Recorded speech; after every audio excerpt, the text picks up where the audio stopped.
All right, perfect. Okay, all right.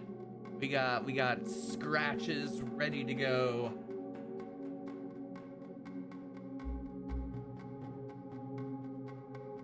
All right, let us load right in. Main hall, Sunday, 9 a.m. All right, what are we doing? I have no idea.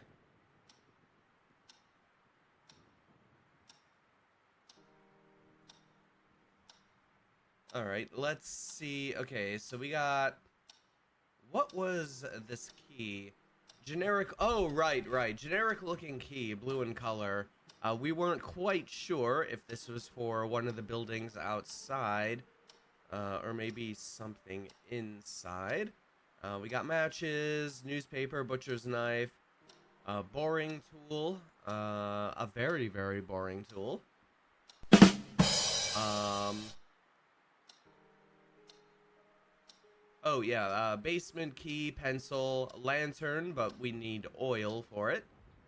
Some kind of rod, a rag, a stethoscope, a pen, the key to the house, and our journal. Okay, yeah, the very last thing we did was open the safe. I certainly wasn't expecting treasure, but its contents were far from spectacular. Just a contract for the construction of the house and a key. All right. Let's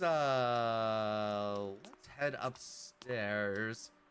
I know there might have been one or two locked drawers still.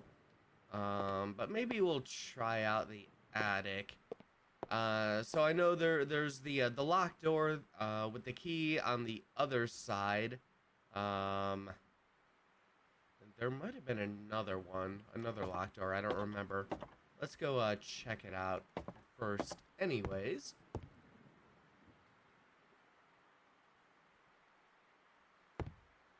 I think this was this the news.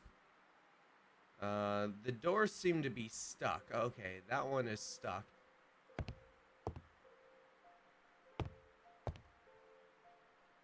Okay, so this is the door that had the key on the other side. Does this work?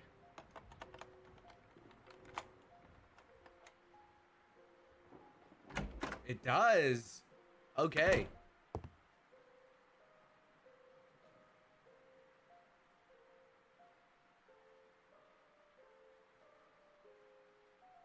The unfinished rooms seem to have been used as a storeroom for sinister paintings. All right.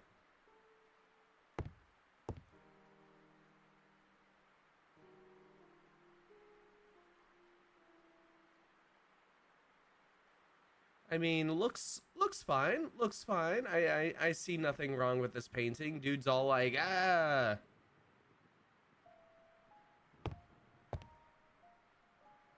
Whoever painted those pictures must have been deeply disturbed. I don't know. I don't know. You know, people get things out that way, I guess. Um, I've certainly seen scarier paintings in video games, so you know, let's not judge Michael.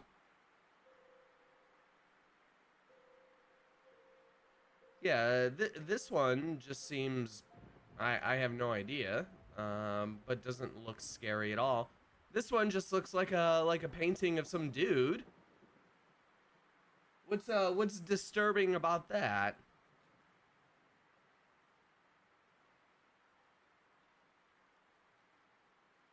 Fucking Michael over here judging the artist while being some shitty horror writer that can't write a second book.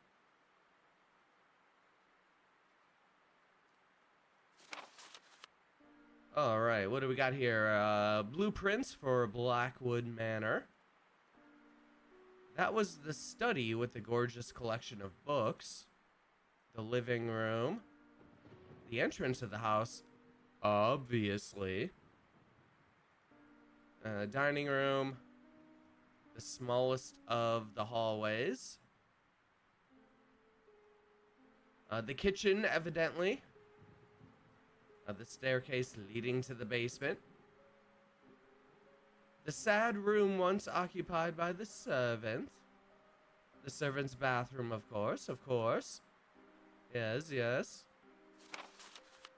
Alright, this must be the second floor. Entrance. The long lower hallway. My lovely room. Ha ha ha. The best room in the house. That was odd. I didn't remember seeing that room. Wait, really? Okay, wait. So this... Okay, this is our bedroom. Oh, wait. Okay, I was gonna be like, well, isn't that the fancy bedroom? The one with the safe? But that would be this one. Yeah, the main bedroom. The strange gallery, African gallery. So there's apparently a hidden room right down the hallway on the left, right before the fancy bedroom. Yes, everyone's a critic. Uh, okay, so we gotta figure out a way to bust them walls down, them hallway walls, to get into the secret room. The long lower hallway. Bathroom on the second floor. And then I guess we got the attic. The last hallway left unfinished and full of garbage. Common sense dictated it was the very same room I was standing in now. All of the rooms on this floor seem to be in very poor condition.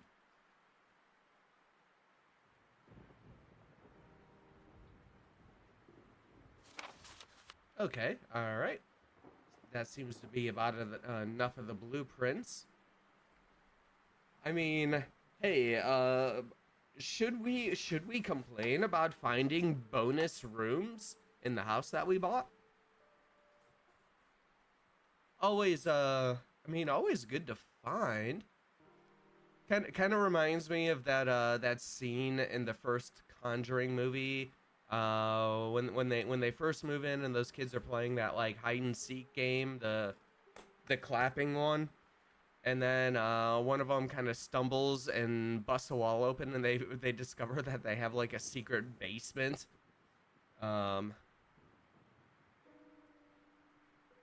Which is I don't know, kind of less shocking, being someone who lives in an area that commonly has basements. But let's see, several cans of paints were scattered throughout the room, probably all dried up by now. All right, we should do anything we can actually pick up. No.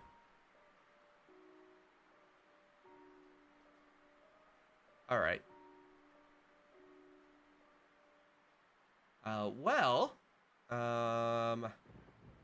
not much in this room aside from the blueprints, but we now know there is a bonus room, which is good to know. All right.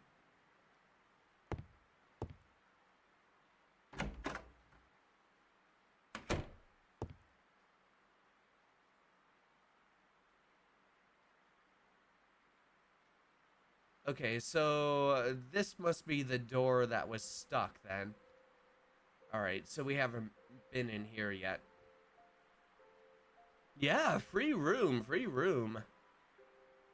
More useless bricks. How boring. Even more food for termites or whatever little buggers inhabited this part of the house. I don't know, maybe more ghosts. Maybe more ghost buddies.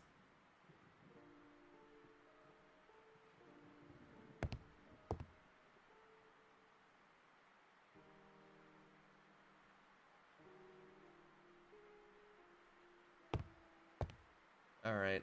What do we got here? A large rope was hanging from a railing above. Oh boy. Oh boy.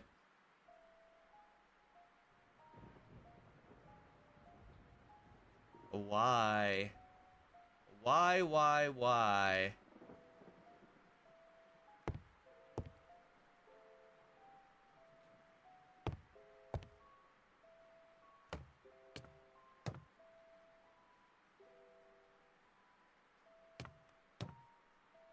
Alright, what do we got here? A useless can of grease. A very dirty can. Alright. Several dusty cans were sitting on the platform. Just an ordinary can of paint. Alright, what did we get? We got an oil can. Can we fill up our lantern? It did need to be oiled. Oh wait, okay, so we can oil stuff. There might be a few things we can do that with. Maybe that turning wheel in the basement.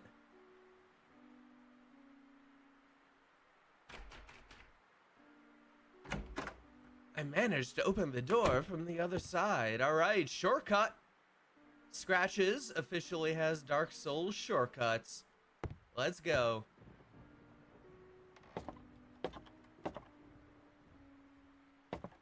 Okay, so we're on the second floor, so here's the fancy bedroom. So there's a room like here. According to the blueprints I found, a door to a room should be in this spot. Huh.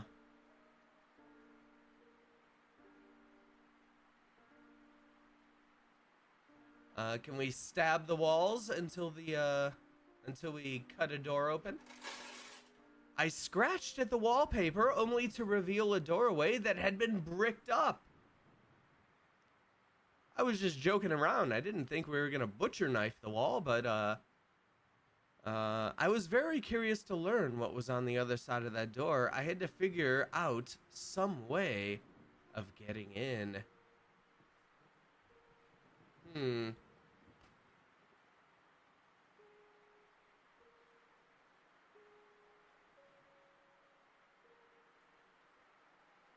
Tearing the wallpaper any further wouldn't have got me anywhere. I had already seen enough.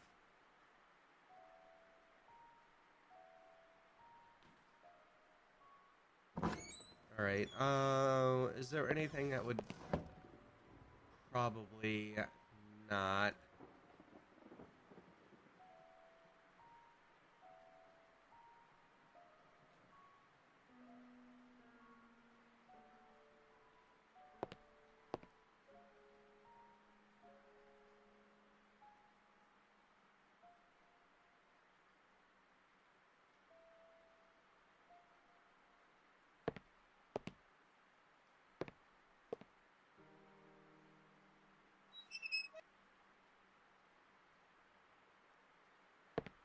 I'm sure that probably doesn't open the door.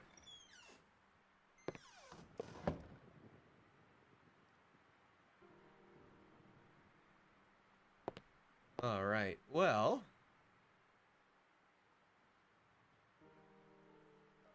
Alright, Michael, do you want to write? Would you like to write your fucking book? I laid my fingers upon the typewriter, but it was unusually cold and immediately stopped my desire to write. Alright. We ain't writing shit. Oh, wait. Okay, what do we got here? Did we write something? When did we write this? The ending. Have to come up with a suitable ending. The final twist was the most celebrated aspect of VT.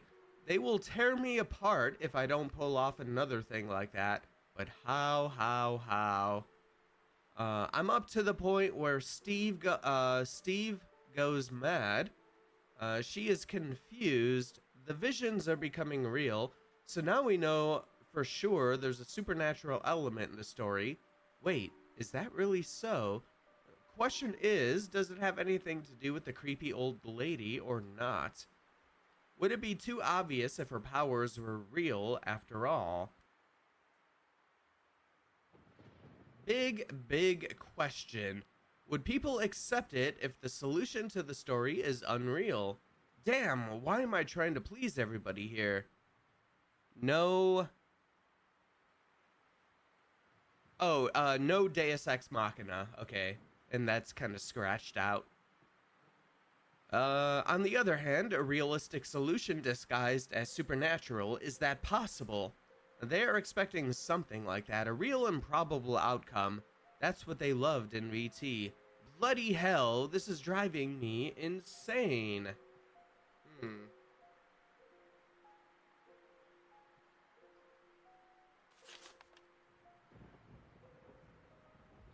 I don't know. Just end it the way you want. No, fuck them people. People are gonna complain about it anyways, but not everybody.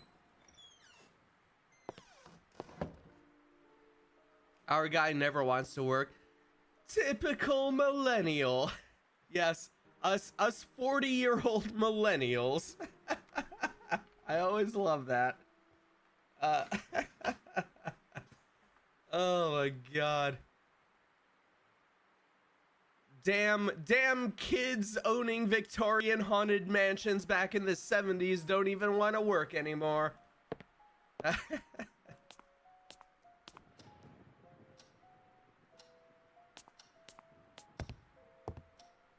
All right, let me do a quick search down here, because I know there were some drawers that were kind of stuck, and we do have the oil can.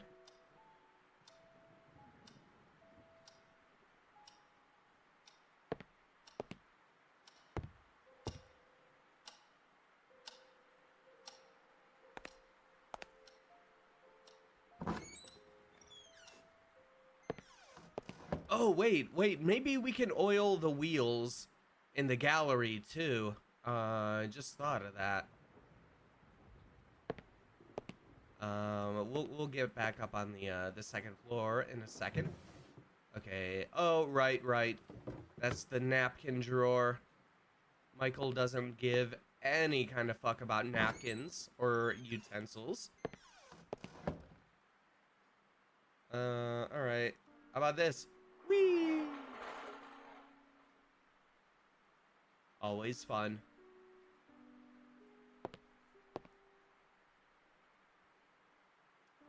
Okay, the little drawer wouldn't open. How about a little oil? Oh, nope. Alright, you know what? Let's, Oh, was there one over here? Okay, it was locked. How about this key? Key didn't fit there. Big nope. Alright, you know what? Let's go up to the gallery. Before I forget. Oil those wheels and see if we can get into that secret. You know, we got 2 secret rooms here, I guess. So far. I mean, and this is only day 2. Possible, like a free room each day? I mean, what kind of deal is that? That's pretty good.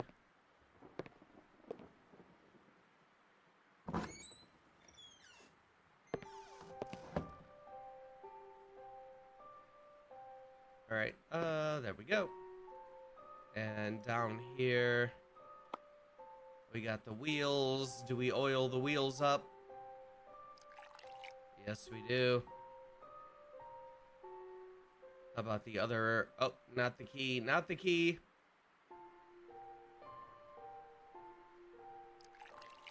All right.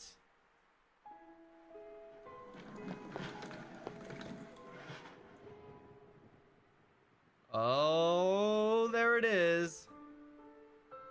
Secret door.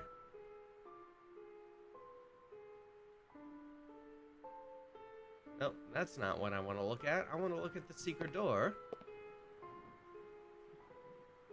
The door was heavily barred, and its appearance reminded me of something I had read. All right, can we knife the boards? No, I could have hurt myself. My God. Why would you ever think of stabbing the boards? That was pointless. All right, I guess we need like a crowbar or something. Where are we gonna find one of those?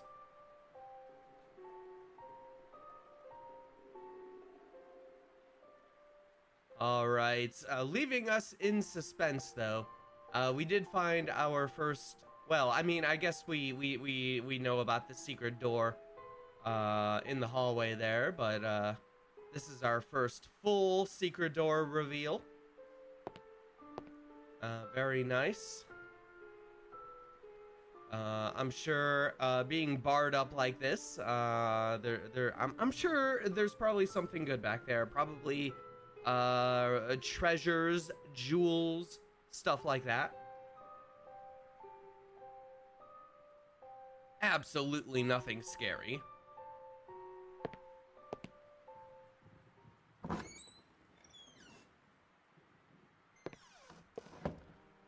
All right. I get let's try the basement because there was that wheel that seemed to be kind of stuck. Maybe we can oil that up. Get that going.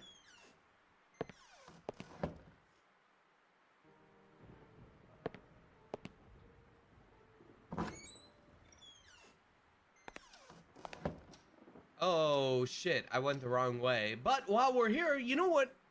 We made discoveries. Perhaps we should call Jerry. The phone line seemed to be down. I decided to try again. Oh my God, no! No! This is the greatest horror of all time. How are we gonna call Jerry with the phone lines down? We need to call Jerry. Oh my God. This is worse than the power being out. And the phone's somehow working. Although,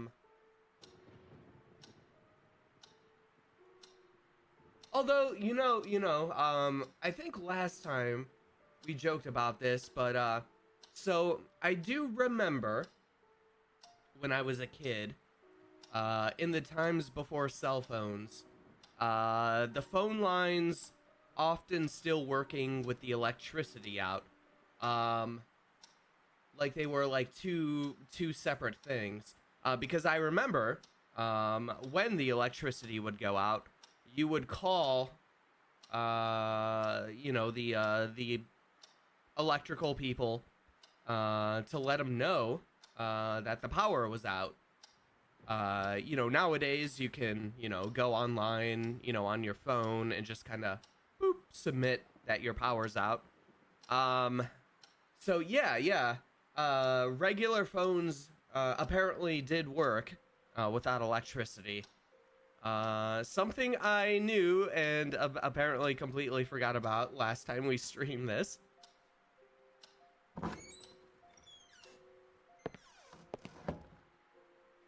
All right, let's head down to the basement. Eventually, we'll get there. Yeah, old school phone lines carry power along with the audio signal. Ah, so that's how that works.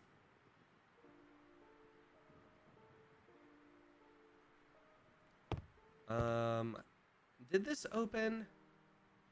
Okay, that was stuck beyond hope. Can we oil it? No. Yeah, I forgot about that too. Yeah.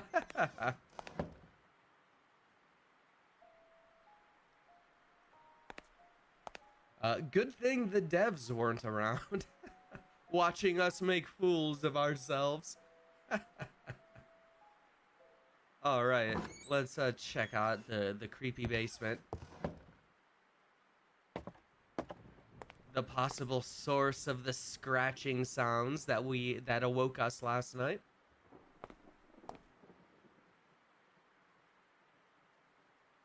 All right, so try as I might, I couldn't move the valve with my bare hands. All right, did not need to be oiled. All right. Never mind then. That is all useless. Okay. What do we do? What do we do? What do we do?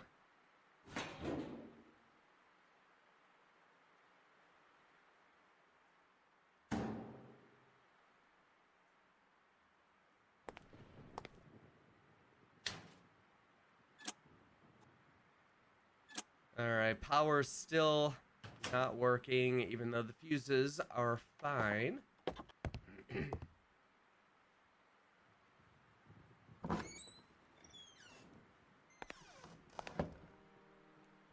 It's wild not having the phones work. Our what do we do lifeline, aka Jerry, is no longer accessible.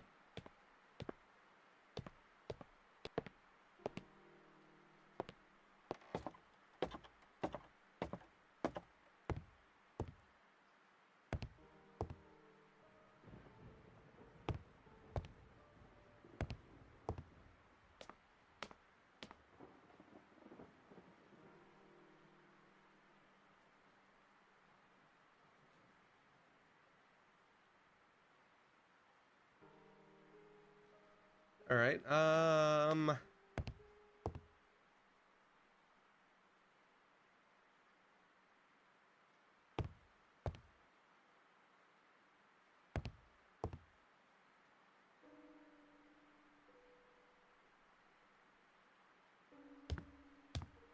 Did we get any info? Can we look up like another newspaper?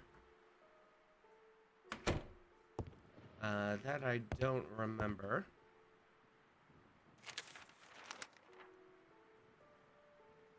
Let's see. The murder, we already read about that. All right. So I guess no new news for us.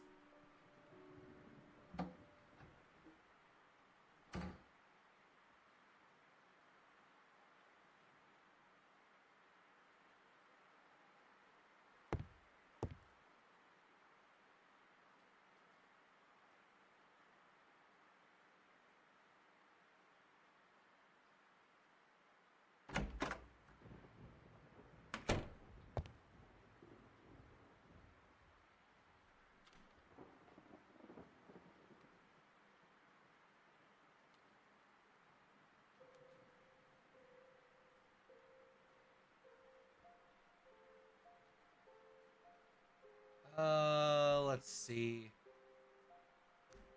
All right. Oh, hold on 1 second. Why?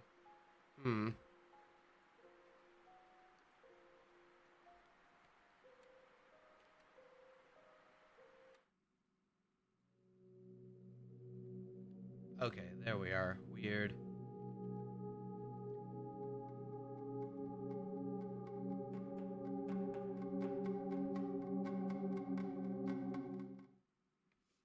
Okay.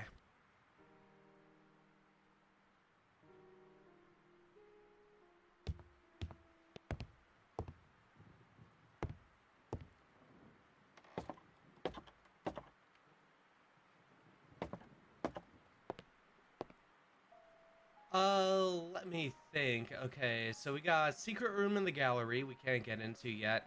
Secret room in the hallway that we don't know how to get into.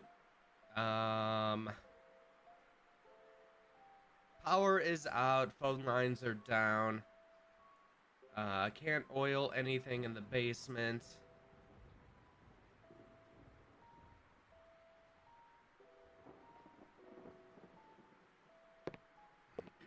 All right, Michael, you ready to write yet? That's all I can think of. That's all I can think of to do. Why don't you sit your ass down, get a little writing done? Nice stormy day. I didn't feel like working yet. You piece of shit. Come on, Michael, you bastard.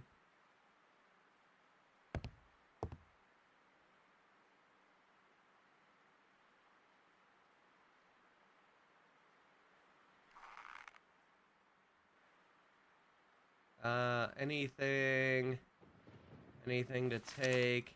The medical drawings. No, no, no.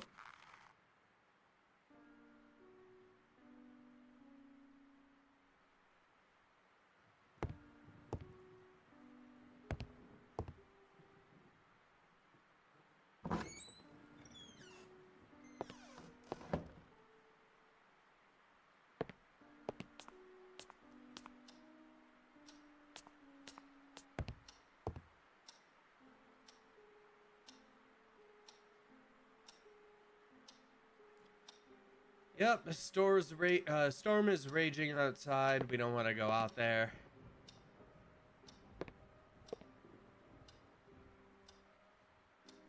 The fireplace had a generous amount of wood in it, and I was relieved to know that I could warm the place up in case I got cold. Certainly not gonna... Oh, we got matches. We start a fire. The idea was nice, but it wasn't that cold, really, and I preferred to save my few matches I had left. Okay. So I guess it could get colder.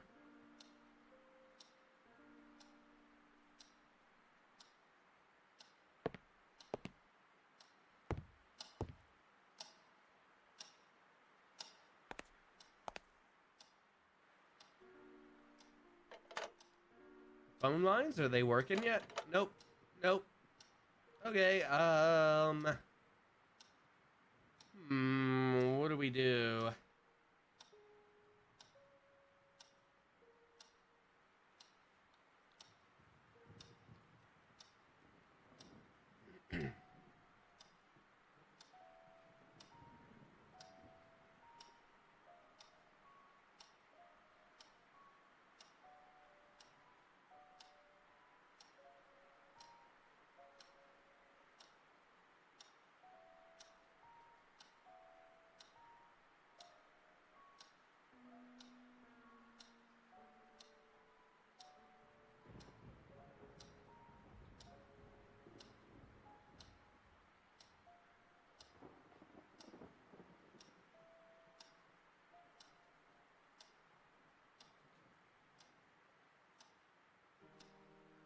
I wonder if I...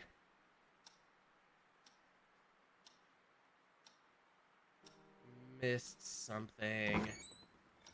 That's usually what happens. Alright, oh my god. Let's head back upstairs.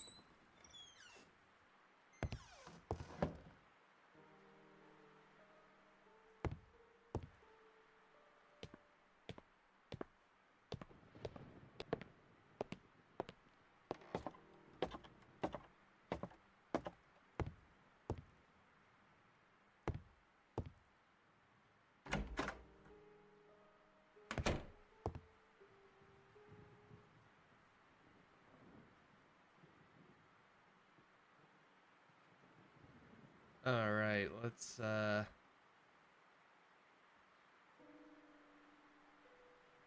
take a look around.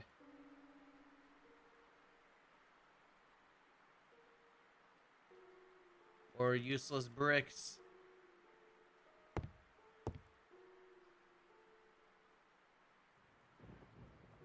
Make sure no aspect of this zooms in on something.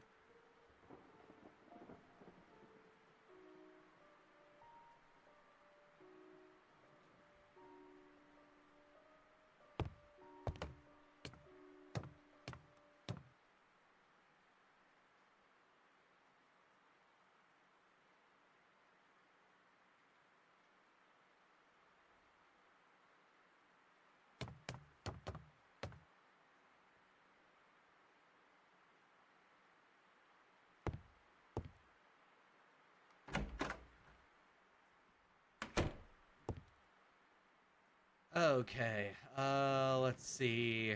Paintings. Anything over here?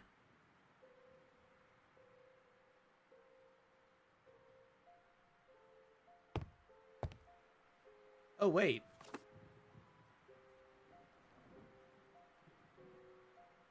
See, I already missed something, and we were just here. We got a hammer. There was nothing out of ordinary about the hammer. All right, no hauntings. That's good.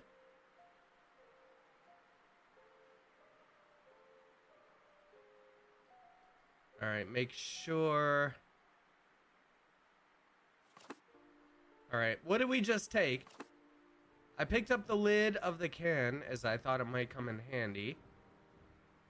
Oh, okay.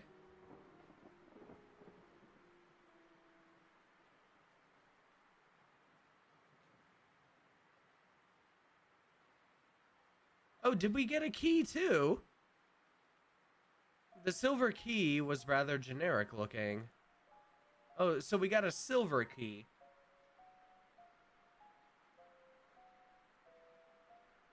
It was the lid of a can that I had picked up for some reason. Sure. Just some random reason. Okay, alright. Okay, so we got a hammer. Can we use the hammer to pry out those boards in the gallery?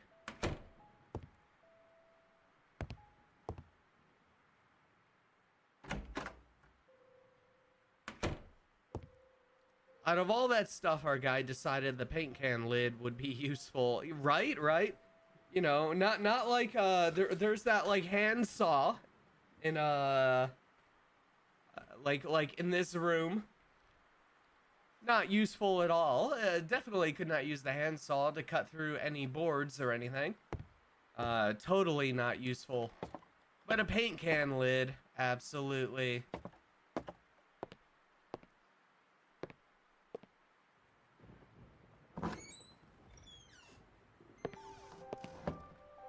All right. Let's see, hammer. Look at that, look at that. All right, we're getting into the secret room, damn it.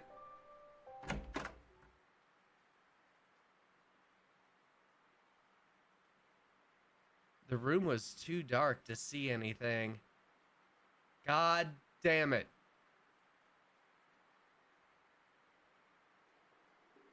The lamp wasn't lit.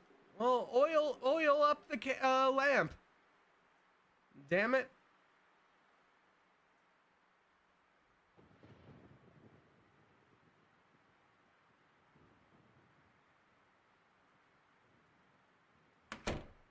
All right. Well, we got access, but we can't see anything.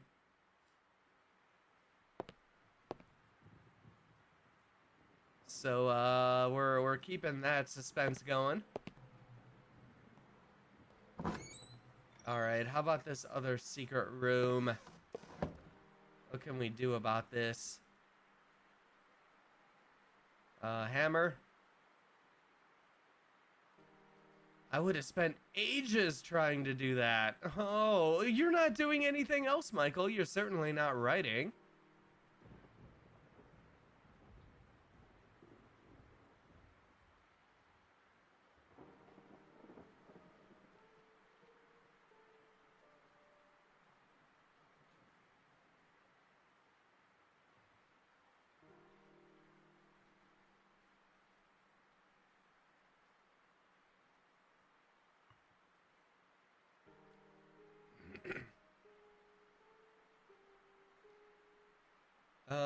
Let's see.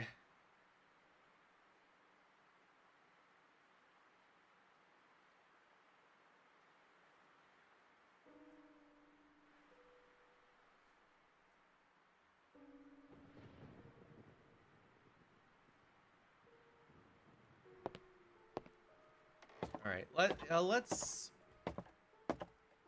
let's try something. We did see those oil cans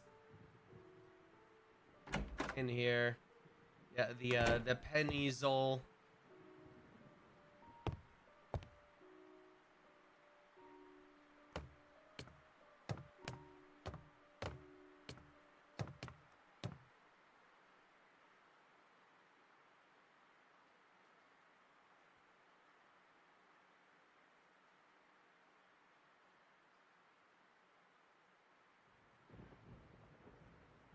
All right.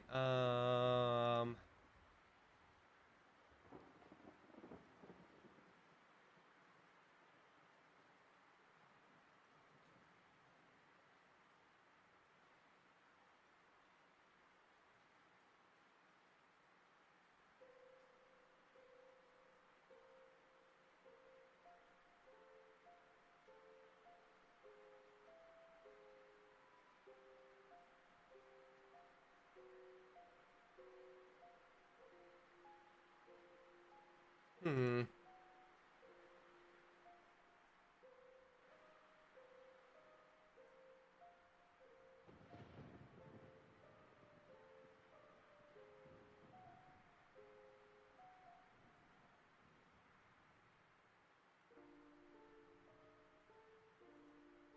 Oh, wait. A very dirty can. About. Okay, a quick cleaning revealed that it was a can of oil. Alright, Wurwell. Pure, full-bodied kerosene. Alright, now can we... I managed to pierce a hole in the can. I poured some oil inside the lamp by tilting the can slightly. There was very little of it, though. Alright, let's go. Alright. We got power in our lantern, at least. Alright, now can we take a look in the gallery? I am dying to do so. And then we can figure out how to get into the second secret room.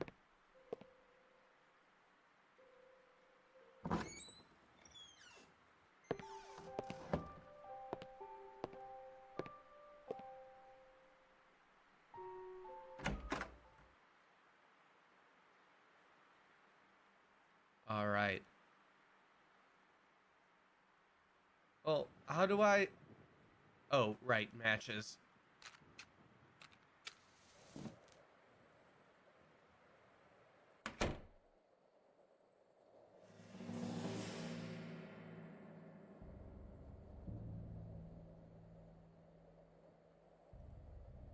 An odd-looking African mask was positioned in the middle of the storeroom. Its presence made me feel terribly uneasy.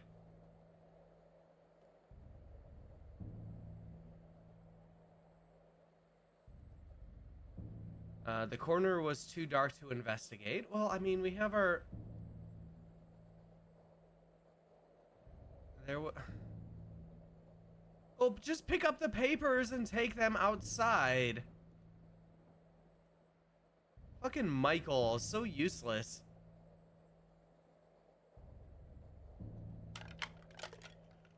Now there was enough light. I extinguished the lamp to save the... Okay, you... Fine. Alright, let's take a look at the papers. Alright, June 24th, 1962. Dear Christopher, please excuse the tone of this letter. I know I must sound like a raving madman, but I truly can't find a proper way to put together all the thoughts that have been taking my sleep away these past days. There is a reason behind all the recent adversities. It's the mask, Christopher. It's that mask I told you about. I wouldn't believe it myself if I hadn't studied its origins on my own, but it's really the source of all my suffering. The tribe it belonged to, I must confess, I didn't take the mask by appropriate means, and I fear this might have unleashed some terrible wrath against my life and everything that surrounds me. Who is Christopher again? Think, I don't know if we know. I don't remember if Christopher came up in any of the previous letters.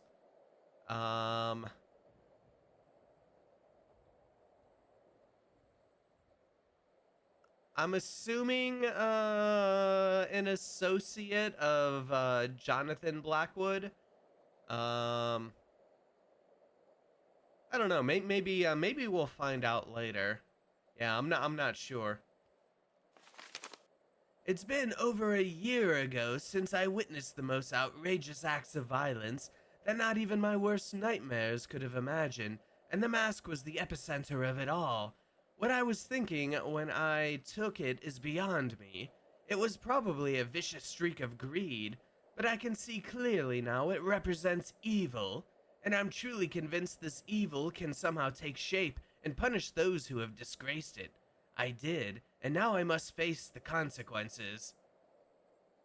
Jonathan is the explorer guy, is that right? Yeah, he had that, trip, to see the, uh, uh, well, it wasn't to see that quote tribe, but they were like building that, what was it, like a bridge or whatever, and then he became obsessed with that quote tribe, and then witnessed that sacrifice or whatever.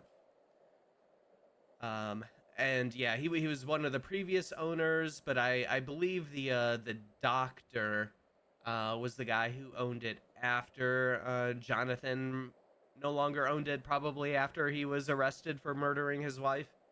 Uh, and then yeah, like the only thing that we've really seen from the doctor so far was that like one note where he was all crazy just about being cursed or whatever.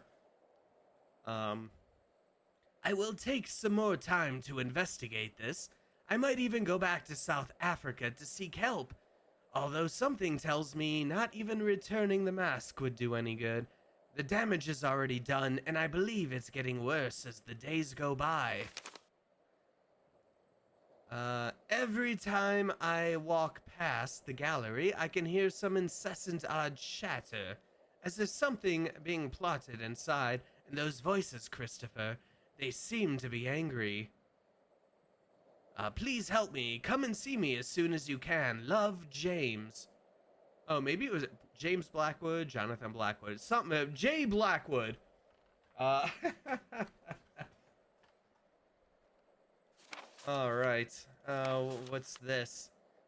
July 3rd. My recent researches into the Dalmar have shed some light upon their terrible activities. I understand now that the lack of existing information about them was not only a cause of their small size and rarity, but also a reluctance or rather superstitious attitude towards their nature. Even some of the most important historians of South Africa will refuse to mention their name, usually referring to them as the War Tribe. After digging into some of the most obscure books I could find about the subject, I must admit that reading them made me very nervous and uneasy, bringing back the memory of those horrible acts I witnessed on that day. I can't understand why any human being, uncivilized or not, would behave in such a manner, says the murderer, says the guy who murdered his wife. Yeah, James Jonathan, same difference. Exactly. Let's see. War among, oh god, savage tribes is of course very common and recurring theme in history, but the Dalmar, they went even beyond war. Usually a tribe will engage in battle to conquer new territory or perhaps defeat an enemy. They did it for the sole reason of destruction and extreme love for violence. How do you know that? like like people that did like sacrifices, way back in the day, wasn't it often for like their whatever deities or whatever, maybe for to have like a good year, good harvest, stuff like that, so they don't die out or whatever.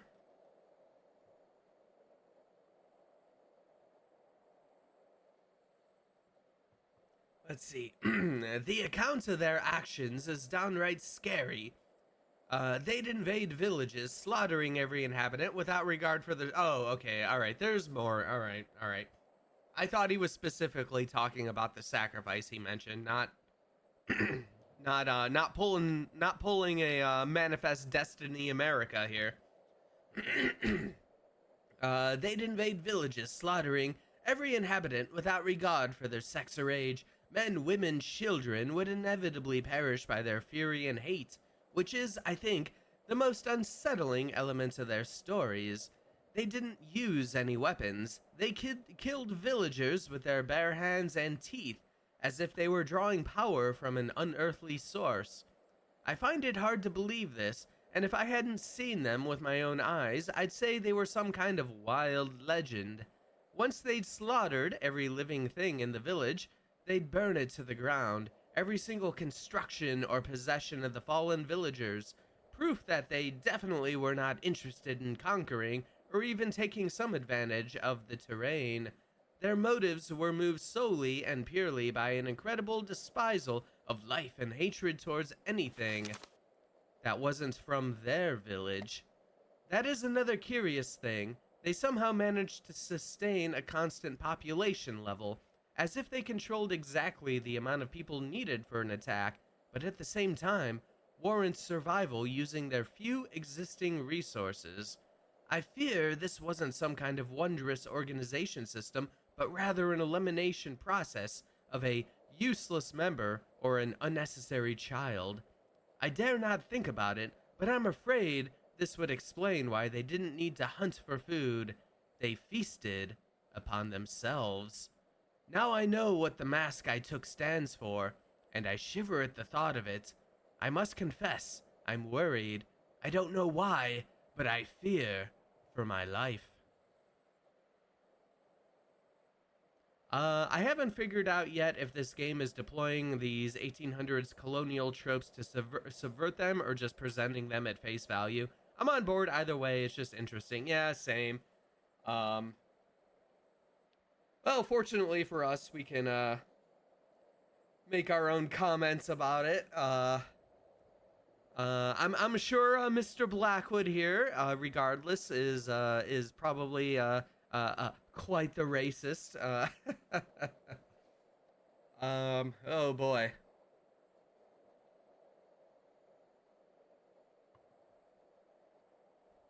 I mean, like, he's clearly only interested in them for their freaking artifacts, really. All right, let's see here. Okay, so we got more stuff on the whole Dalmar thing.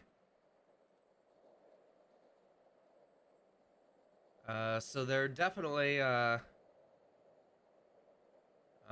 of out murdering other villagers.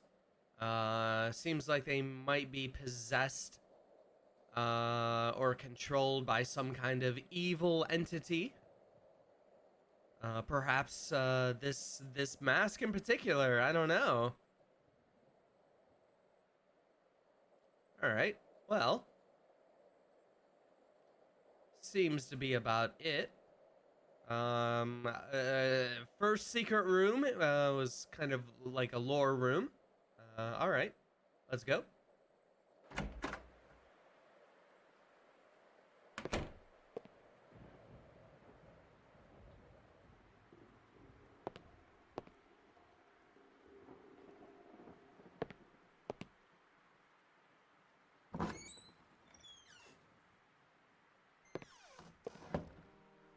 Okay, now how to get into here?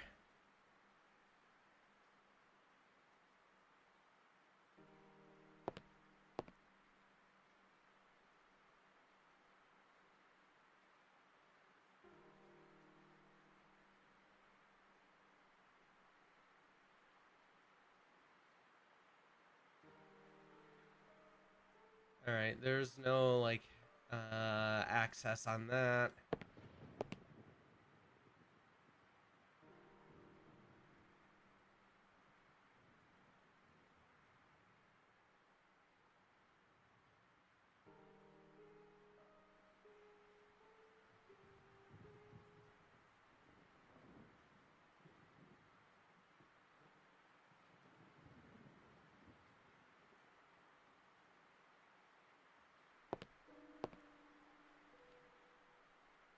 Hmm.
All right, let's head in here.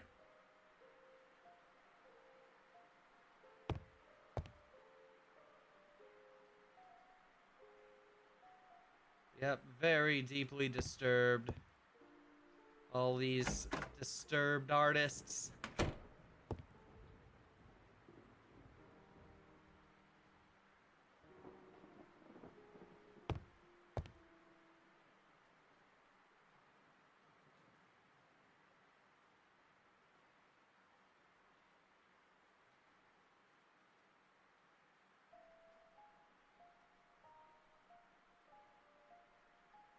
Hmm.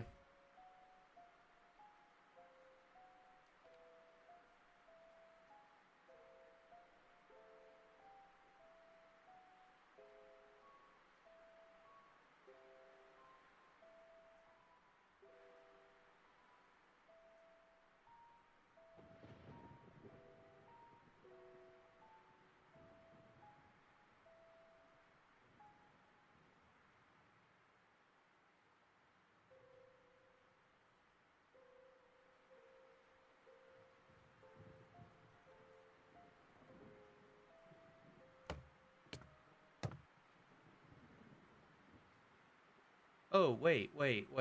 Okay, can we do this? Yes, we can. Okay. Aha! Oh no! How do I pick it up? By walking farther away from the rope, we're able to pick the rope up. Okay, good. That's right, free rope. We're getting all kinds of free goodies in this this house. Free goodies, free extra rooms, bonus rooms. We got everything. This place rocks. Free artifacts, possibly cursed. Very fun.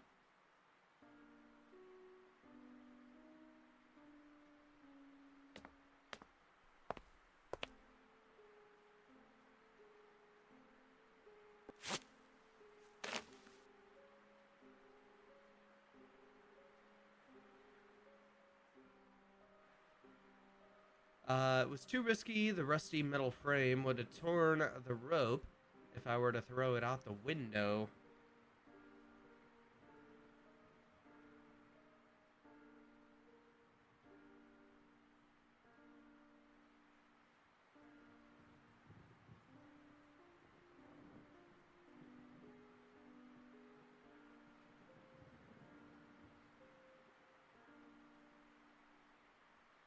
Oh, right. Large crack. Can we do this? There we go.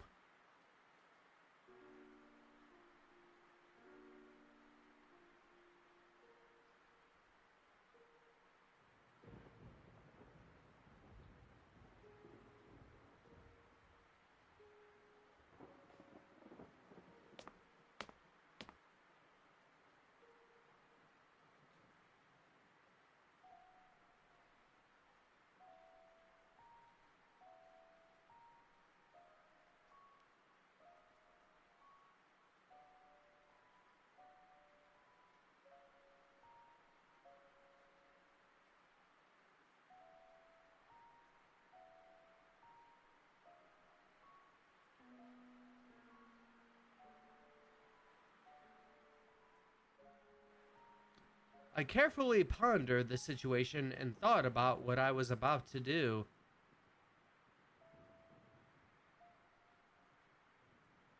Why was I obsessed with that room, or whatever occurred inside this house for that matter? I felt a strong urge to go there, even though I was about to risk my life. I decided that climbing down through the window was the only way to get inside the mysterious room, and I resolved to do it.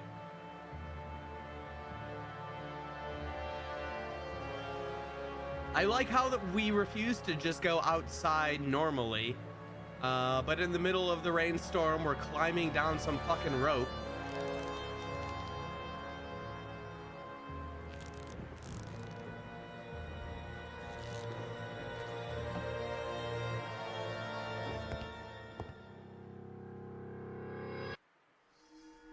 With the last of my strength, I managed to get inside the mystery room, and mysterious it was, indeed. Yeah, we got some adventure game moon logic going on here. Yep.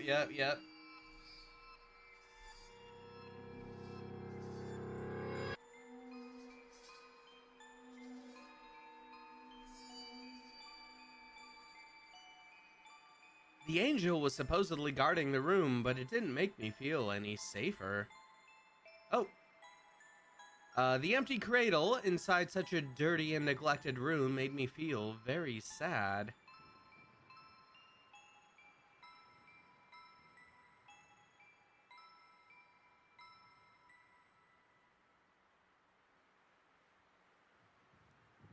All right, can we use anything here? No.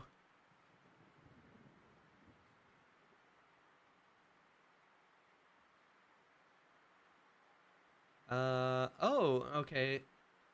MOVE, move?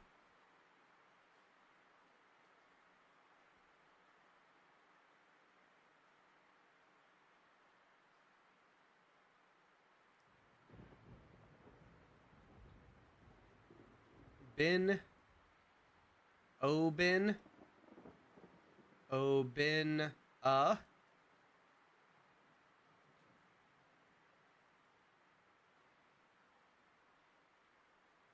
the creepy wooden horse seemed to be smiling at me. Ooh.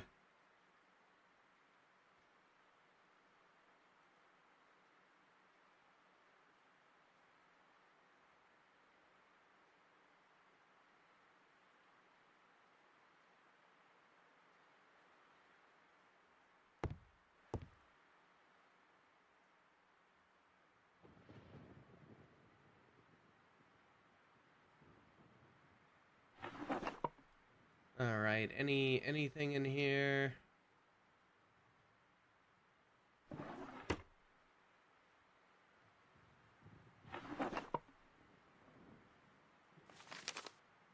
All right. What do we got here? Birth certificate.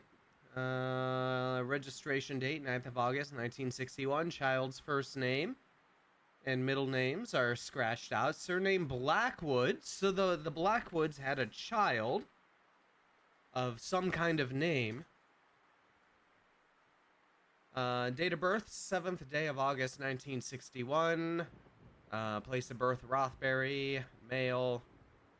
Mother's name Catherine Lydia Blackwood. Maiden name Dowerton. Father's name James Thomas Blackwood, engineer. Informants Christopher E. Milton, doctor. Okay, so the doctor's name is Christopher. Okay. So that is connected. So the James and the doctor were definitely acquainted.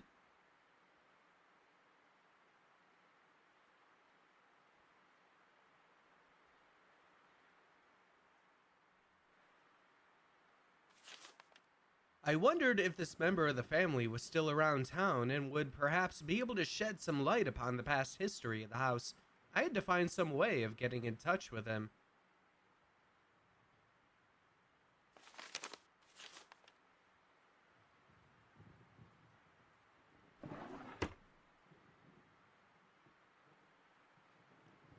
Alright, anything?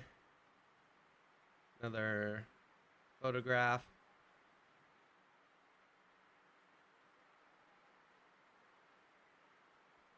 It seemed as if someone took extreme measures to forget about the existence of this room for some reason. Mr. Blackwood? Yep, that was pointless.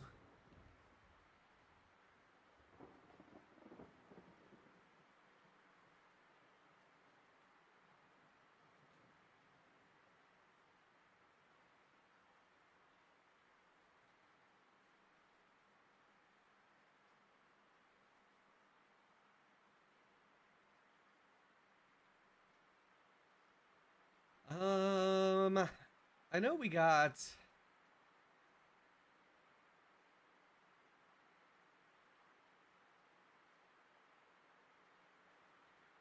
some dates.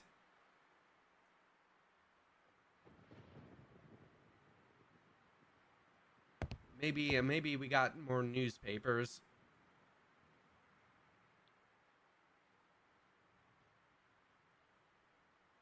I don't know if these. All right, let me just take some pictures of this. These blocks. Just so we don't have to like climb back down here in case these are important. And then these other ones.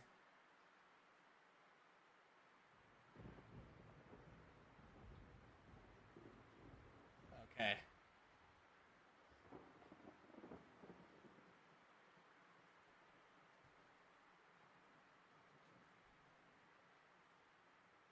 Let's see. Let me catch up here. We're in an old child's room that was bricked up at some point. That's pretty weird. Yeah, little weird, little weird. Christopher's the doctor that delivered our mystery child, I guess. Yeah. The blocks give a mapping between letters and numerals, but not sure what that would be used for. Yeah, yeah. Um, definitely, I figure they'll probably be used for something. All right, let's head on out.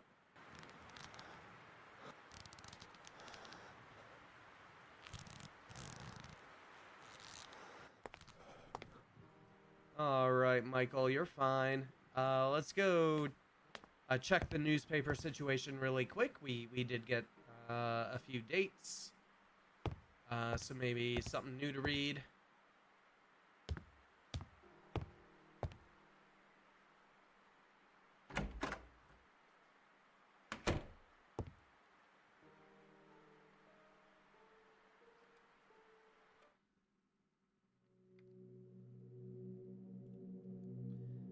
Probably should. We haven't saved yet today. Probably should get that locked in.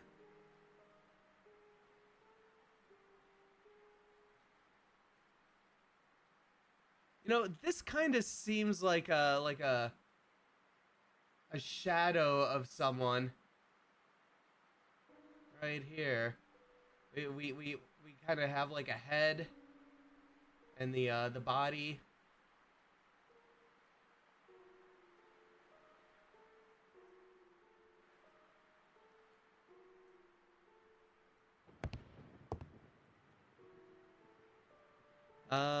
Let's see.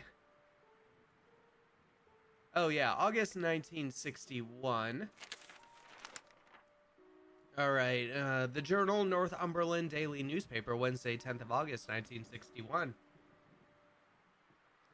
Sad news hits our beloved town today following an announcement that was received with rejoicing amongst many that one of the most illustrious members of our community, Mr. James Blackwood, was having a child soon, and now have to relate a macabre turn of events. The son that was being lovingly awaited by the Blackwood family died shortly after the delivery due to strange ailments.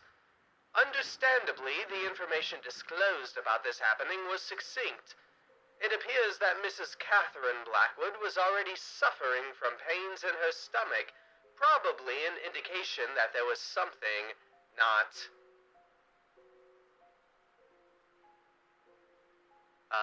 oh. I guess we continue right up here. I was a little like... that was something not tour in Central Europe at a meeting of the... Alright, there was something not healthy about her pregnancy. Dr. Christopher Milton, who attended the birth, assured us that he made every possible effort to ensure a safe delivery, but with bowed head he said that the boy was already doomed ever since his conception.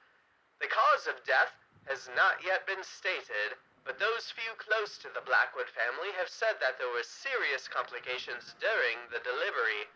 Helping to relieve some of that somber news, Mrs. Blackwood was thankfully found to be out of danger. Her husband did not wish to comment about the event. Well, I guess Catherine wasn't really out of danger because her husband murdered her. My huge disappointment quickly gave way to an empty void feeling. Something wasn't right here. I began wondering if James Blackwood was somehow involved with the death of his son. And okay, that's just the regular murder article. All right.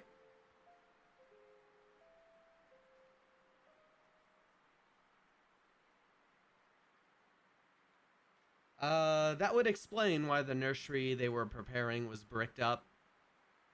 Wait, but why was there a birth certificate if the child died immediately? Yeah, why? Why indeed?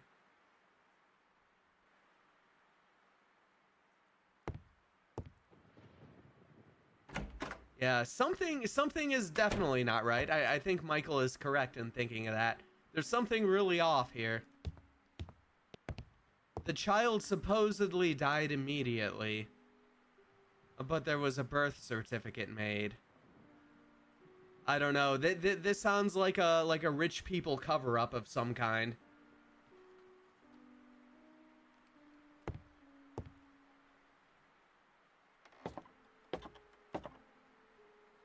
All right, Michael, you ready to do some writing? You ready to get some of that writing done? Do a little typing. Oh my God! We're doing it.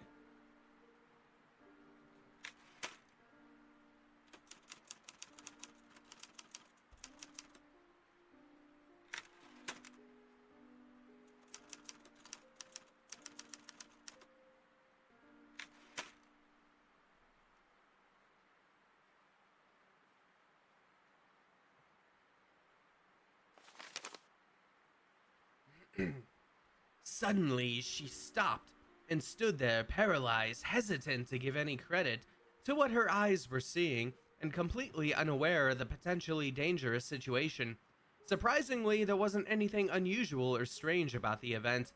Little Kathy was hastily crossing the living room towards the huge oak door, her fancy black dress fluttering at every footstep. As the girl reached the doorknob, she turned to look back at Marion and urged her with a whisper to hurry up.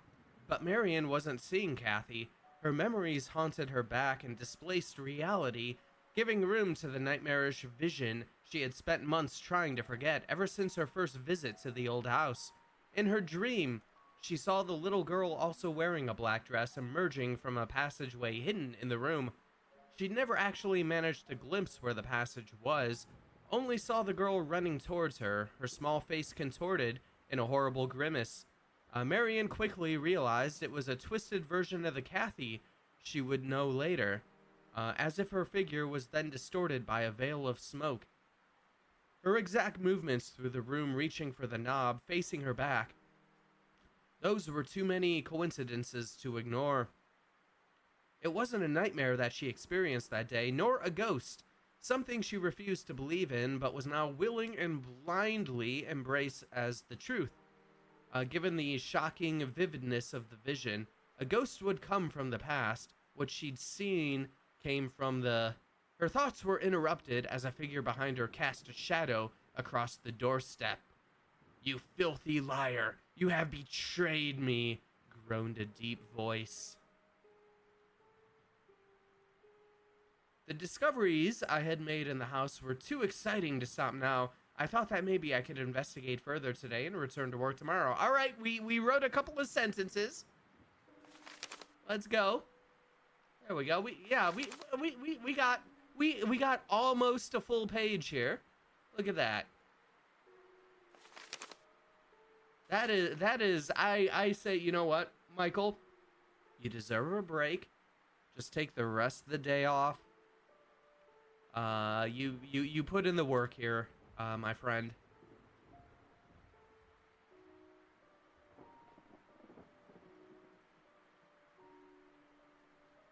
He's actually writing. I'm so proud of Michael. Yeah, we did it. Let's go. Let's see. All right. You know what? We spent some time writing. Maybe. Let's go check. Maybe the phone lines are working. We should tell Jerry. We wrote. Let's see if we can tell Jerry. I'm very excited to let Jerry know of our 1 page of progress. We are a good boy. Come on. Fixed phone. Please be fixed. Yes, yes. Okay. Jerry! I wrote a page, Jerry. Yes? Jerry, it's me. You won't believe what I've found here. Try me.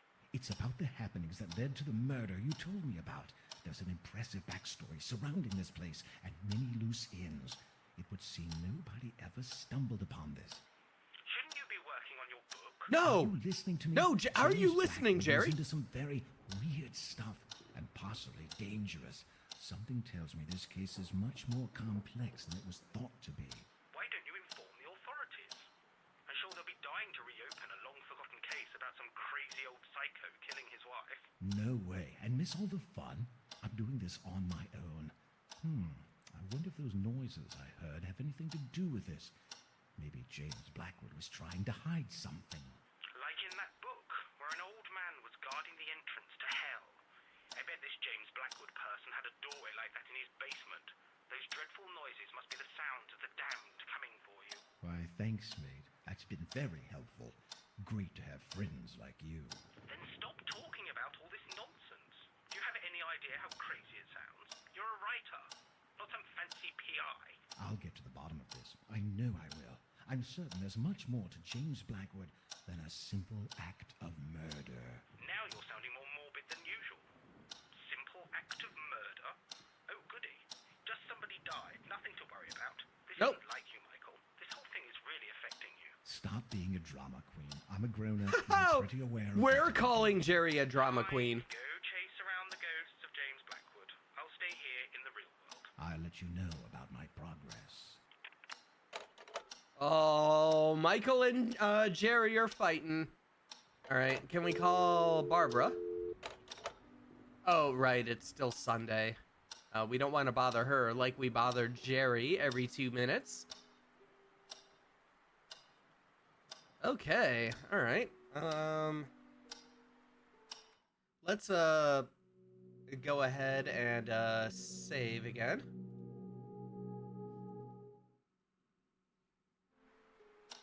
All right, and I am going to take a quick restroom break. We'll be back in like a minute or two as usual, and we're going to continue diving into the mystery of scratches. What is going on with this simple act of murder? Who or what is haunting the house here? If it is indeed being haunted. Will Michael continue to write more than 1 page? I don't know. All these questions might eventually be answered and more. But in a second. So be right back. Alrighty, we are back. We are back to get back into it here.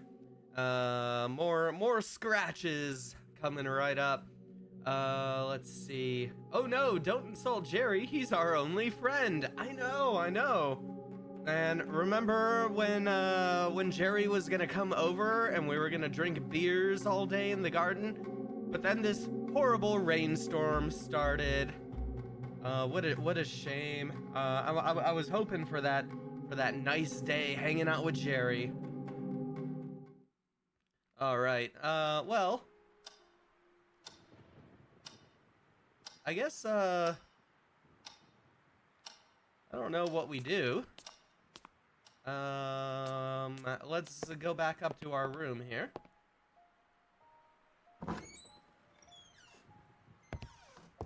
Let's see, you want to write again?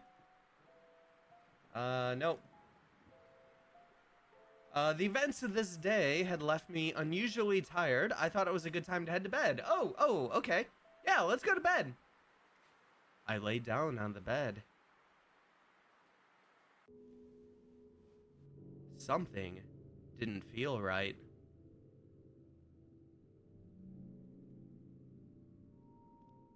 Alright, well, sounds like the rainstorm is over.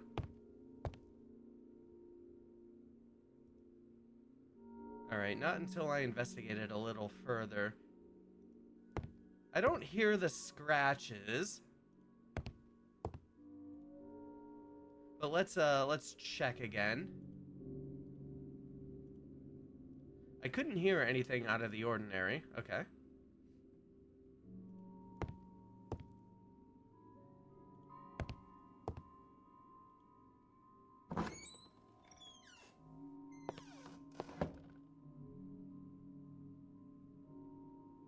Hmm.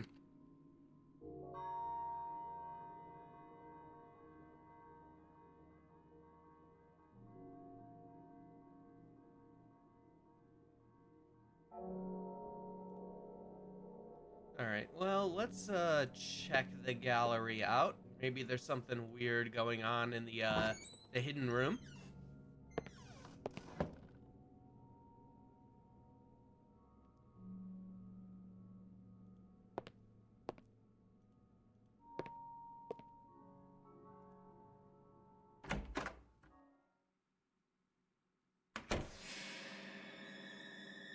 Uh-oh. The mask is gone.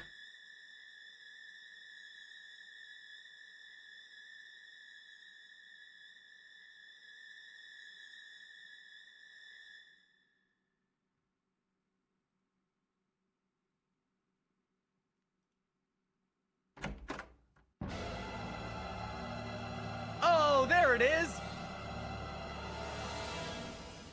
Ah, it's okay. It's okay.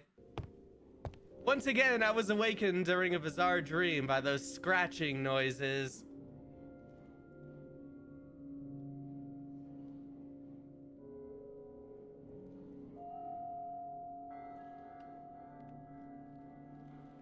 Oh, you know what? Maybe we shouldn't investigate the scratching. Maybe we should call Jerry. Like, Jerry, the mask is moving. Jerry, the mask, it's moving. All on its own.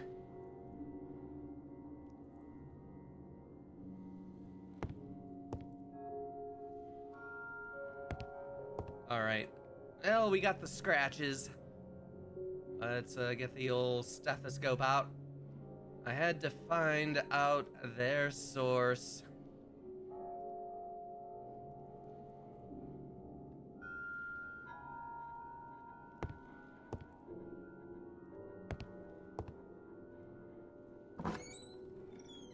All right. Well, before we do that, let's see if the mask is back to where it's supposed to be. Let's just make sure it was a dream. Gotta be sure.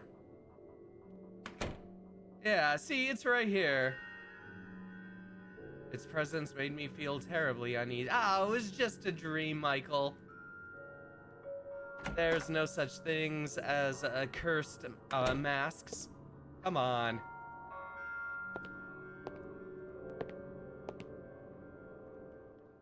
All right, let's head down to the first floor. Fireplace.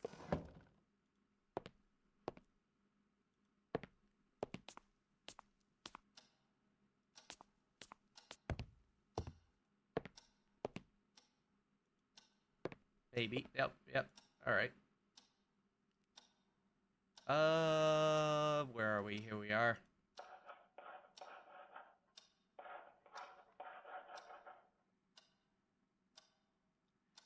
All right. We got someone scratching.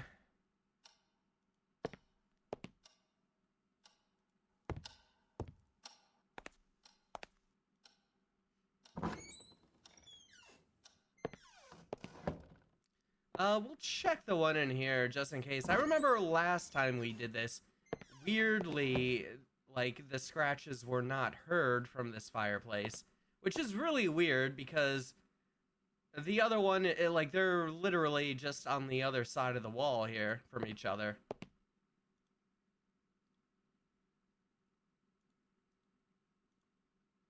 Oddly enough, I couldn't hear anything in that fireplace. Yeah, that is weird.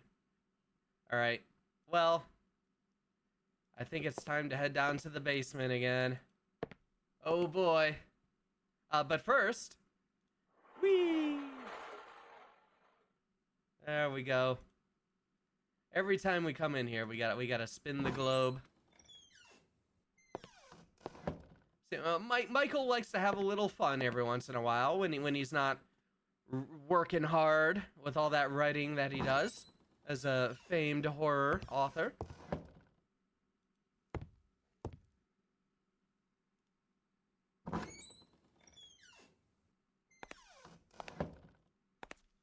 All right. Down to the basement we go.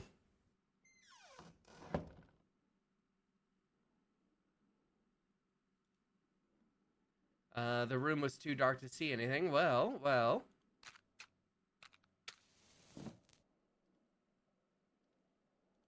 Let's get this lantern going.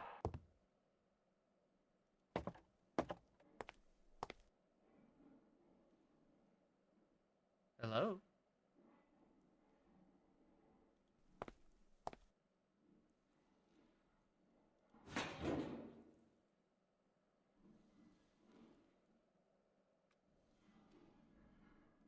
Is it coming from in here?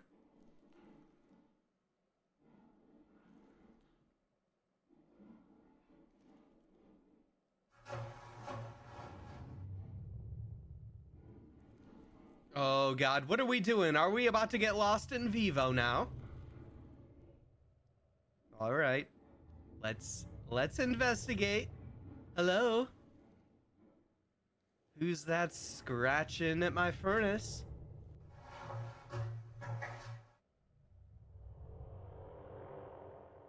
Hello?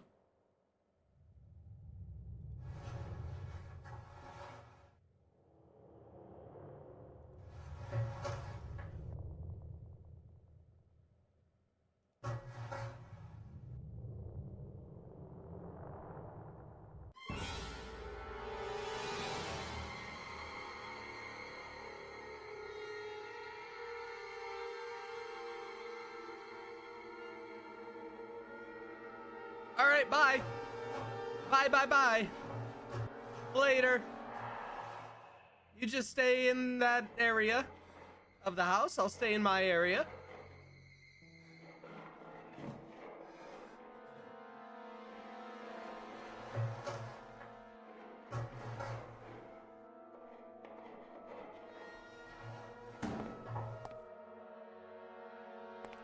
Getting the fuck out of here. With my heart pounding, I barely gathered the strength to leave the basement. But we did. The last drop of oil inside the lamp had been consumed. Oh shit. Well, you know what you do. Jerry! Help! There's a furnace, man. There's a man on the other side of the furnace. I was too confused to think straight and decided almost against my will to return to bed. No! Let's call Jerry. We gotta call Jerry. Jerry, help us, furnace man, evil walking masks. Get us out of here. Jerry. Oh, I had no one to call at this time, fuck. All right, Jerry. Sorry we missed our late night phone call. We're going right to fucking bed. Maybe we'll sleep underneath the bed. For extra protection. I went back to bed. How could you go back to bed? I wouldn't be able to sleep. Monday, October 14th. My third and final day inside Blackwood Manor began with an odd feeling of expectation. Still shaken about the occurrences of last night, I managed to pull myself together and focus on finding out what really happened inside the place. All right. Well, do you want to write? No, I knew it was fruitless. I couldn't write. I had to solve the mystery. It was the only thing that mattered to me now.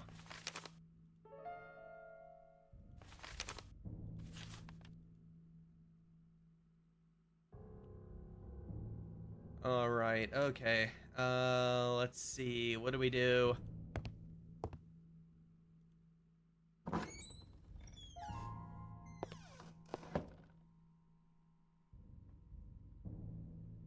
All right. Well, it's the next day. So let's. It was incredibly cold inside the house now. All right.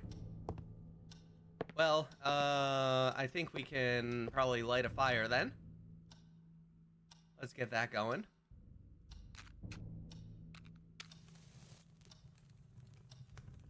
There we go. The wood was now burning nicely in the fireplace.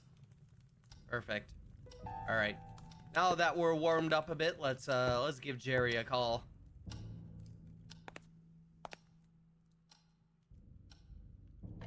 Who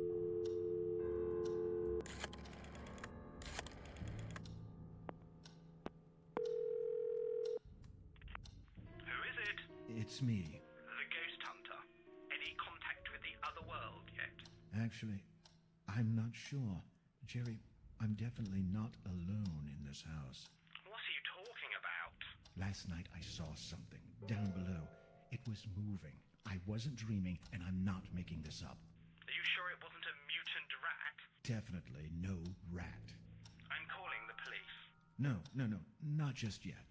Michael, for Christ's sake, you could have a burglar inside the house.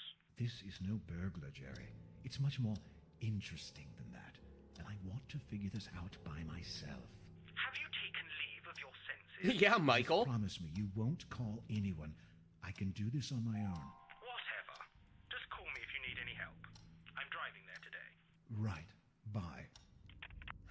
All right, Jerry's getting a bit annoyed at us, I think. Yeah, classic comedy duo. All right, can we call Barbara? As I was about to dial, I remember that Barbara said she would take Monday off. All right. Well, let's head outside. Let's I think time to check the mail.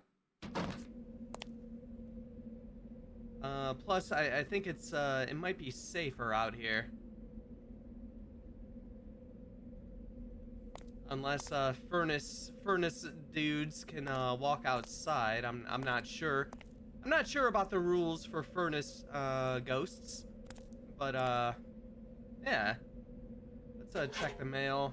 Oh, no mail. All right.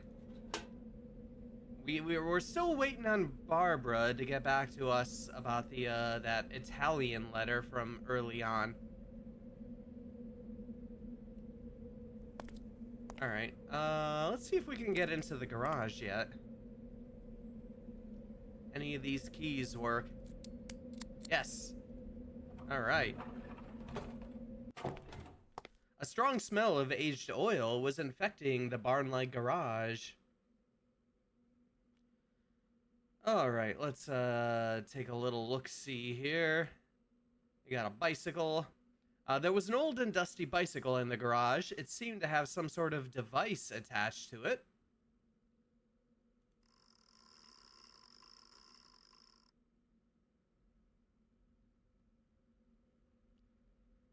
Oh, okay. Cool. A small crate was sitting near the bicycle.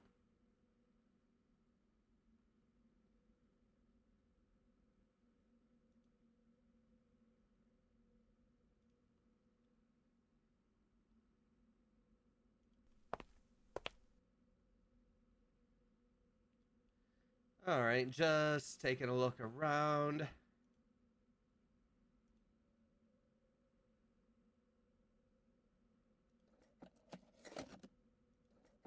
All right, we're picking things up. I can't quite tell what we're picking up, but we got them. Of all the various items lying on the table, only the toolbox on the far left seemed to have a few useful things. Yeah, certainly not a saw. completely useless saw.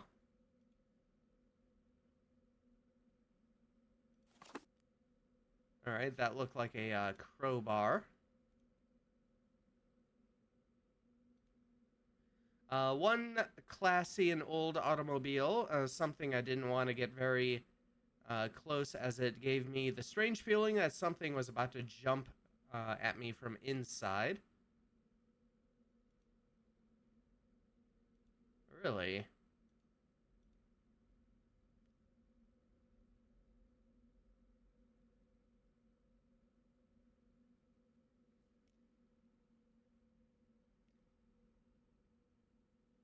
Let's see. Is the device that thing on the back wheel of the bike? Oh, like this.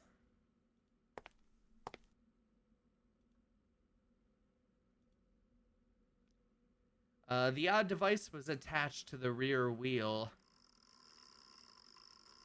Okay, yeah, it's like generating power to like the little headlight up here.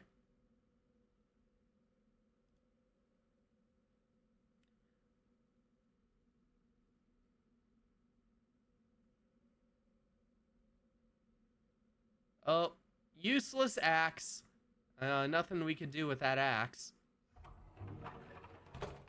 All right, can we maybe power our car battery with the bicycle? I wondered if I should do something about the car myself, but I decided to give Jerry a chance. All right. Well, we're not powering up our car battery yet. All right, let's see if we can get into the greenhouse. The rust. Okay, can we oil up that rust? I poured some oil on the hinges of the door and hoped that it would reduce the rust. There we go. Into the greenhouse we go. A thick mist struck me in the eyes as I entered the barren greenhouse, and the smell of long-dried plants and dirt permeated the air.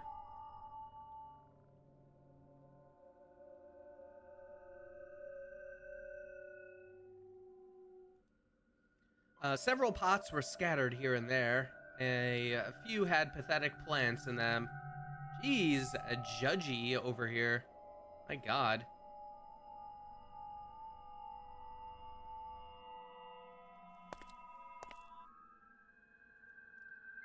There was some kind of shiny object beneath the grating. Whatever it was, there was no way I could reach it.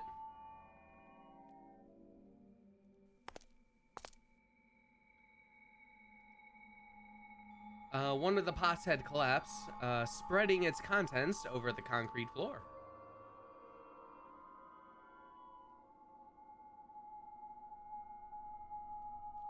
An imposing but dead tree adorned the center of the greenhouse.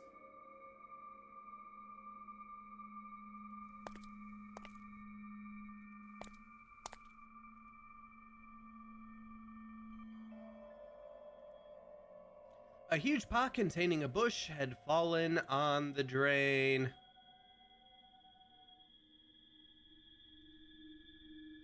Oh, right. What did we get? Just a generic screwdriver, a pair of pliers, and a crowbar. Those things always come in handy.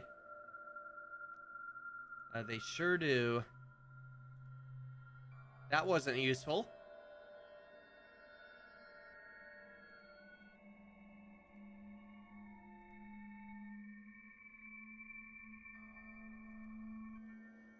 Yep.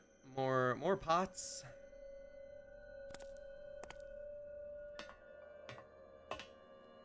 The upper walkway was livelier than below due to several plants that had somehow managed to subsist on them. Or on it.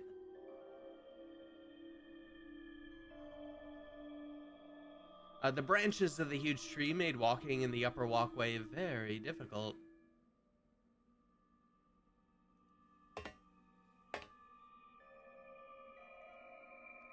There was a shovel in the planter, but it was stuck in the soil. All right. All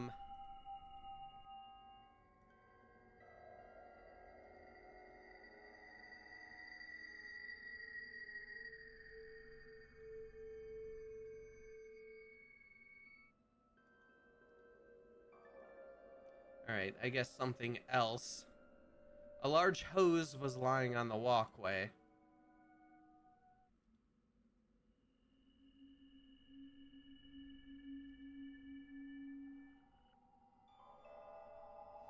Yeah, maybe if we can get water, it would loosen the soil. Yeah, seems like that's probably the thing we need to do.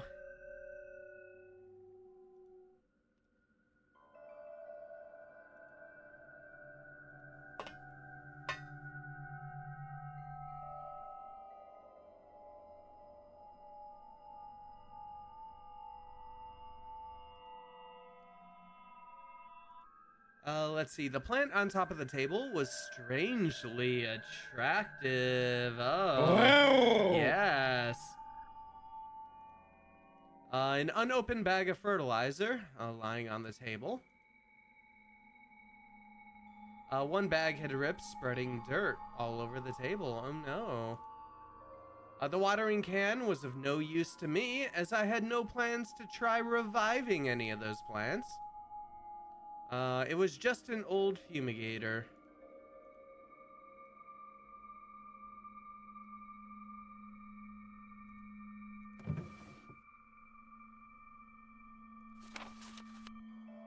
All right, what do we got here? February 7th. As much as I regret it, I've decided to stop caring for the greenhouse. All my efforts to save the plants have been in vain. I just can't seem to figure out what is wrong with them. It has been a few weeks since they began falling apart to pieces, dying without any apparent cause. Some of them would just crumble on the slightest touch. This is not only frustrating, but very unsettling. Every time I enter the place, I can feel a sense of dread and decay. What I most regret is the condition of that rare plant I brought from South Africa. It's now all sad and looking almost dried up. I will take it upstairs and look after it, hoping it will get more sunlight. Assuming that everything has been happening here has a natural explanation. Death is surrounding this place, and I can't seem to do anything about it, in spite of my concerns. I can't help thinking that all of this began when I brought that... I wonder... No, I have to put those thoughts aside. I should stop reading all those sinister books. They're getting under my skin.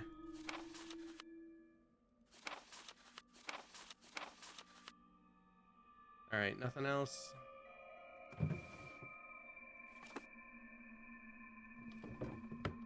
All right, we got these. The shears were tailored for trimming plants.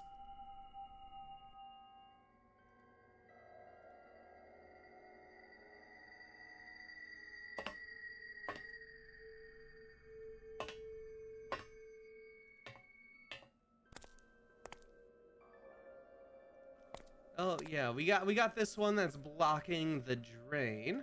All right, let's see if we can trim it on up. No. Oh, we have to be zoomed in. That's right. I removed a few branches and leaves, clearing that corner of the drain.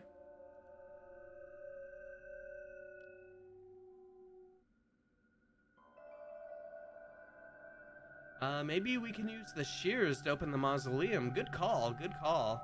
Yeah, we'll have to try that when we head on over there. All right,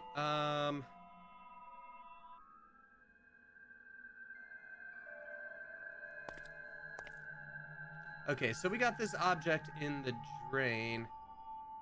So can we use that hose upstairs now? I don't know.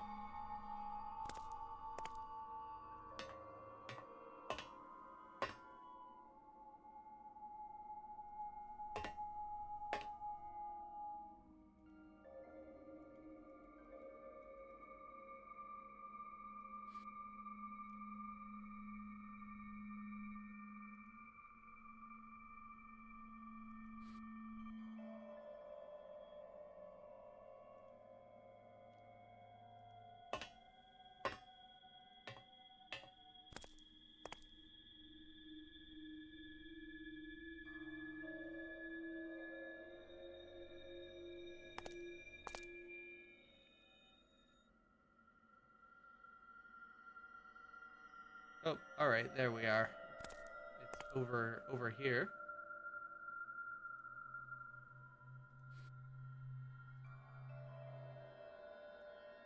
Apparently, the water wasn't running.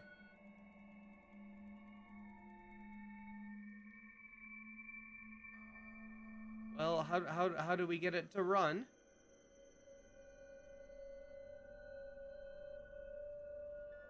It didn't need to be oiled.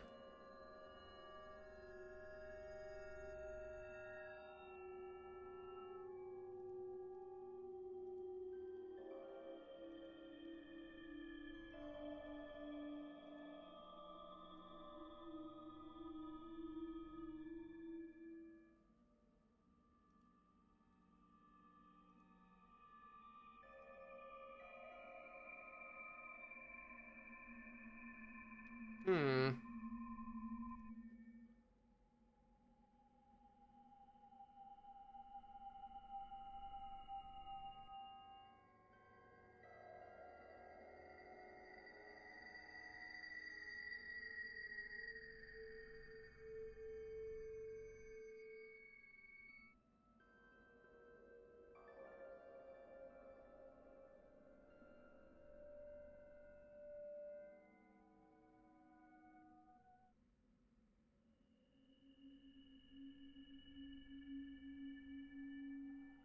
All right. Maybe it's something to do with the electricity, or who knows. So maybe we do that later. Oh, right, yeah, the water in the house wasn't working either. That is true. All right. That is a later thing though. Can we trim you? I took a few leaves with me as a treat. Look at that. I had taken a few leaves and fruits from that strange African plant. They had a very particular smell. Yes, that is the plant old Michael is really turned on by.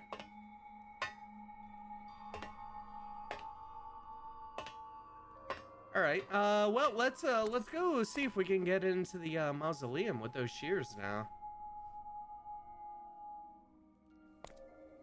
That might be a good plan.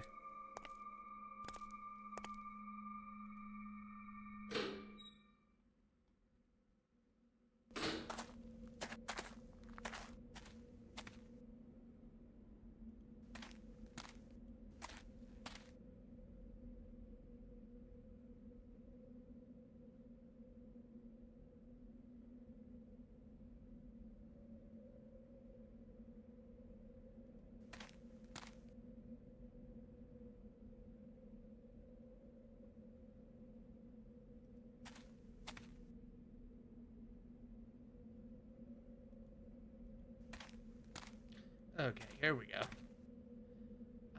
What was down this way? I don't remember. Oh, right, the church. That's locked.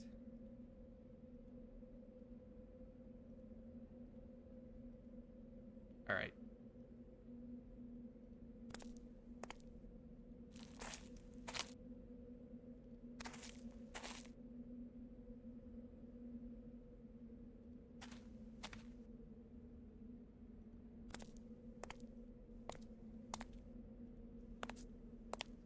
All right, let's head on in and out the back.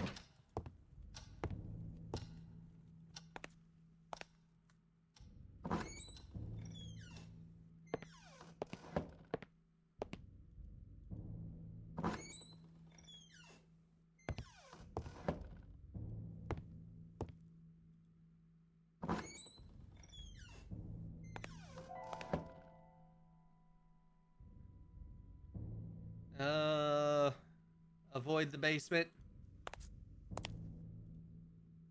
We don't want to go down there.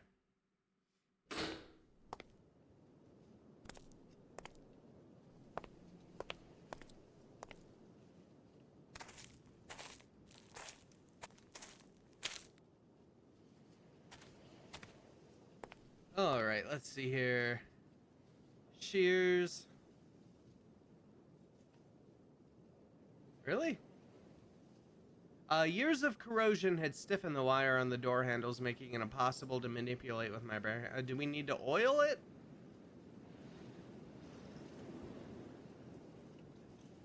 Pliers? Okay, it was the... Alright. Well, we got it open. Let's head on in. A cold shiver ran down my spine as I entered the decaying crypt. The foul smell of rotting flesh seemed to have persisted throughout the years.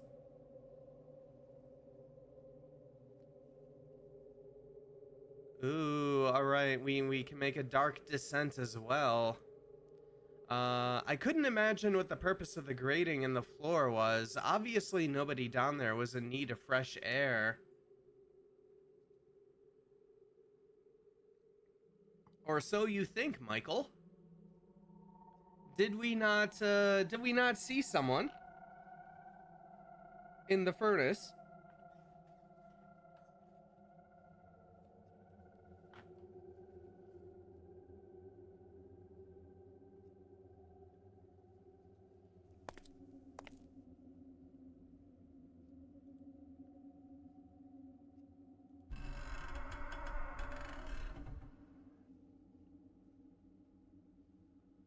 No one's home. Curiously enough, this coffin was completely empty.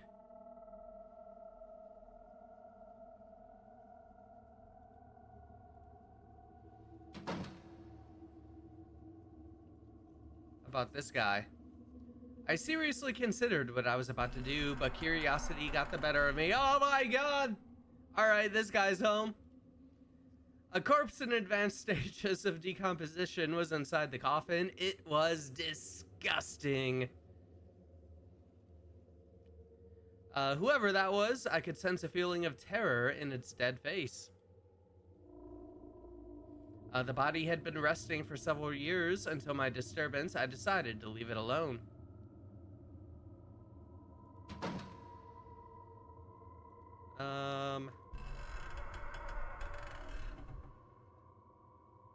Nothing really hidden?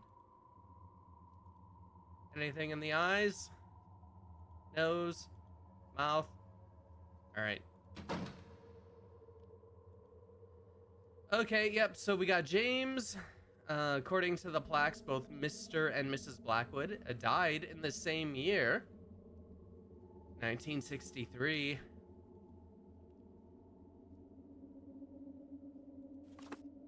Oh, alright. We got something. Stone? An ordinary rock. Okay, so... I guess I can't really tell if this is James or Catherine. One of them is missing, though. One of them is missing.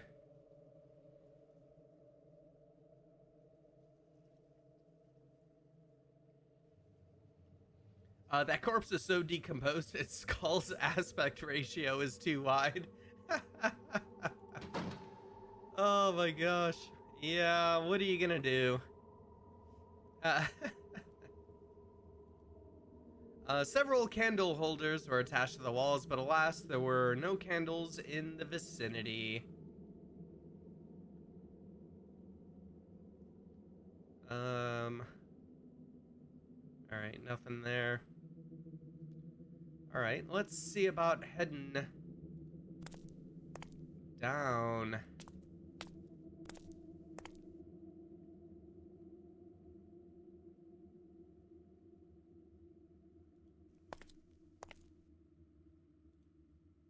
One of the coffins was considerably smaller than the rest. Even though it was in better shape than the rest, it was too dark to make out with the plaque read.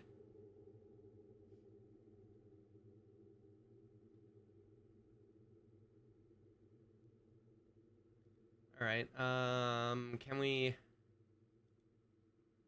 Oh, it didn't have any oil. Okay, I can see an R. I'm assuming this is the the kid. The prospect of witnessing the decaying body of a baby wasn't very tempting. Oh, come on, Michael, you baby. There were several coffins in the room, probably belonging to the most important ancestors of the family. Seeing one dead body inside the crypt had been enough for me.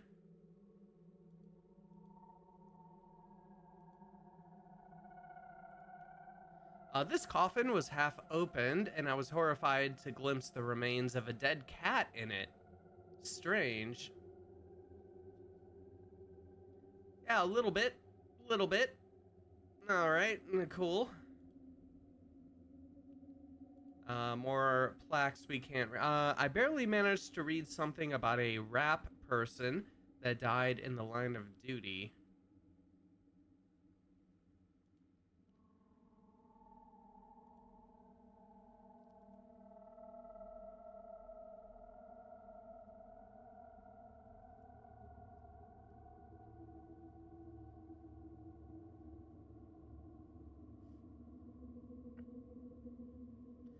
Oh, maybe if we can find some candles, we can light this up to be able to read the name of, I'm assuming, the dead Blackwood kid.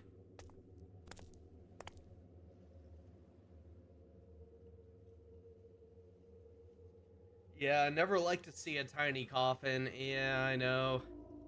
The kid's first name starts with R.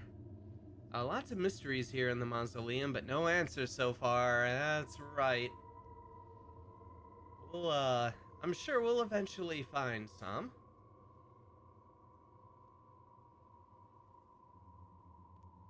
Alright, well, let's head on out. After leaving the crypt, I stopped to think for a few seconds. I only found one body inside, but there were two plaques. Something was evidently out of place here. Yeah, you think, Michael? You think?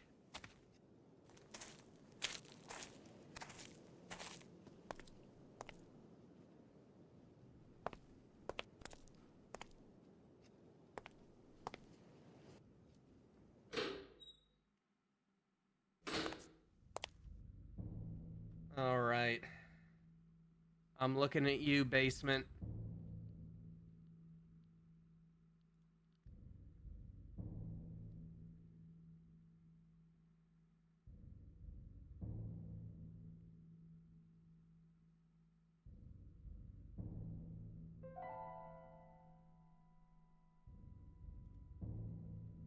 Alright.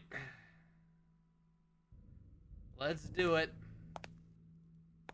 Let's head back down.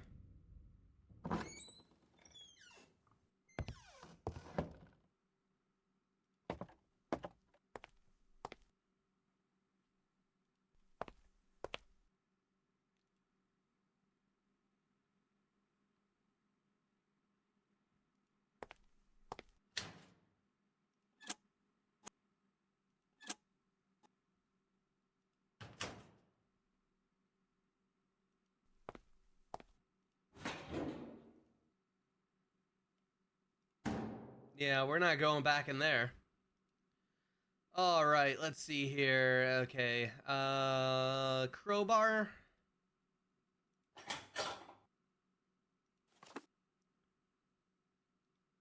Oh, no.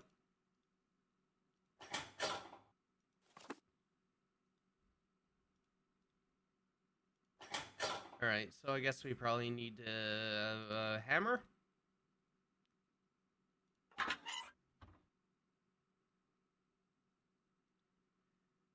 Do we need to keep doing it? Alright, there was no more need to fiddle with the valve.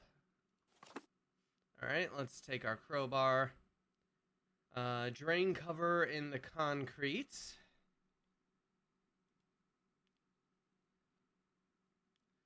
Alright, so do we have water now?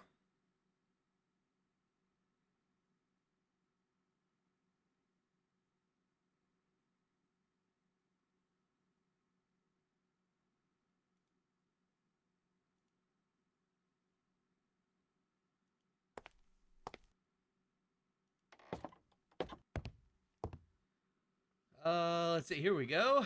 Did that turn the water on? Let's find out.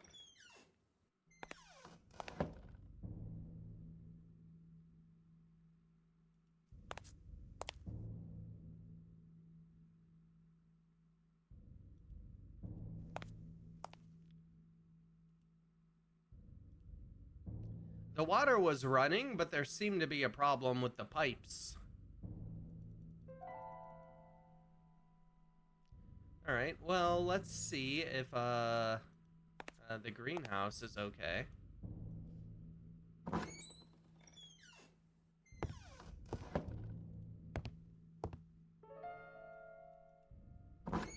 Oh wait, on our way, let's see if we can call Jerry. We got a missing corpse on the loose. Jerry. Yes?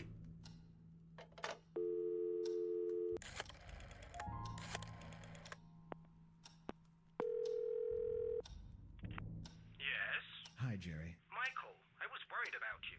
Are you doing okay? Yes, I'm fine, and I think I know the identity of my intruder. Tell me, who is it? Yes. James Blackwood. What? The Blackwood person? Michael, are you serious? That the ghost of the murderer is roaming the house? I'm not talking about his ghost, Jerry. I'm talking about him. What the heck do you mean? I mean James Blackwood himself, alive in this house. What? What? How is that possible? It makes sense. After murdering his wife and realizing what he has done, he begs for help to Christopher Milton, who fakes his death. Milton, the previous owner? Michael, you're losing your mind. Even if he managed to hide himself, how did he survive all this time? Milton has been missing for years. Good point, but I'm sure a desperate man like Blackwood would have found a way. Huh. Yes, by turning into a ghost. Yeah. Wait a minute. Yeah, I have it right here. James Blackwood passed away on June 1963. Passed away. Would you please stop this? Jerry, just listen to me. I know I'm right. There's only Mrs. Blackwood's body in the crypt. His is missing. Oh God, Michael. You've really gone out of your mind. Digging into coffins, what next? Desecrating the chapel? Fuck yeah. Whatever it takes to solve this mystery. You can only find stories like this in books. Precisely why I'm beginning to wonder about your sanity. You'll see. You'll all see. Jerry. Why is Jerry not having fun with this like we are? Jerry, you are our best friend. And if not best friend, you were our best realtor. I don't know, maybe Jerry's getting upset because he he helped us purchase this house. And now we're digging into things that would probably lower the resale value. So maybe Jerry doesn't like us digging all this stuff up.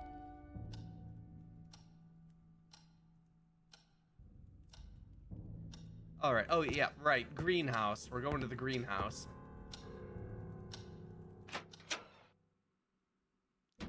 See, that's the kind of logical jump only a horror author could come up with. Yeah, right? Jerry needs to trust us. We've been nothing but trustworthy this entire time. But yeah, there could be other explanations for the missing James Blackwood body in the crypt.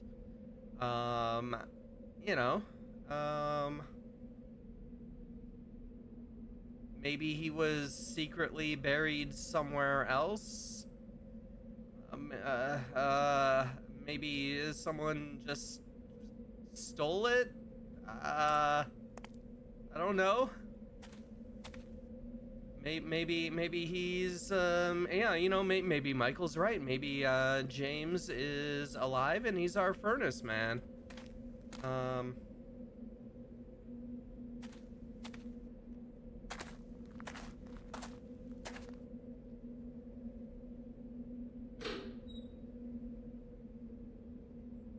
Or you want a fucking logical jump? How about this? James Blackwood is Jerry. How's that for a fucking twist? Let's go.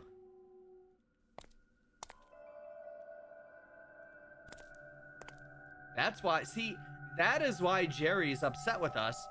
Because he's, you know, he's trying to keep his previous identity a secret. Yeah, mind blown.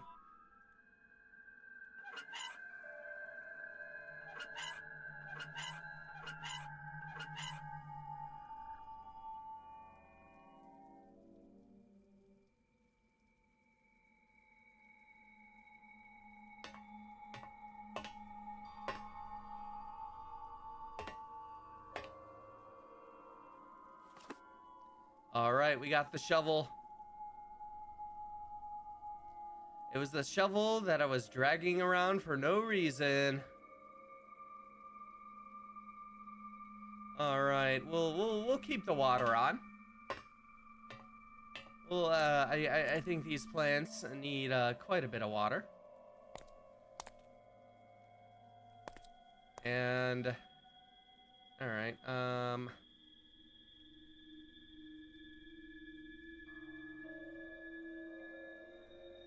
okay, so oh, wait. I got it. Just pull the hose out and then the water will go down here. There we go.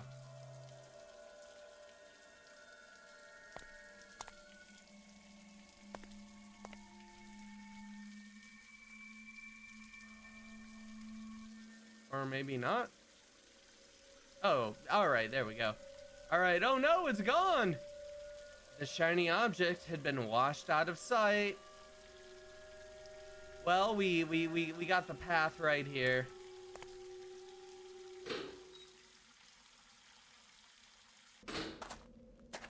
Oh yeah, that was good. I know where it's at. There's like a little water area that we kind of found earlier. Like last stream. Just gotta kind of remember where it's at. Where is it? Yeah, it's not that far.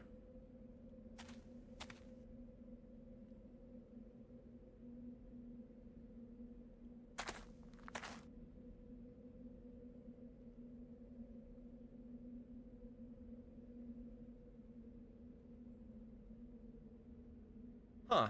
Where, oh god. You know, I found the little area with the water and the tree, like, numerous times last stream, but now, now that I need to get to it, I don't know, where to go.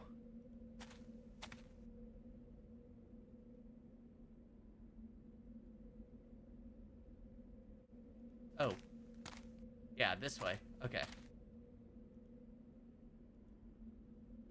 There we are. All right, we got another key. I had been through a lot to get that small key. That's right. You had to do some fucking yard work. We were watering plants and drains. Oh, what a busy boy you've been, Michael. Okay, all right. So we got another key.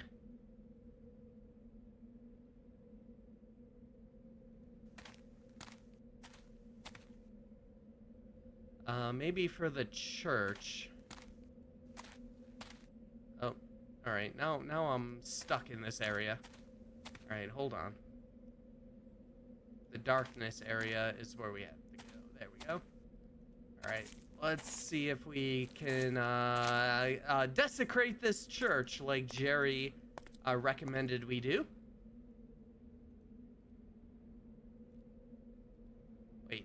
Wait. That wasn't useful.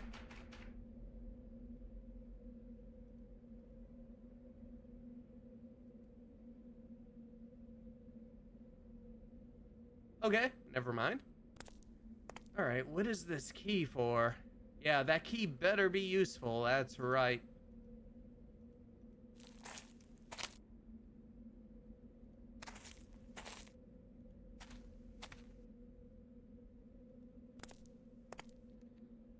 All right. Let's see. Well, there. Maybe one of those.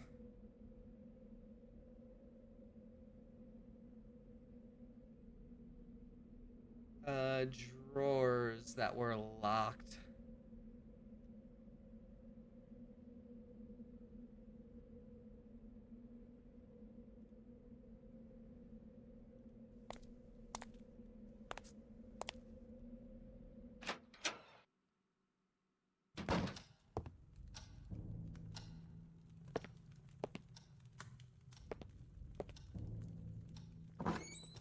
I think the desk in this room, like the drawer on the right, was locked. Let's see here.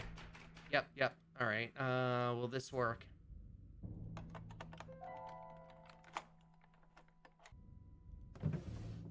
All right, perfect.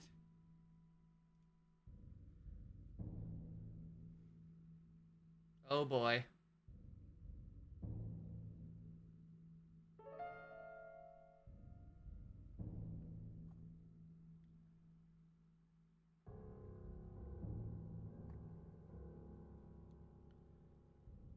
Um,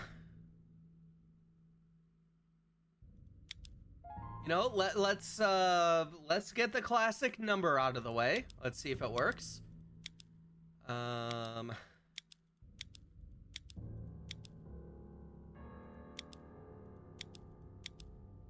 oh wait.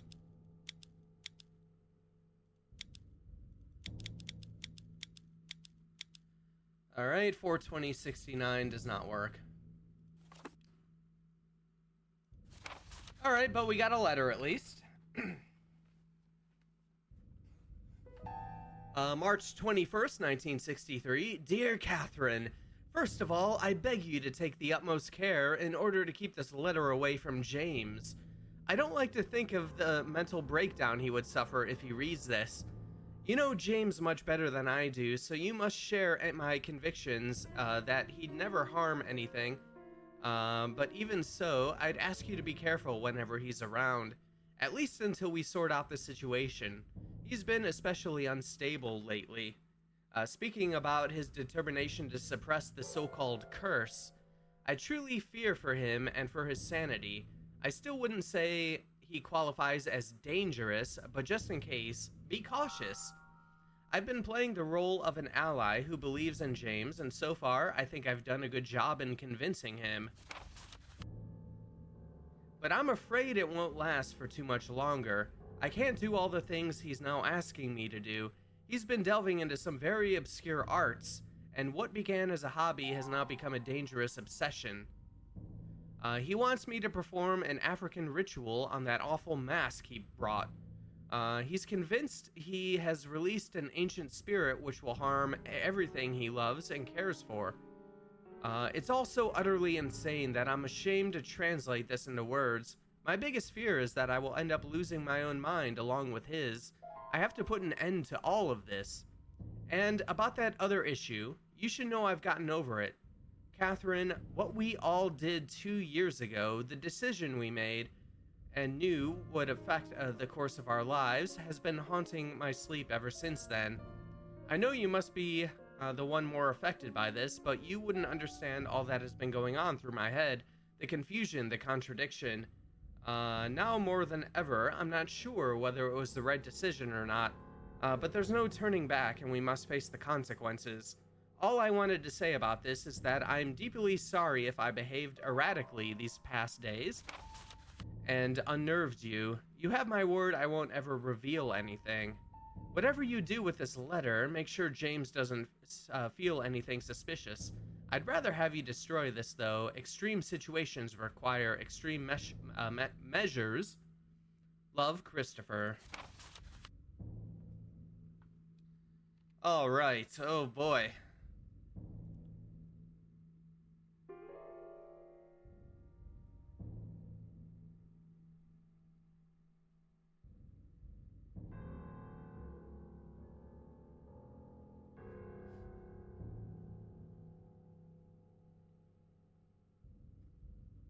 All right. Let me pull up that picture of those blocks that we took because those had numbers on them.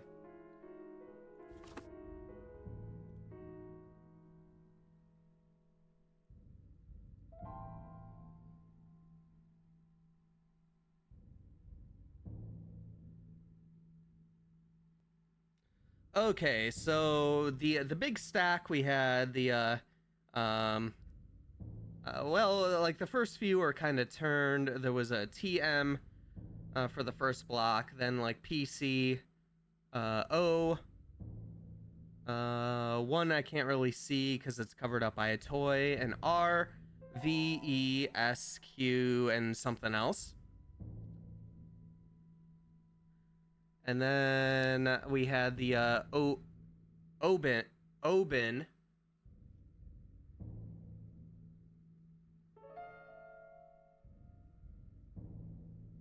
And I think we know the child's name starts with an R. Robin? Batman's son?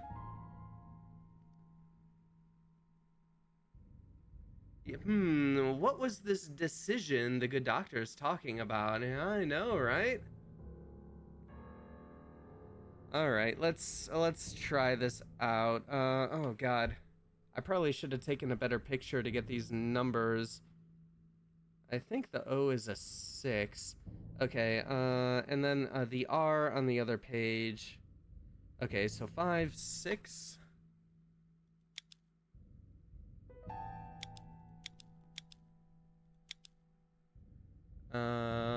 0.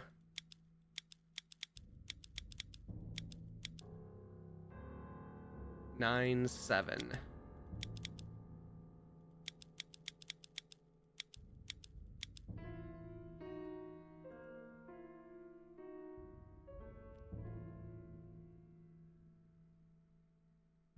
Oh, wait.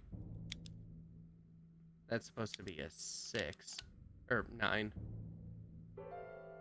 59097. Oh, okay. Wait. Wait.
Okay, there we go.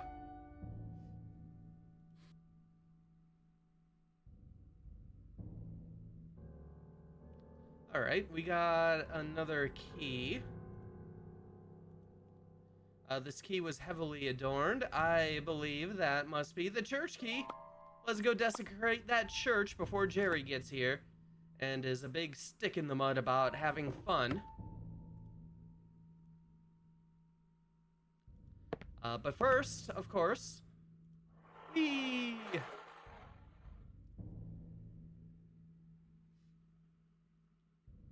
Whoa, we got the combo, but it's an empty box.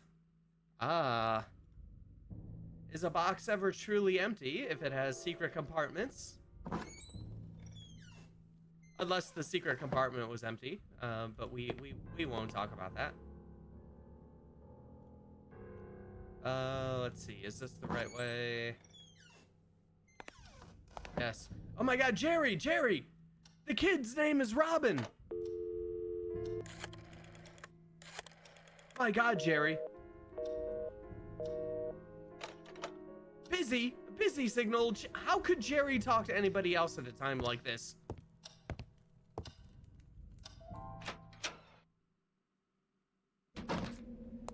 Jerry's probably busy calling the local asylum to come visit us.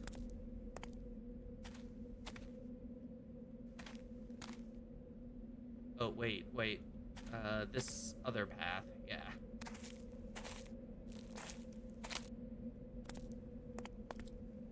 All right. The lock produced a loud noise that echoed in the quietness of the area. It made me wonder about the secrets that had been kept safe and undisturbed in here for years. Let's go. Let's go to church. Not even inside the chapel did I perceive a peaceful environment. The deadly stillness was deeply unnerving.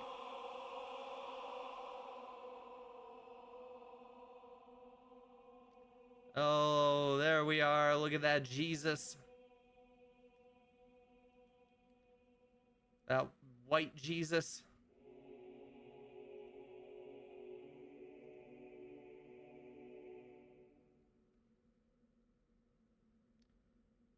All right, we got stairs going up. Let's get further in here though.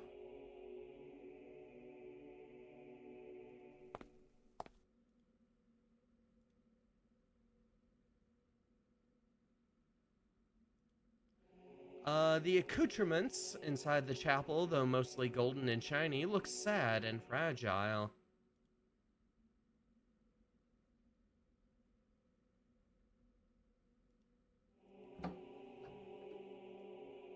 The chalice was lavish and pleasing to the eye, but was sadly of no use to me. All right.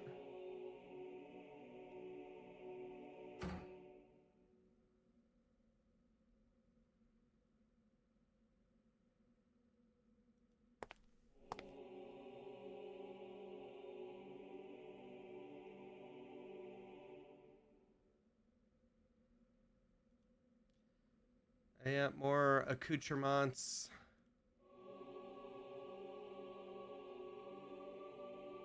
Oh, wait. It was some kind of small metal ring.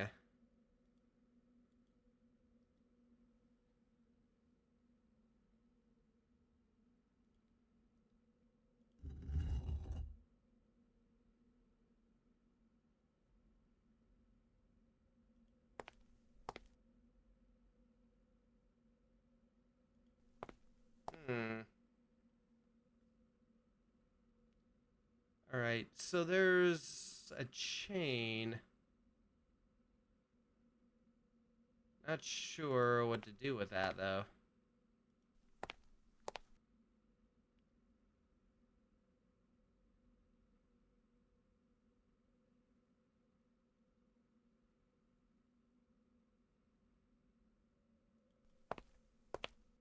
All right, well, let's head upstairs.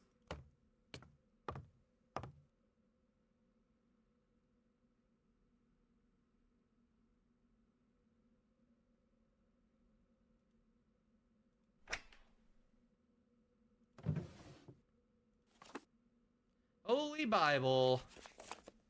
The Bible and Holy Scriptures. Lovely. All right, strap in, everybody. We are going to now read the entirety of the Bible. Live.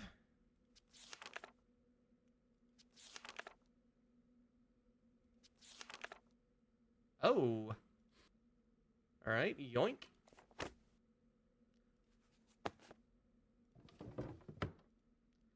The cabinet on this small loft contained items that seemed to have belonged to a priest.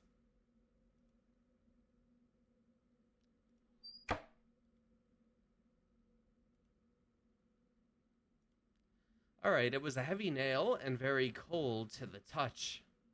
Is this going to be like the church from Disco Elysium? I don't think so. I don't think anything is gonna be like the church from Disco Elysium. That church section was very, very unique. All right. Hey Jesus, I need another nail. No.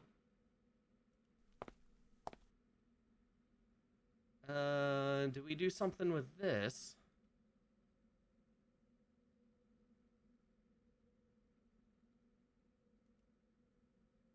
I guess not.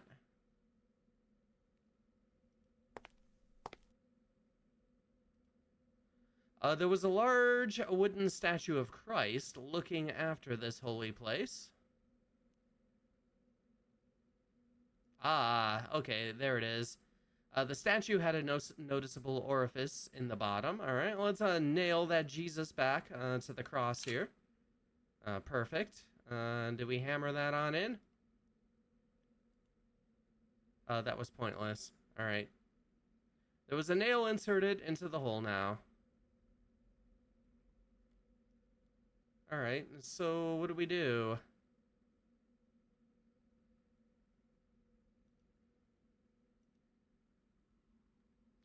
Something was curiously different about the INRI sign now.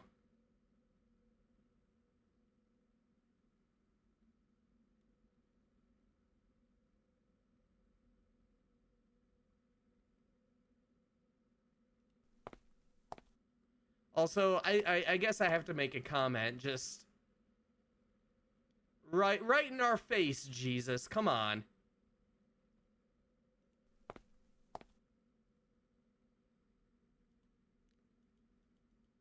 All right, how do I?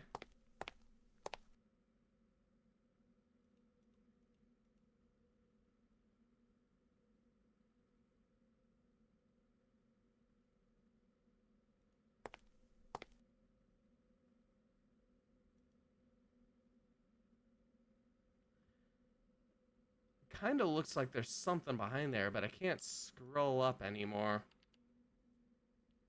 Or move the mouse cursor.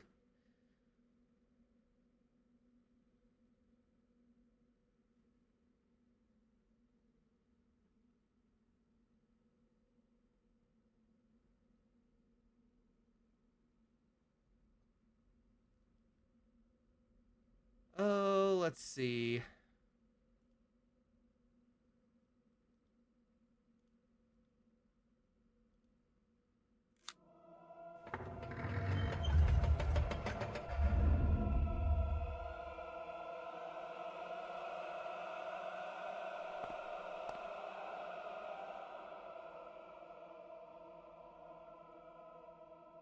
All right, down we go.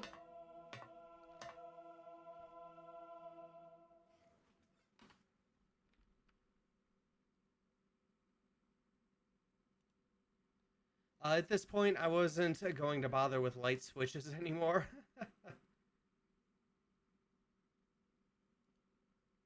It was nearly impossible to discern anything in the secret room, but that seemed to be a candle.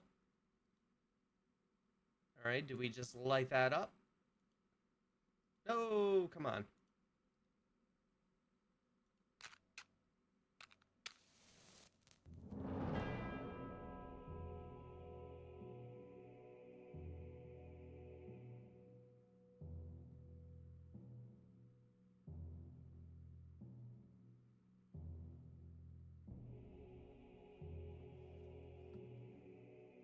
Whoa, Jiva statue FMV animation segment out of nowhere. That's right.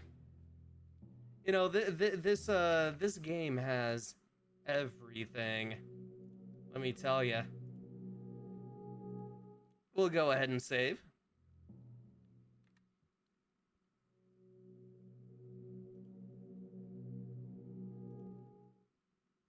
I will say this, for a game that has been pretty much abandonware for a good long while. It's been running like beautifully, like no random crashes or bugs or anything. Most of the books scattered in the hidden room were about occultism and African culture. Even their titles were disturbing. Strange titles such as De Vermis Mysterious gave me the shivers. As much as I love books, I didn't even dare to open those. Oh, come on, Michael, you baby.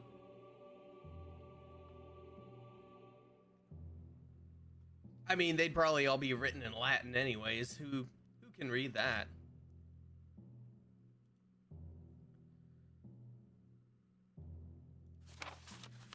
All right, let's see.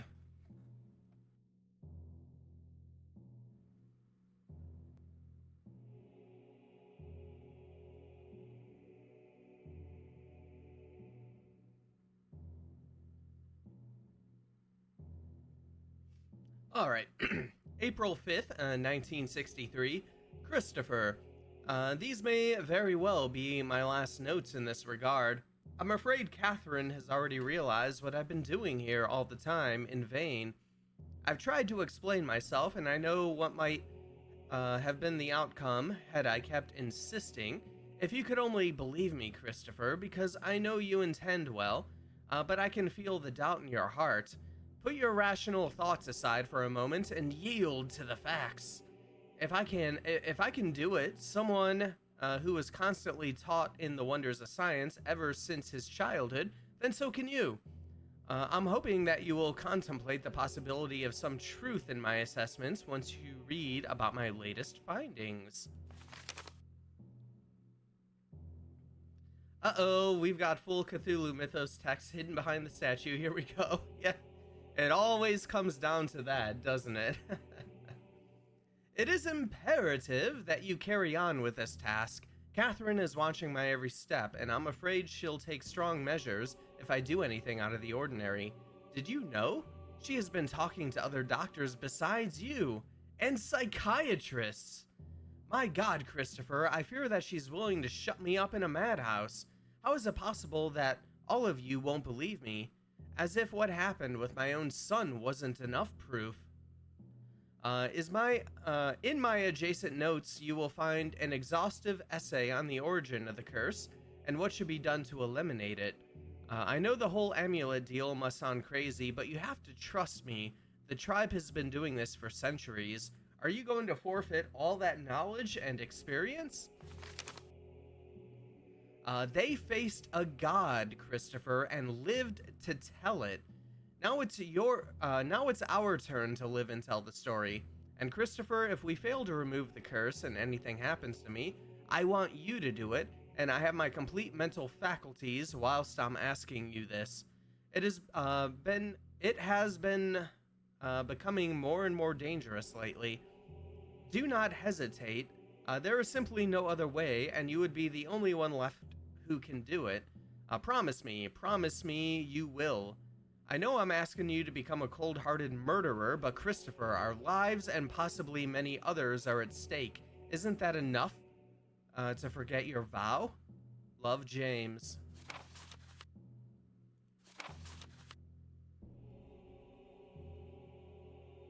A psychiatrist? Can't trust him. Keep an eye on Catherine, yeah. Oh, yeah, this is back in the day. Catherine's getting hysterical. Someone get a sedative. That whole thing that always happened with women in the old black and white movies, especially the horror ones. All right, let's see. March 26th. The folklore of the Dalmar is just as disturbing as their vicious attacks. If my research has been correct, then I could have stumbled upon one of the most ancient tribes ever known to humanity, dating back to the era where the so-called Bushmen inhabited South Africa. We're talking over 20,000 years ago. How could any civilization manage to survive all this time without ever hunting or expanding, just being there? I don't dare to imagine what 200 centuries of inbreeding and cannibalism can do to people. I've seen them, and they can't be called humans. What is the most unsettling is their mystical background, impossible to be considered a religion due to its complete lack of basic rules and maturity.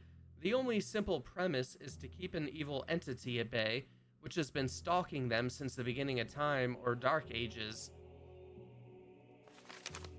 At this point in my research, I had to stop and consider the implications. The Dalmar actually thought of their later period, the systematic slaughtering of mankind as good times or golden ages.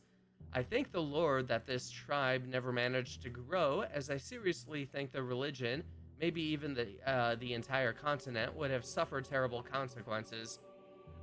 Yeah. There was that whole thing that we read about before, where James speculated that they were purposely like keeping um, their population at like a certain level.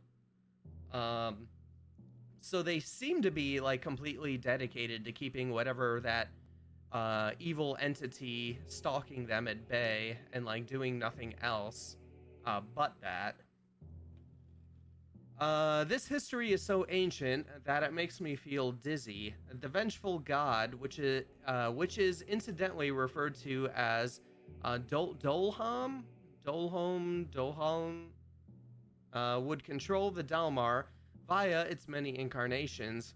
Most of the time, it would be a tall feline-like figure, always dwelling in the shadows and slaying any villagers who would unwittingly come close. Oh, so like a cat, and it zooms out in front of you, and you trip and break your neck.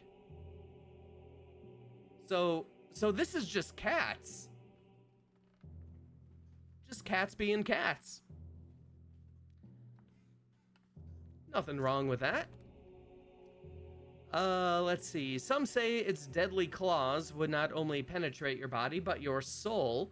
The purpose of the harassment is unclear. It would look as if the Dalmar were simple toys to play with. It seems then that the Dalmar managed to free themselves. Oh, that kind of, what's that one Lovecraft entity, that often is just someone that just like fucks with people? Nyarlathotep or something. I think that was the one. That just seems to like to fuck with people, most of all. Let's see. From its clutches, with the help of an amulet or charm, which would effectively force the entity to retreat. The most curious thing is how this amulet was conceived.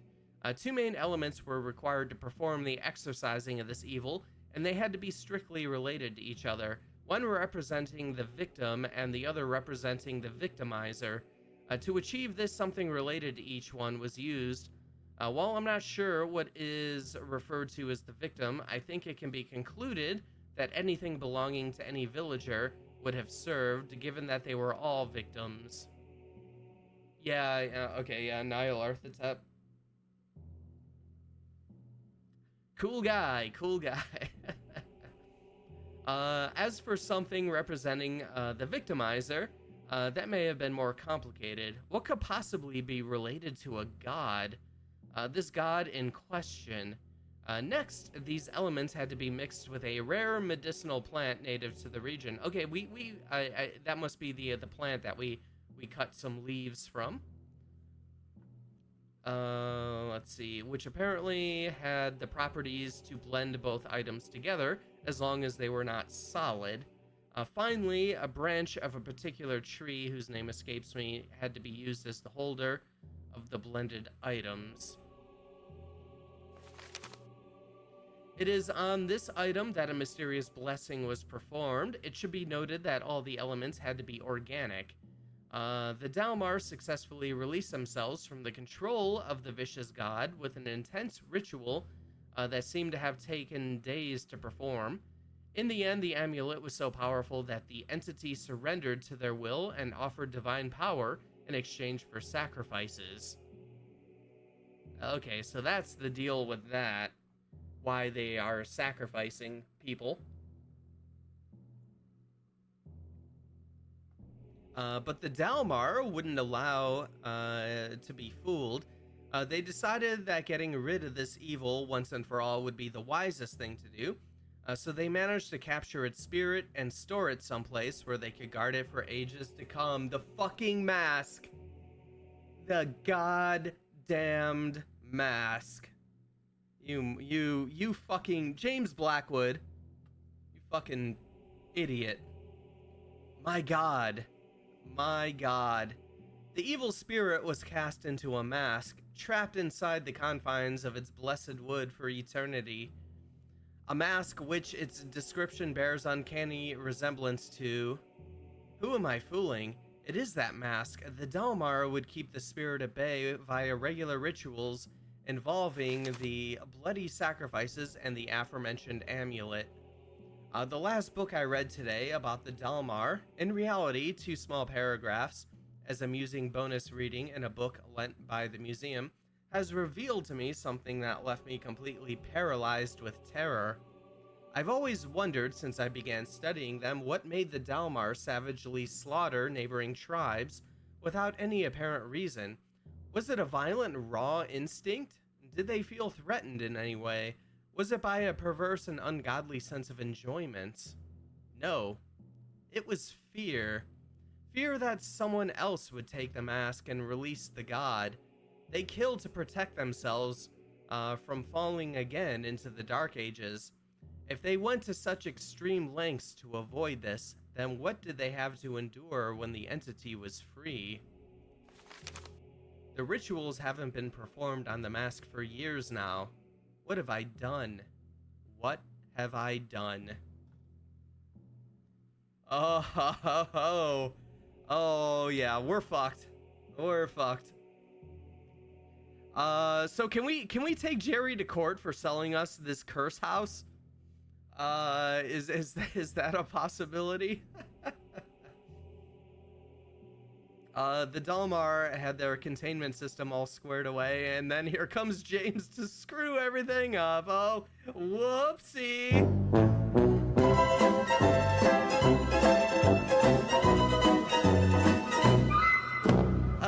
Oh. Oh my God. So playing that Curb sound effect just made me realize how much I would love if Curb Your Enthusiasm actually got to the point where it just kind of went buck wild. Like if anybody remembers Family Matters, the old TGIF show, family show from the 90s. It started out as just kind of like a family sitcom, and then, it got wild with Steve Urkel making crazy transformation inventions, teleportation devices, go into space, all that kind of stuff. Now, what if Curb turned into like shit like this? Like Larry David accidentally picks up a cursed object. That'd be wild. Absolutely wild. I was shocked to learn about this evil. Terrible as it was, I still wondered to what extent James Blackwood went to get rid of the curse. Yes, indeed. Alright, we got whatever that is. Alright, I guess we can't read anything else. The branch was very odd looking.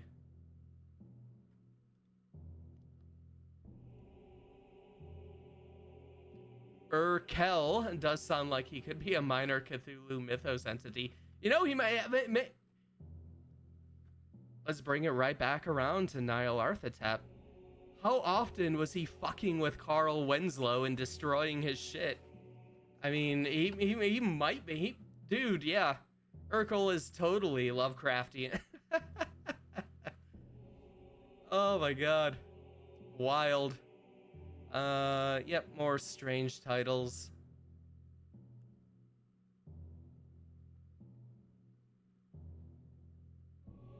I would be cool to have Urkel actually take it all over, considering that, Lovecraft himself was a garbage fucking racist. Why not? Why not? All right, I guess we're done down here. All right, thanks for the help, Jesus. Okay, so now what do we do with all that information? Are we going to complete the ritual? I guess, like, we got the branch. Um, we got the okay, yeah. So we got the branch. We got a piece of that plant. So we just need to figure out what to use as the victim and the victimizer.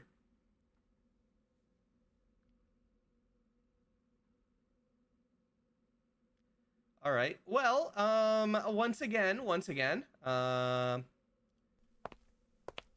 we call the only friend we have. Perhaps Jerry can help us figure out what to use as the victim and the victimizer.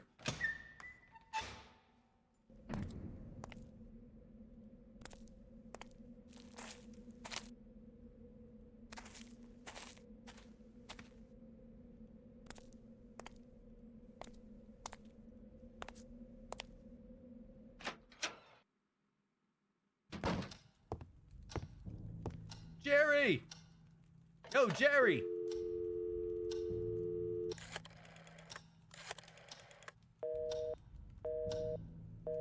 What? Are you kidding me?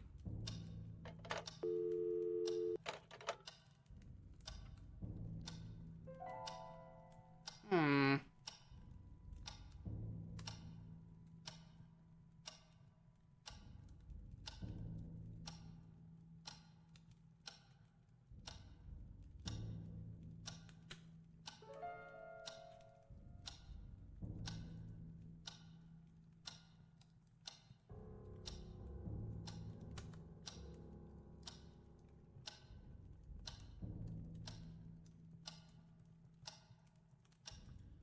All right, let's take a look at our inventory here.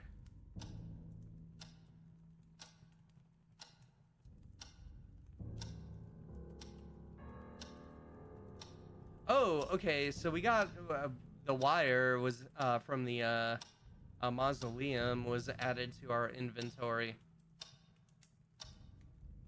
I didn't realize that before. We have just one match left. All right. Let's see if we got any mail yet.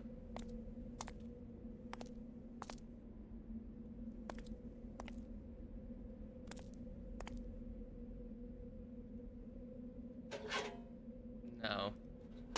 All right.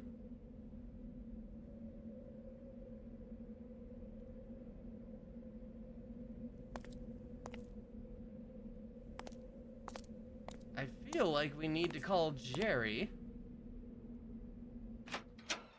I don't like that he's on the phone with someone else though.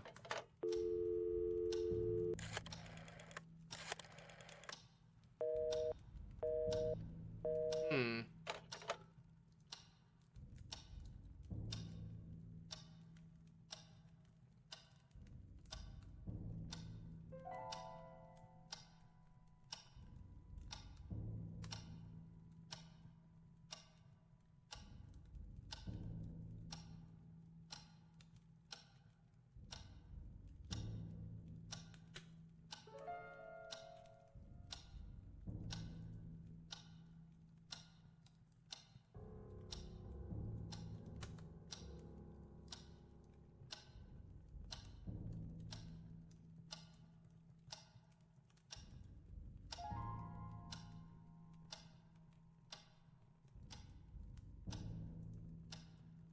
All right.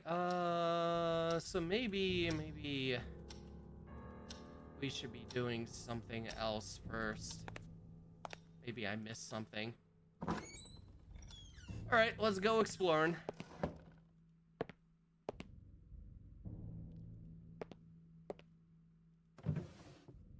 Oh, yeah, that the napkin drawer. It's always the napkin drawer.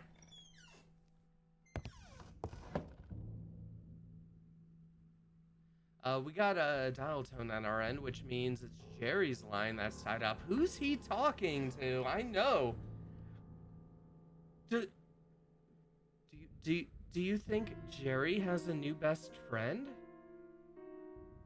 Oh my god.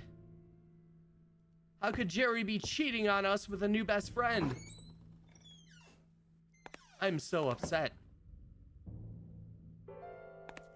Let's see. We haven't been in here for a while. Anything going on?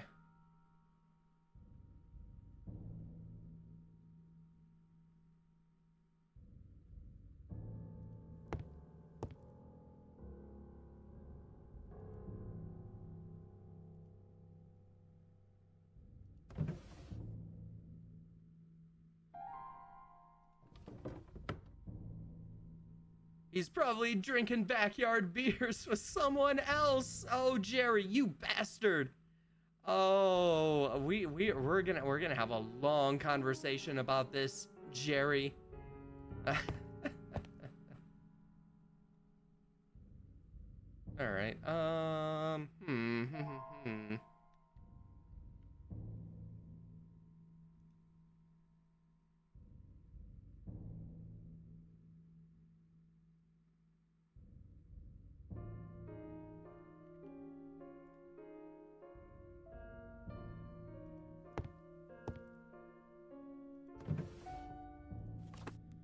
Okay, yeah, that's that photography book.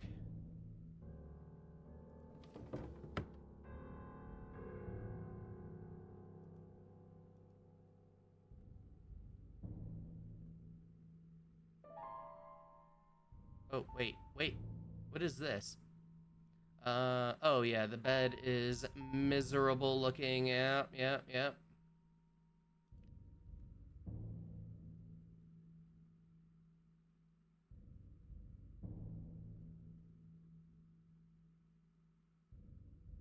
Hmm.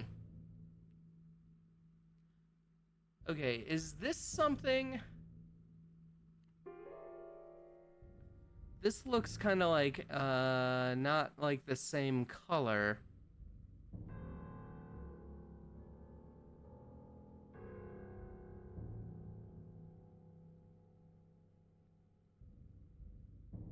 Oh, wait. No, oh,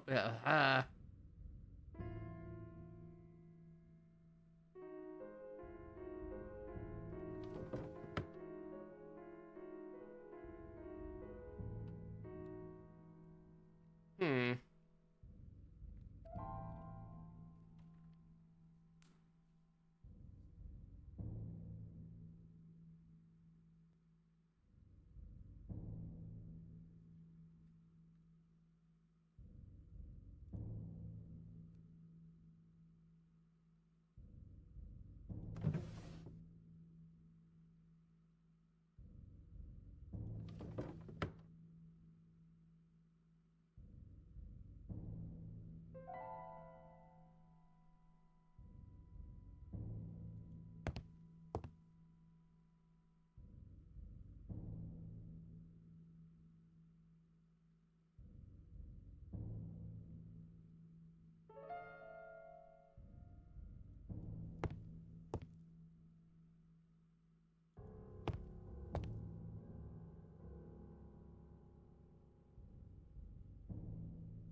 Oh, wait.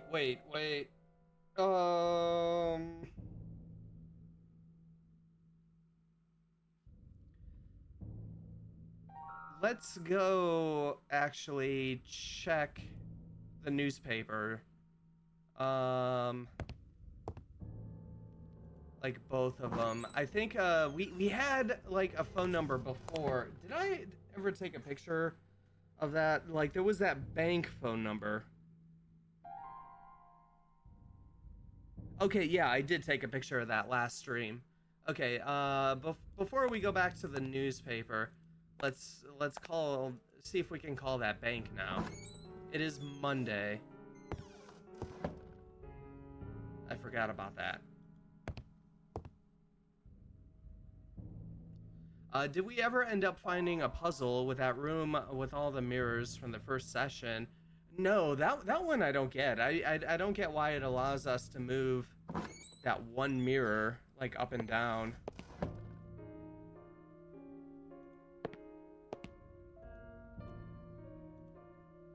Yeah, the bank didn't answer last time because it was Sunday. Yeah, yep. All right, let's see. 01912.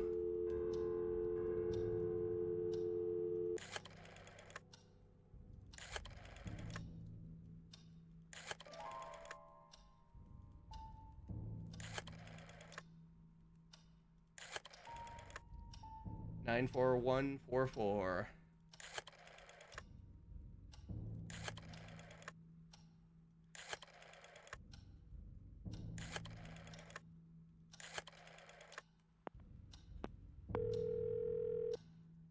Good day, the National Bank of Northumberland. Robert Blake speaking. Hello, Robert. I need some help.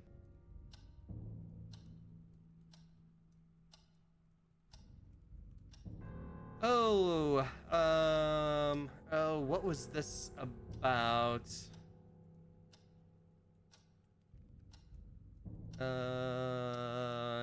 Let's start with James. It's about James Thomas Blackwood. Do you have a customer called that? I'm sorry, sir. I can't give you that kind of information.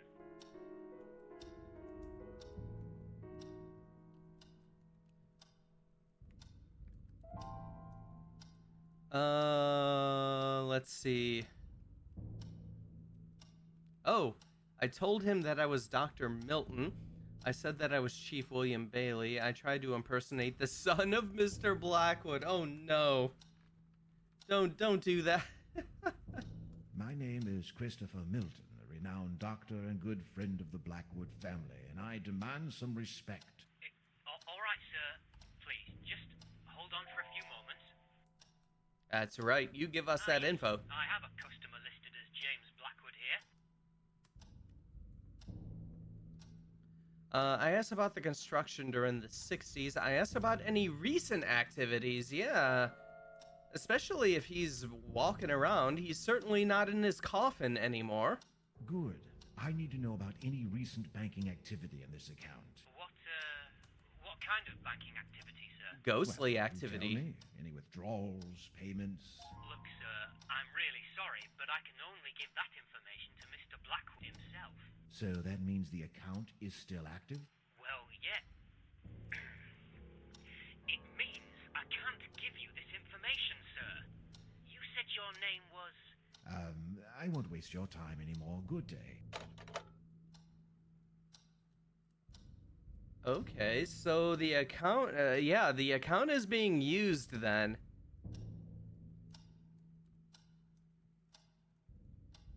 Who is using the account? Yeah, there was an account open at the bank to deposit funds for the construction of add-ons. Oh, okay, yeah, that's right. That's what that little thing was about. All right, let's go back to see the newspaper again. Make sure there wasn't any other phone numbers for us to call.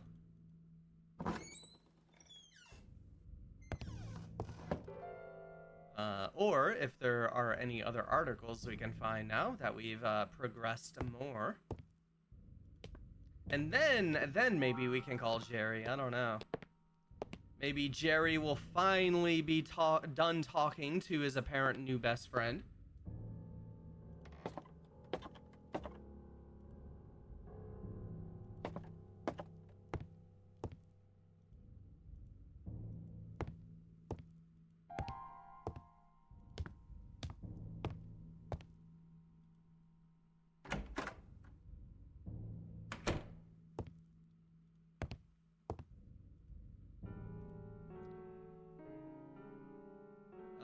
let's see. August 61. Oh, I went through the news during June 63. Oh, yep, this looks like a phone number, and this is a new article. All right, hold on one second. The Journal, a Northumberland Daily News, Wednesday, the 1st of June, 1963. Following the shocking news that became of public knowledge last week, we must now inform about the sinister outcome of the story that has been in the mind of every citizen in our town these past few days. Mr. James Blackwood has died at the age of 56 due to a heart attack, allegedly because of the pressure and stress caused by the astonishing accusation by Mrs. Ava Mariani, former maid of the family. This puts a sudden end to the case deferred by the authorities. Police Chief William Bailey said, "It saddens me that Mr. Blackwood was never brought to a proper trial. No matter what kind of excuses could be possibly made, the death of Mrs. Catherine Blackwood is a fact. I'm fully convinced that he was guilty." Dr. Christopher Milton is said to be taking care of a funeral that nobody will attend, and all the belongings of the Blackwood family are now in his possession. Silently, Rothbury returns to daily life, turning the page over one of its darkest chapters. Many will wonder in the years to come what really happened inside Blackwood Manor.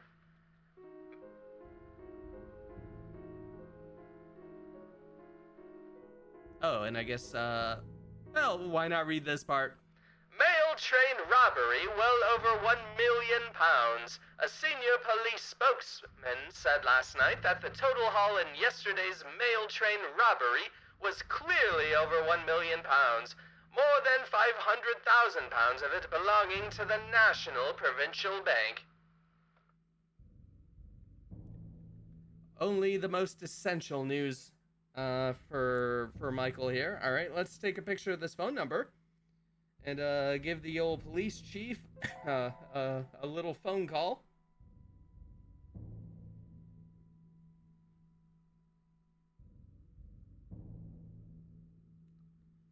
All right, perfect.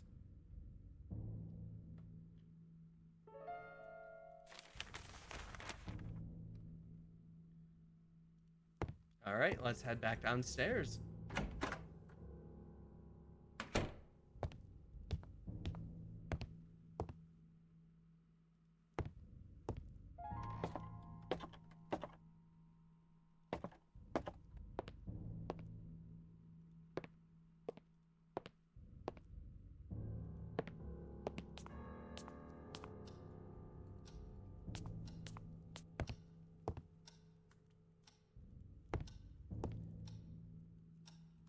Also, you know, I've been thinking about like what I do in real life, like the the second I saw like Furnace Man, I don't know, like I know we're very very far away from like the closest town, but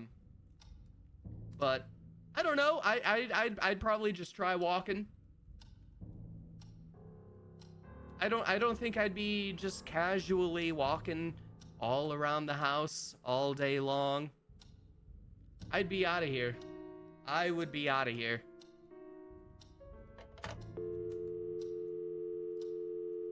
All right. Let's call the old chief. Let's see.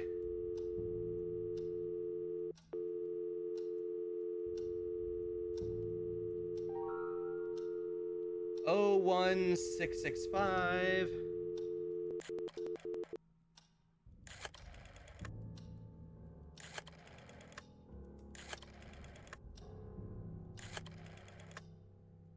Uh, 65217.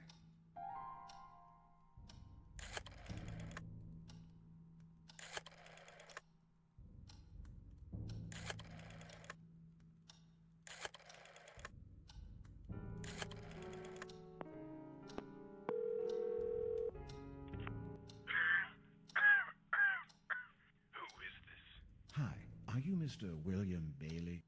That's me. And you are? Yes, my name is Michael Arthade. I'm a journalist for a local newspaper in Yep. Rothbury. Yep. I see. And what's this all about? Well, you're the former police chief of this town, aren't you? Indeed. I served many years ago. And you were once in charge of a famous, or should I say, infamous case here? Ah, bloody hell. Don't tell me this is about James Blackwood. Well, yes, I'm writing a story for my newspaper. The most famous police cases of Northumberland. Have you got any idea how many times I've talked about this? Go to your nearest library. I'm sure you'll find plenty of information about Blackwood there. Let's see. But sir, this case is fascinating, or... Please, Mr. Bailey, I beg you.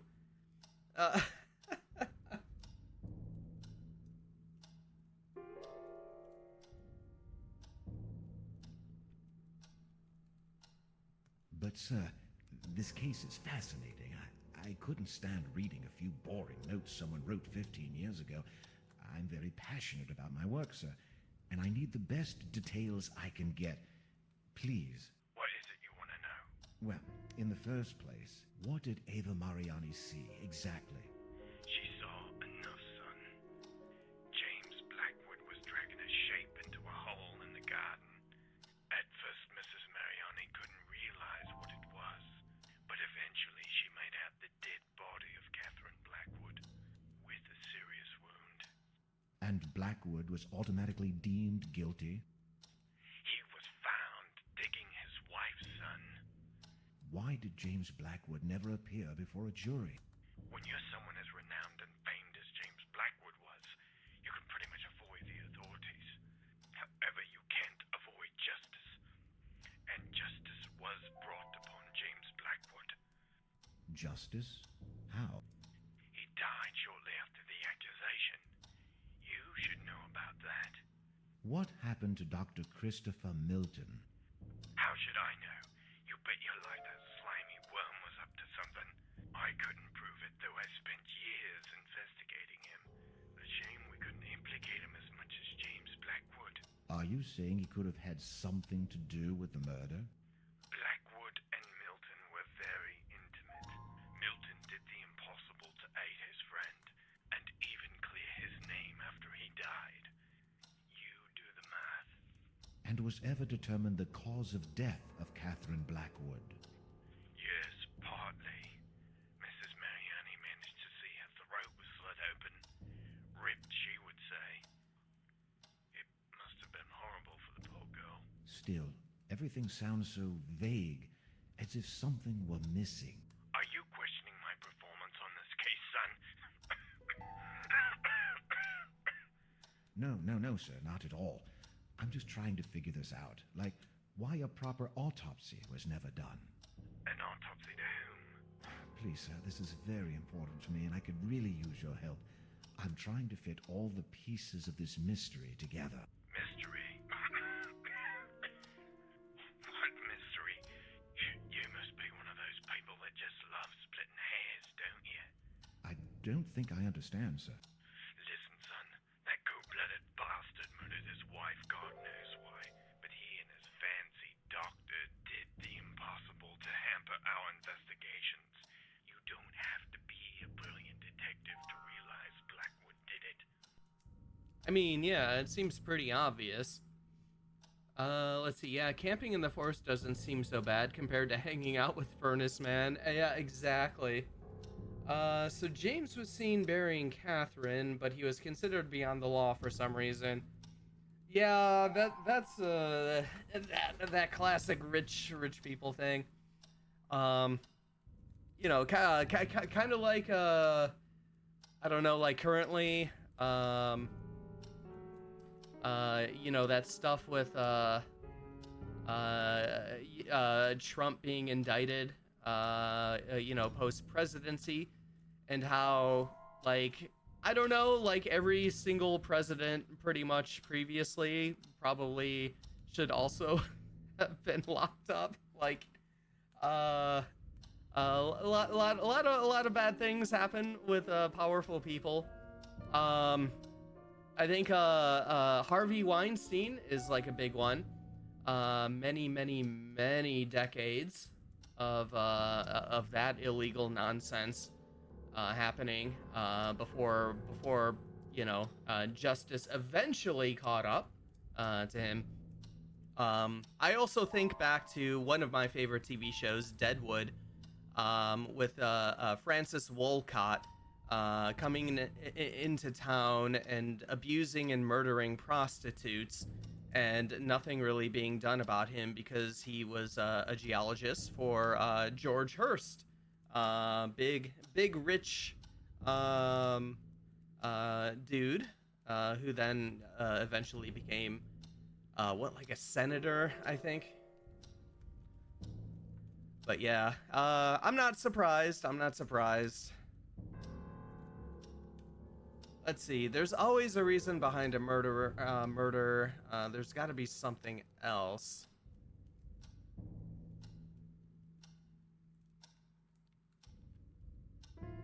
There's always a reason behind a murder. Nobody has ever found out why Blackwood did what he did. Psychopaths don't need any reasons, and James Blackwood turned into one, precisely. Well then, tell me how Blackwood reacted when you pulled his wife from beneath the ground. I beg your pardon. I mean Catherine Blackwood's body when you dug in the garden of the manor. Like I said, they hampered the investigation. We never managed to set 1 foot inside the manor. What kind of bloody journalist are you, son? But are you telling me you never actually retrieved the body? That's exactly what I'm telling you. Now, if you don't mind. But wait, this doesn't make any sense. Stop wasting my time, damn it. I was enjoying my retirement until you had the brilliant idea of calling me. I don't want to hear anything else about this case ever again. Please, Mr. Bailey, don't... Leave me alone. I don't know. Doesn't sound like he was really enjoying his retirement. So is this police guy being so evasive because he's touchy about not having investigated sufficiently, or because he was part of a cover-up? So Catherine never underwent an autopsy. Yeah, so I think it might be a combo of something else and your first point, where yeah, he's being evasive and touchy about not having investigated sufficiently, perhaps not his fault, but because he was not allowed to.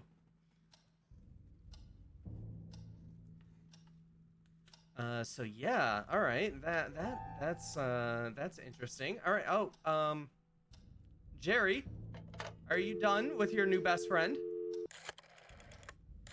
I got some news, Jerry. News. Yes? Jerry, it's me. Michael, I was about to call you. Why? I've been thinking about what you told me, and you could be onto something there. But I'm worried about your safety now. This could be dangerous. What do you mean by dangerous? Well, let's suppose you're right, and James Blackwood is indeed hiding somewhere inside the house. He's a madman, a murderer, and your life could be in danger. Jerry, if James Blackwood is still alive, he'd be nothing more than a harmless, decrepit old man. I don't think I'd have any problem outdoing him. And what if he That's is right. I'm willing We're to gonna take do the that risk. fisticuffs. He surely knows I'm here by now. What if he's waiting for me to leave so that he can escape? I can't miss this opportunity. The opportunity of what, for Christ's sake? Of knowing. I'm already too much into this, Jerry. And if I don't know what happened inside this house, I won't be able to sleep again. You're obsessed. You were supposed to finish your book, get some We rest. wrote one page, Jerry. What are you going to say to your editor? Who knows, maybe this whole episode inspires me to write that ending. I'm sorry. I can't leave this now, Jerry. It's too late. I can't believe this. I don't understand you. Doesn't the possibility of spending another night in that house with a creepy old man hiding in the basement scare you? I know what you're trying to do. Goodbye, Jerry. Michael? Michael! It's dangerous, do you hear me? Dangerous! You have to leave that place! I'll keep you informed. All right.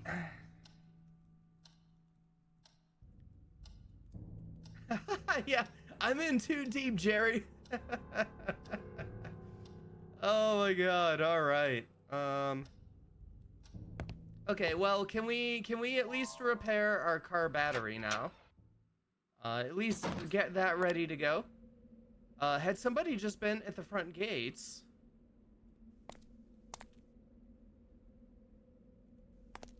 Let's go check, I guess. Hello?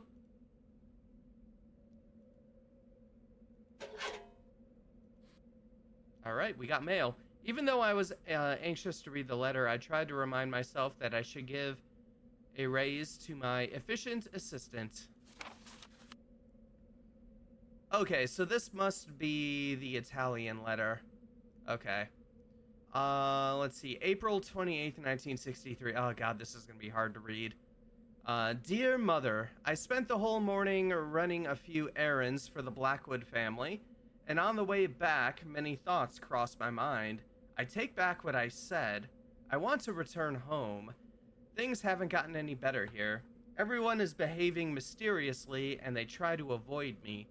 I do not understand that they must still be disturbed about the death of their son, but it has been almost 2 years since that already. I feel like an alien. I don't belong here anymore, and I find it hard to sleep at night.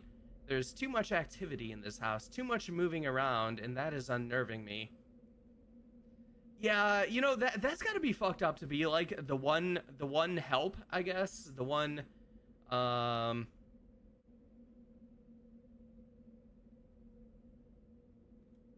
maid or whatever, in a house filled with people going on about fucking curses and rituals and running around doing god knows what and murder. Like, that's really weird.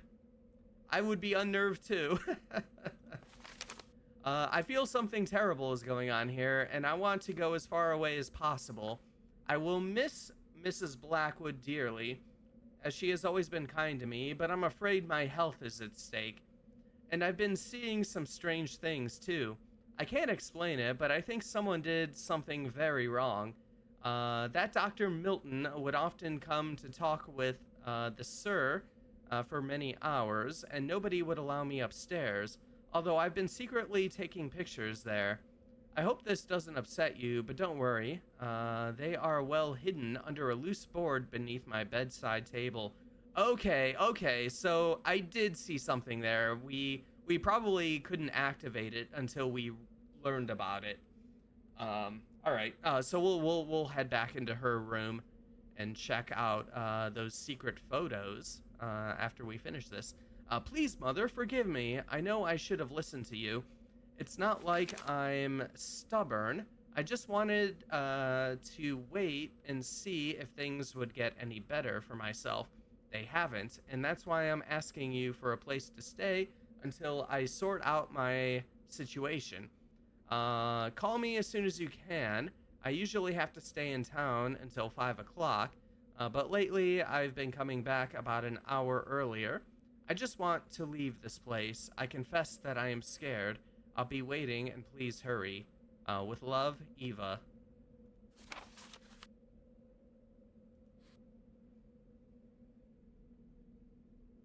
Oh God. All right. Notice of eviction, October 12th, 1976.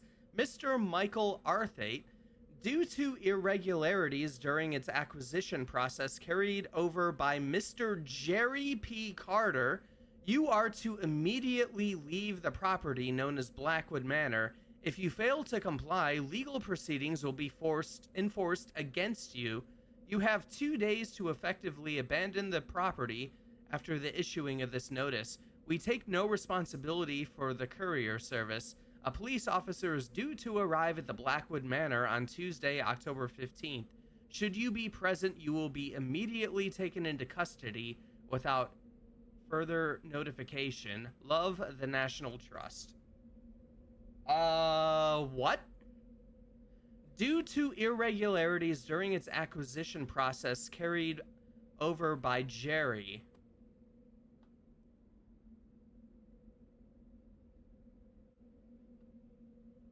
Jerry! Did you fuck us? What the fuck is this? So that was the reason why Jerry wanted me to leave the house so badly. I bitterly realized that he wouldn't come for me, and that it was up to me to find a way to leave the house. Holy shit. Alright, Jerry, you fucking bastard. Friendship over. Alright, let's, blah, blah, blah. No, get back in there. There. Alright, let's get this fucking battery charged up before we even think about setting foot in there, and then we'll go to the maid's room, find the picture. Maybe we'll give Jerry a call and fucking yell at him. That rat bastard. I know, intolerable betrayal. Yeah, it's not Jerry evicting us. Jerry didn't really own this joint in the first. Yeah, I'm not sure what the irregularities mean. Is Jerry part of the cover-up?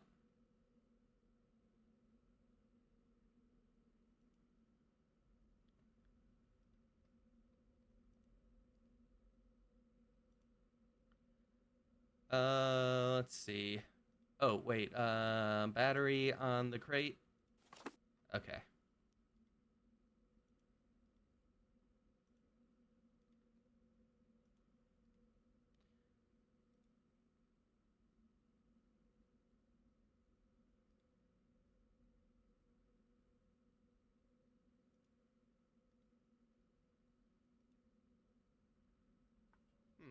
All right. How do we connect these?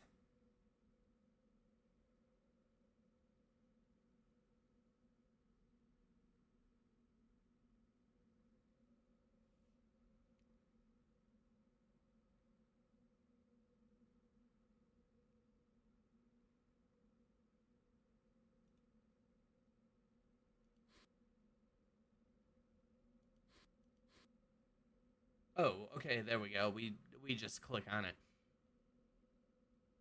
What is the National Trust? I believe that is the bank.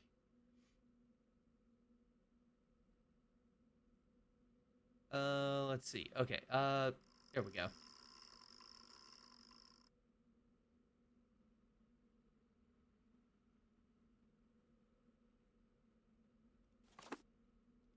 I assume we're all powered up now? It was the battery in my car with supposedly a small charge. Okay.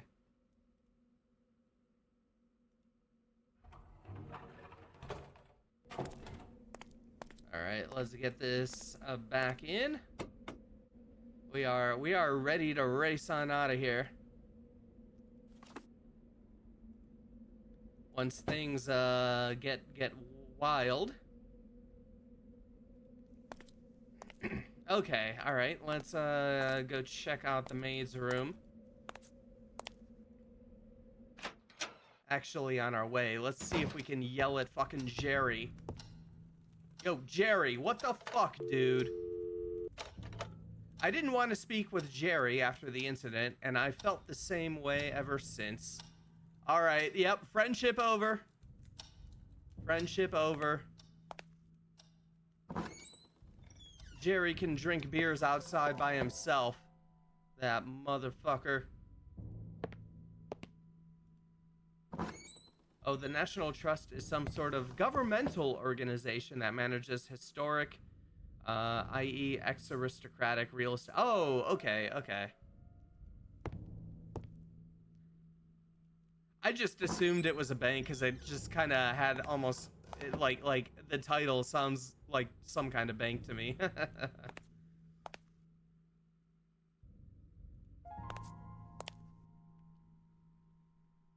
But I guess that makes more sense. Like, them like calling the police sounds like more of a thing. Does the bank usually call the police on people that, you know, aren't like robbing the bank, for example?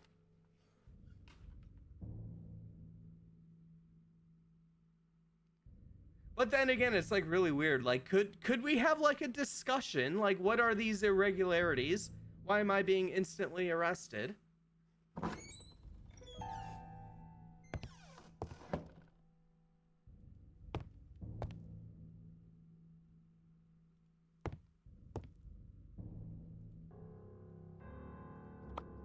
Okay, there we go. Oh. So she definitely got a photo of, I guess, James burying Catherine.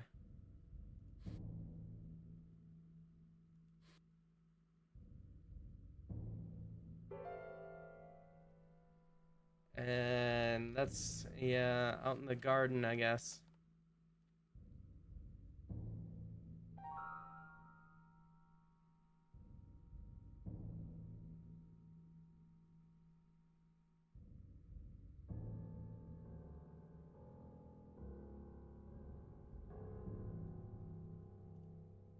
All right, let's go grave robbing, I guess. See if we can find it.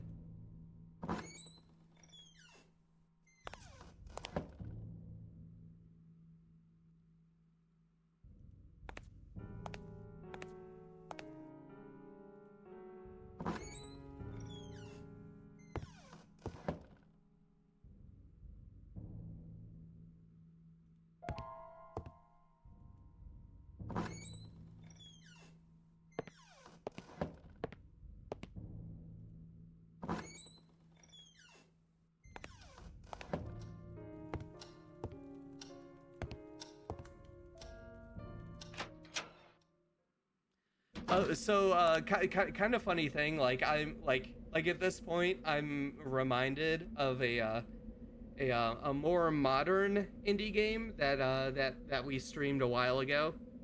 Um, if we recall the Paynes Creek killings, where we were slowly and throughout like that whole town investigating like the weird shit that was going on there, and then building up to that point where we got fucking attacked out of nowhere by the actual killer.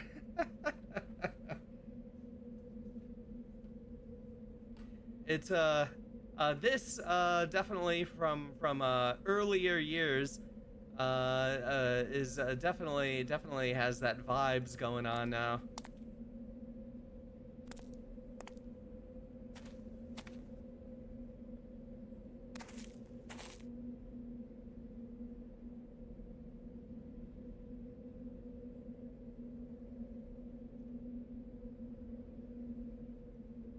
All right. The soil in this area of the garden was devoid of life. Okay, so I assume this is like the area. Yeah, I've been thinking of Paynes Creek killing since we showed up in the car and wanted to leave right away. Exactly.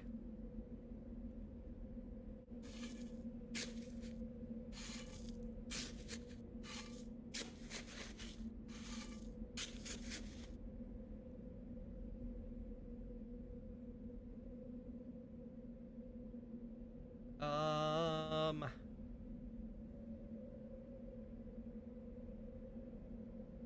I don't think I'm seeing anything here.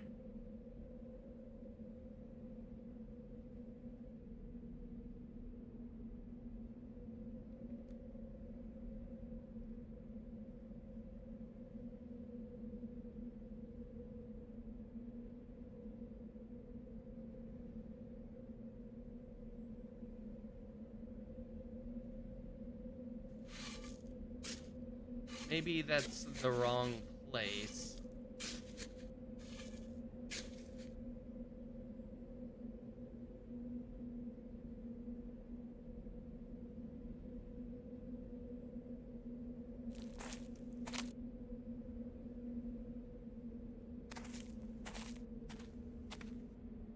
All right. Well, speaking of Paynes Creek, we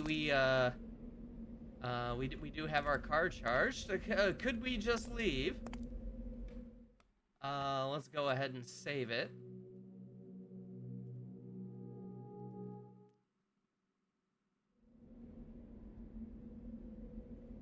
Let's just go. Let's get the fuck out of here.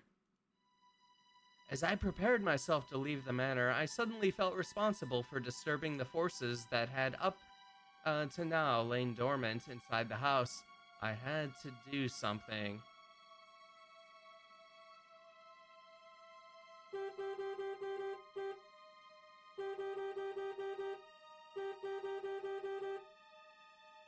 Yo, James! Let's go!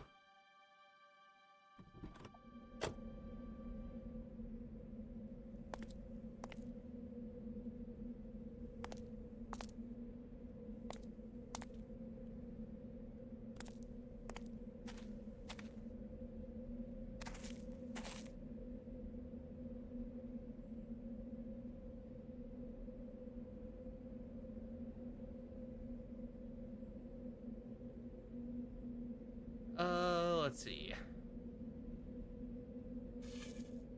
We'll try digging over here.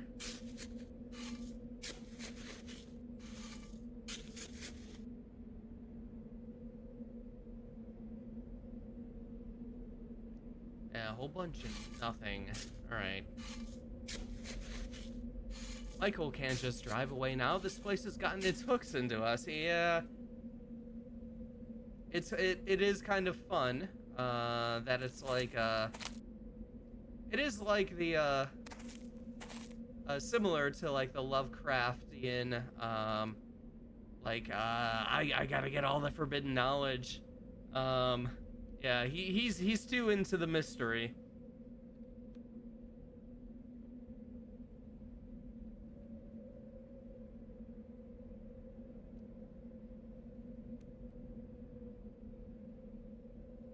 All right.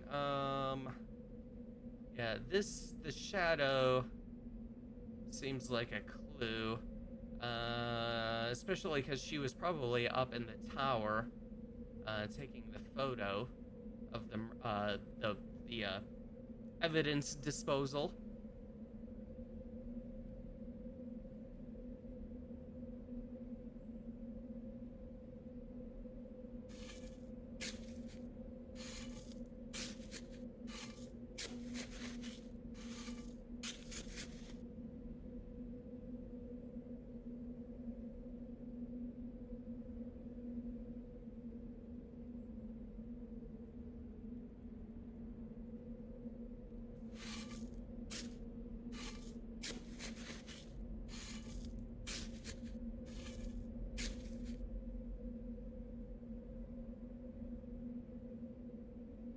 Hmm.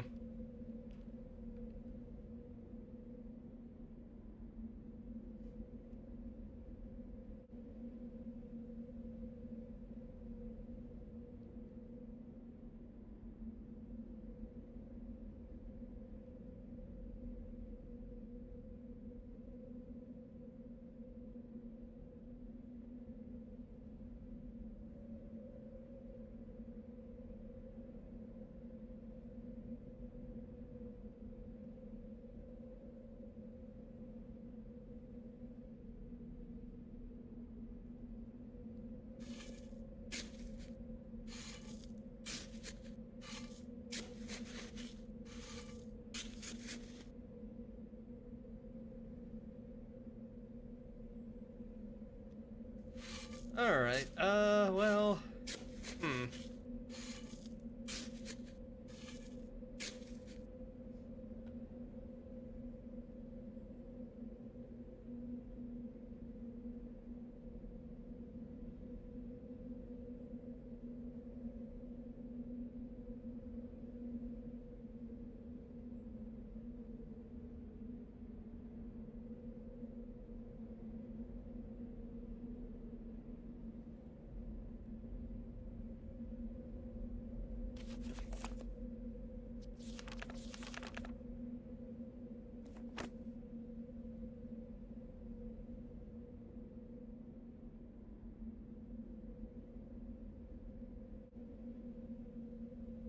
All right. One more time. Let's try right here.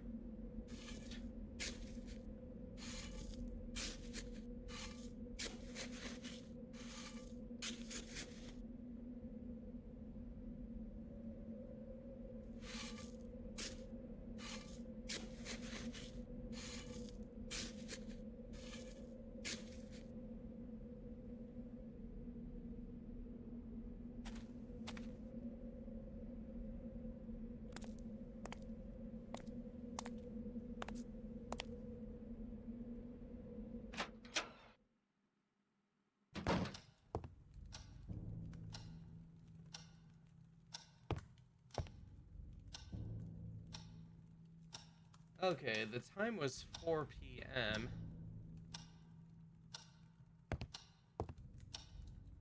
Alright. It's gotta be out there somewhere.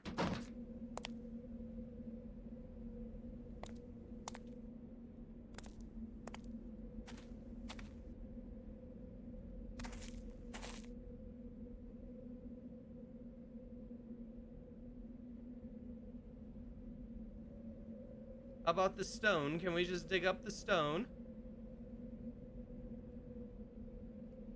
Does the current time matter?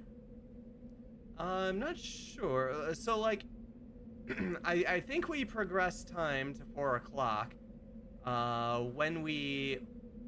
Weirdly, when we tried to leave. Because before that, when we came over here, we didn't really have, like, the big shadow.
Let's see.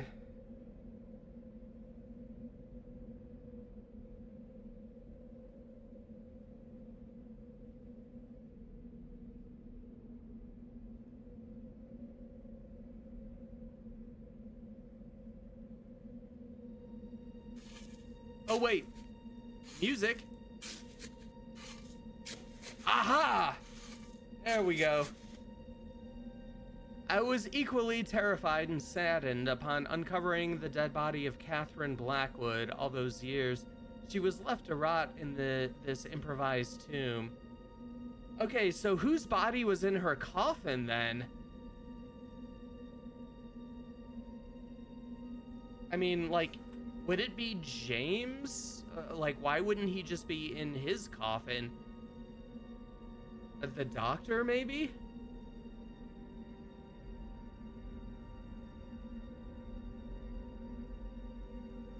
The shadow would shift as the time of day progresses. I have no idea if that's significant in terms of gameplay.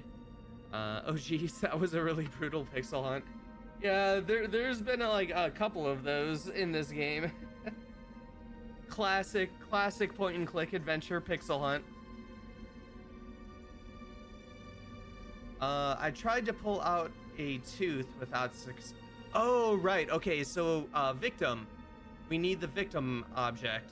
Okay, so that would be Catherine. I guess her teeth. And then we need the victimizer, which would be something from James. And they all have to be organic. I remember that. All right, let's do a little dentistry.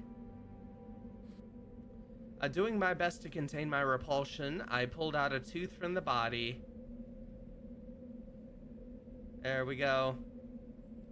It was the tooth that I shamelessly took from the cadaver of Catherine Blackwood. All right.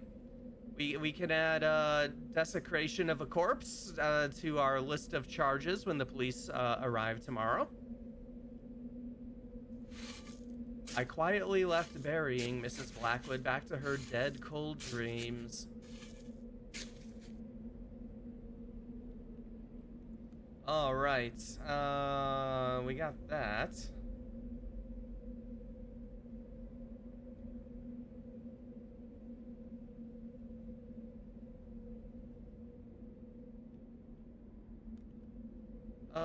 Let's see.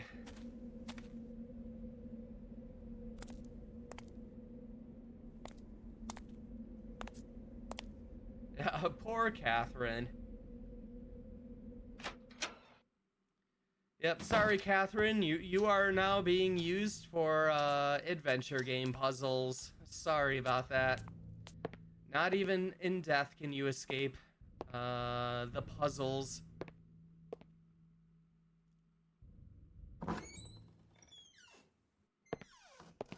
Alright, there's gotta be ritual things in here. Oh, wait.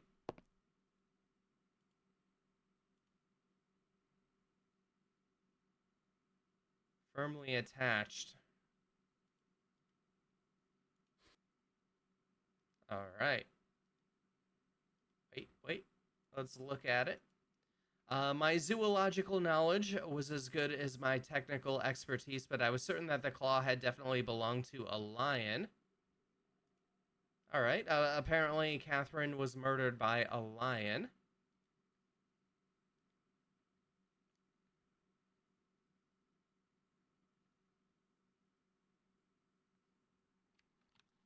Alright,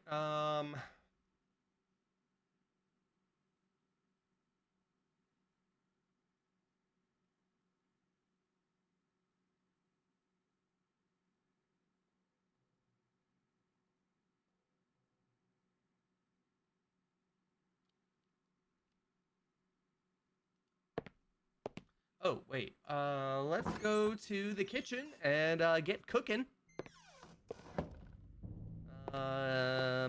I think that is a good idea. Let's get this whole show on the road here.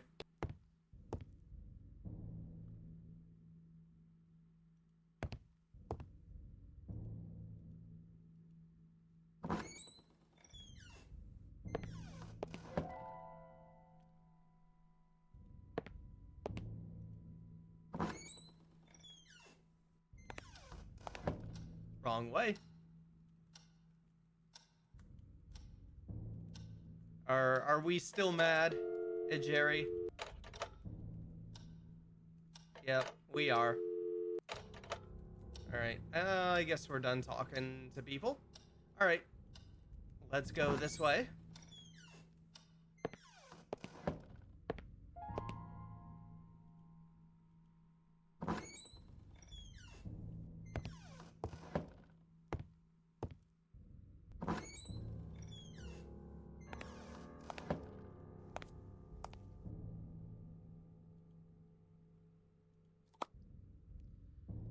Alright, let's see.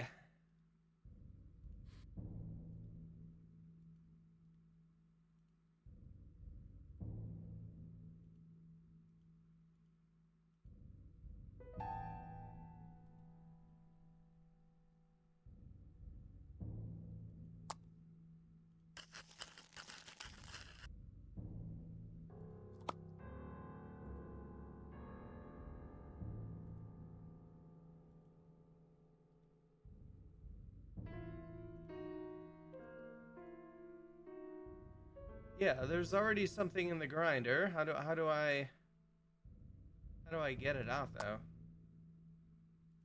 Oh, okay.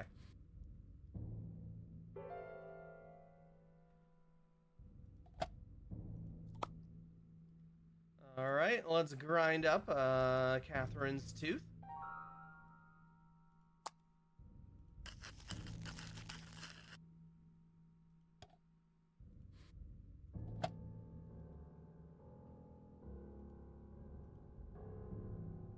And then the berry leaves. Okay. All right, the leaves were now mixed with dust from a tooth and a lion's claw.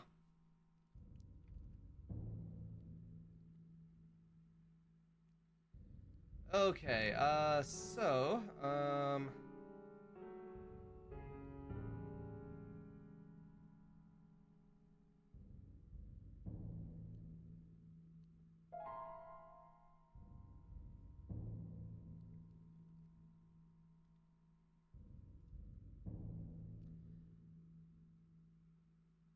oh wait.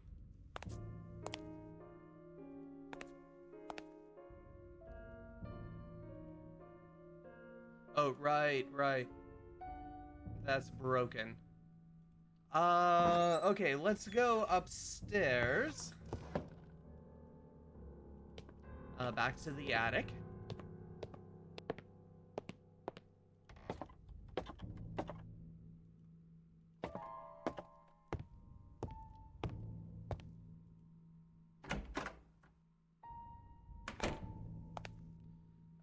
Not this room. Was it this one that had the little oven stove thing? Yes.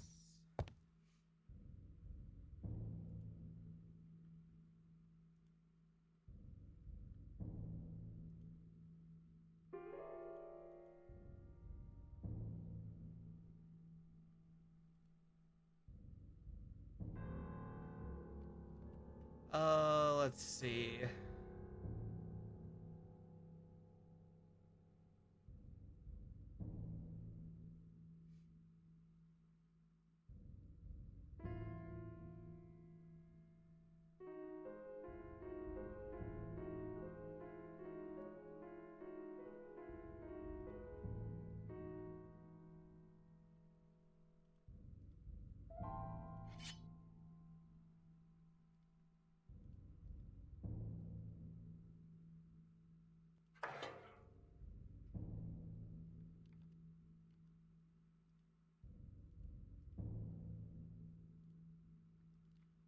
Oh, let's try that again. There we go. Let's light this bad boy up. I'm no pyromaniac. I had to light the stove first. I'm no pyromaniac.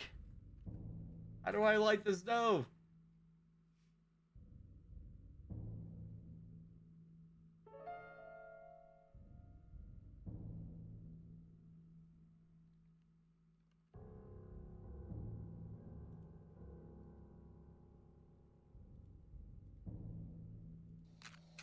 Oh, there we go.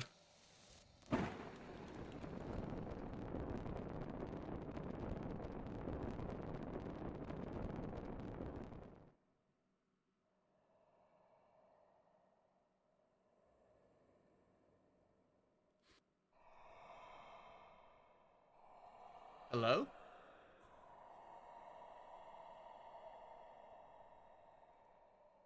The stone felt warm to the touch. It was almost organic. All right, someone there? Oh, let's see.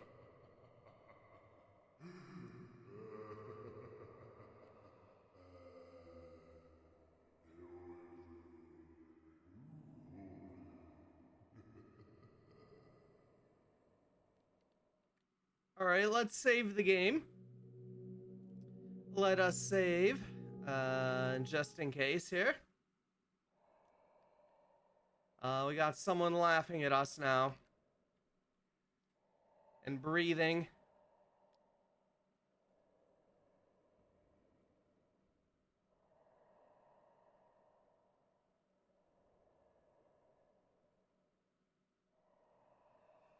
All right. So I guess so we gotta go to the mask, right? So let's head back to the gallery. We gotta cure the mask from its evil.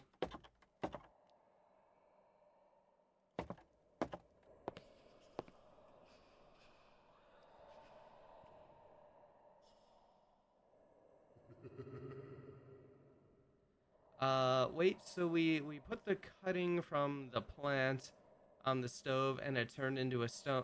Oh yeah, so it was a combo. So we ground up the lion's tooth, we ground up Catherine's tooth. We mixed both teeth grindings with the plant, and then we cooked it on the stove, and that turned into the weird green stone.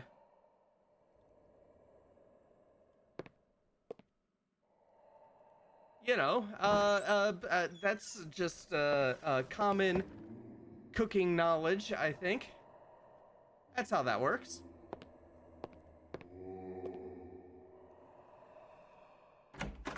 All right, buddy.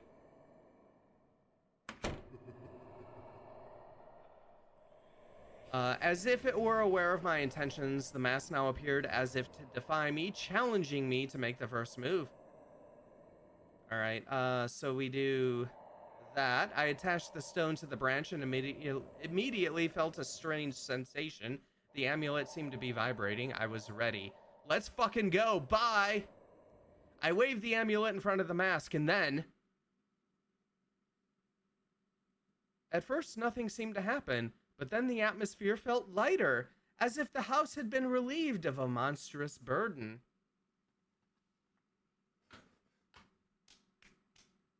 Roll them credits. Let's go. We fucking did it. Curse removed. Everything is a-okay. Absolutely nothing will happen. It's all over. We did it.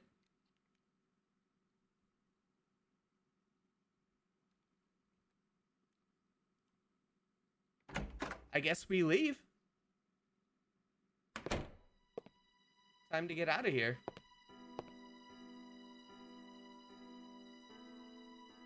Oh, okay. I guess I missed a step or two in that recipe. Oh, yeah. That might have been my fault too. Instead of like talking through the process, I just silently did it. Look at that. Winning music right here. We won. Victory. Yep, we won. Golden ending. We're claiming it. Let's take our victory walk out of the house, get into our car, and never talk to Jerry again.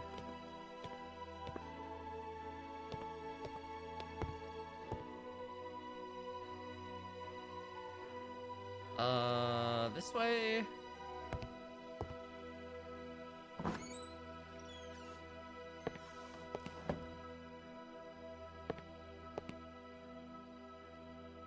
All right, game over.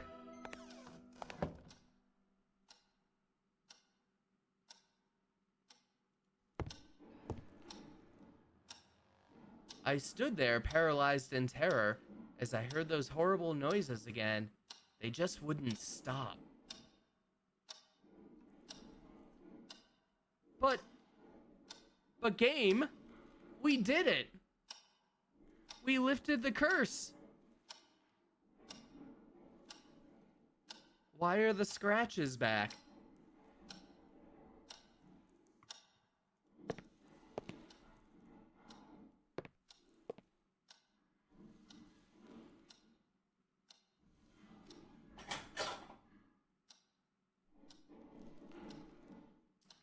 All right, let's go ahead and save the game again. Save scum. There is a grating under the fireplace.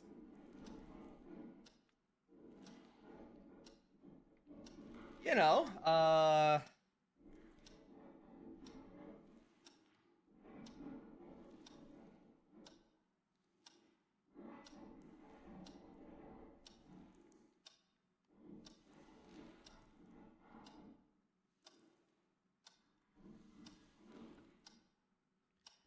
you'd think, you know, it'd be good to leave, but Michael is too into it.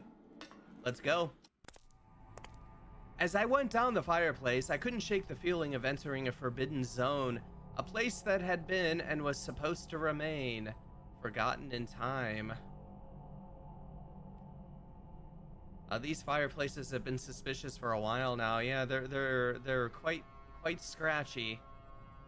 The passage was full of junk. The only noticeable feature of the room was a filthy and cracked sink.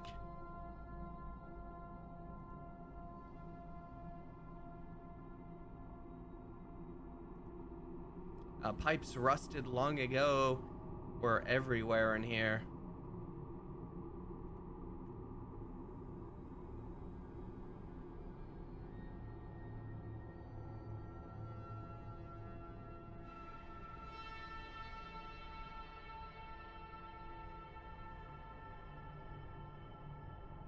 All right, that's where we came down from. The furnace of the basement was on the other side of this wall. Yep, that's where we crawled through. And we saw this door a little bit through that. Saw somebody walk on by.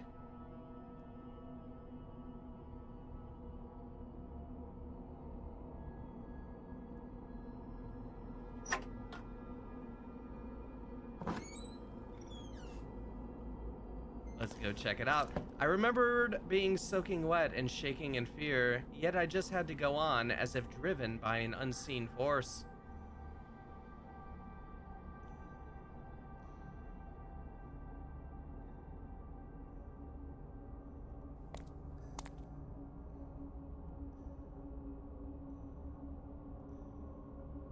There were remnants of food on the table. Someone or something had been eating down here.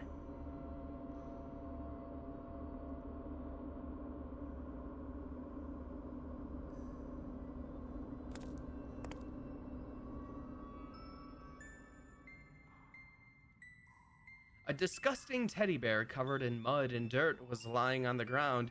It appeared to be bites that had ripped its neck.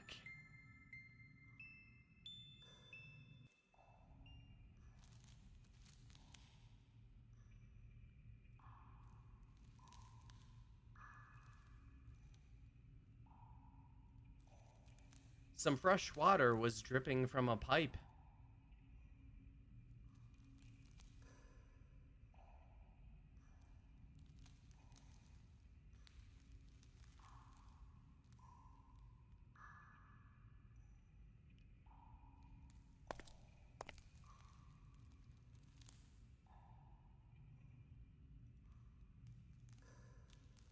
Traces of raw meat. It appeared as if they had been dropped through the grating.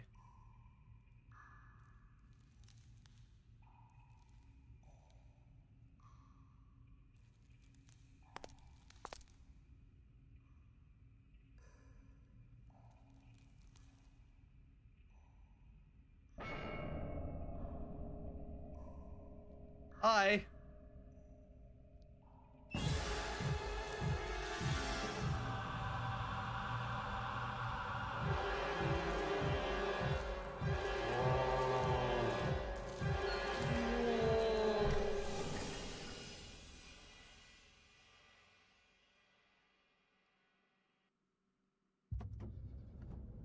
Later. Bye.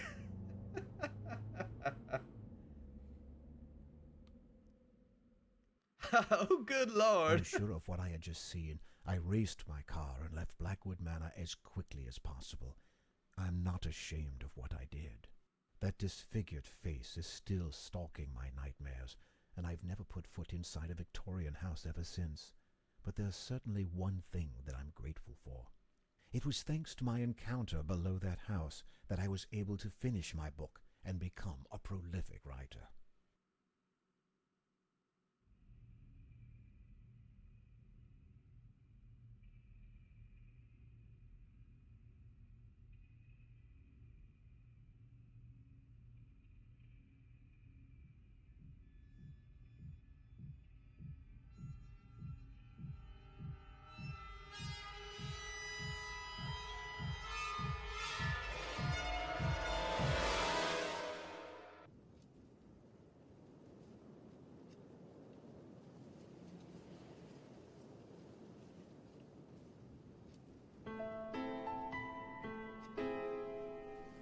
All right.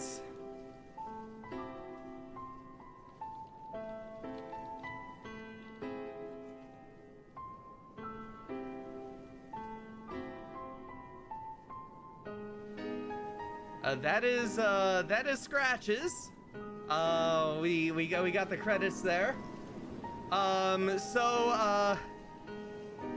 For anybody who might not understand what happened at the end there, we just met Robin, the son of Catherine and James Blackwood,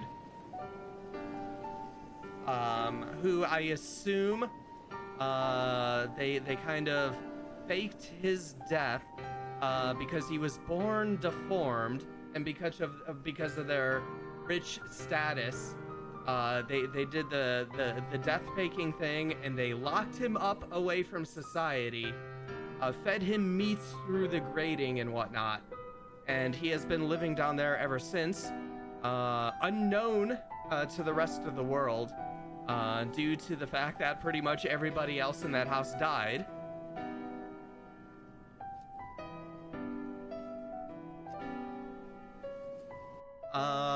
That was that perspective shift at the end was Chef's Kiss. Hell yeah. I assume the ending there was setting things up for the action game sequel. Oh yeah. That's the DLC is when the police arrive to arrest Michael. They come in guns a-blazing.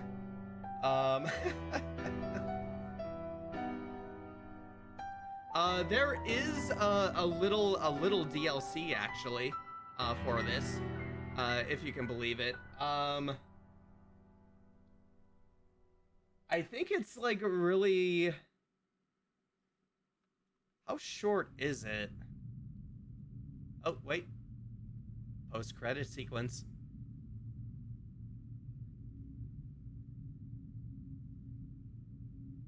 All right, just the door. The door is open. Yep, I guess we didn't lock the door. So now Robin has access to the outside.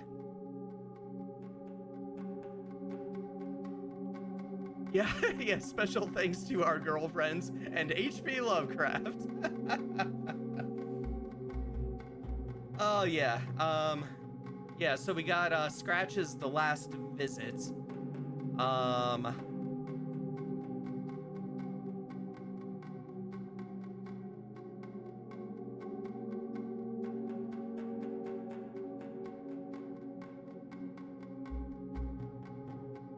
Which I think we might maybe save that. I think it's really short, but then again, I might get stuck on some puzzles, and yeah, we have been going for a good amount of time.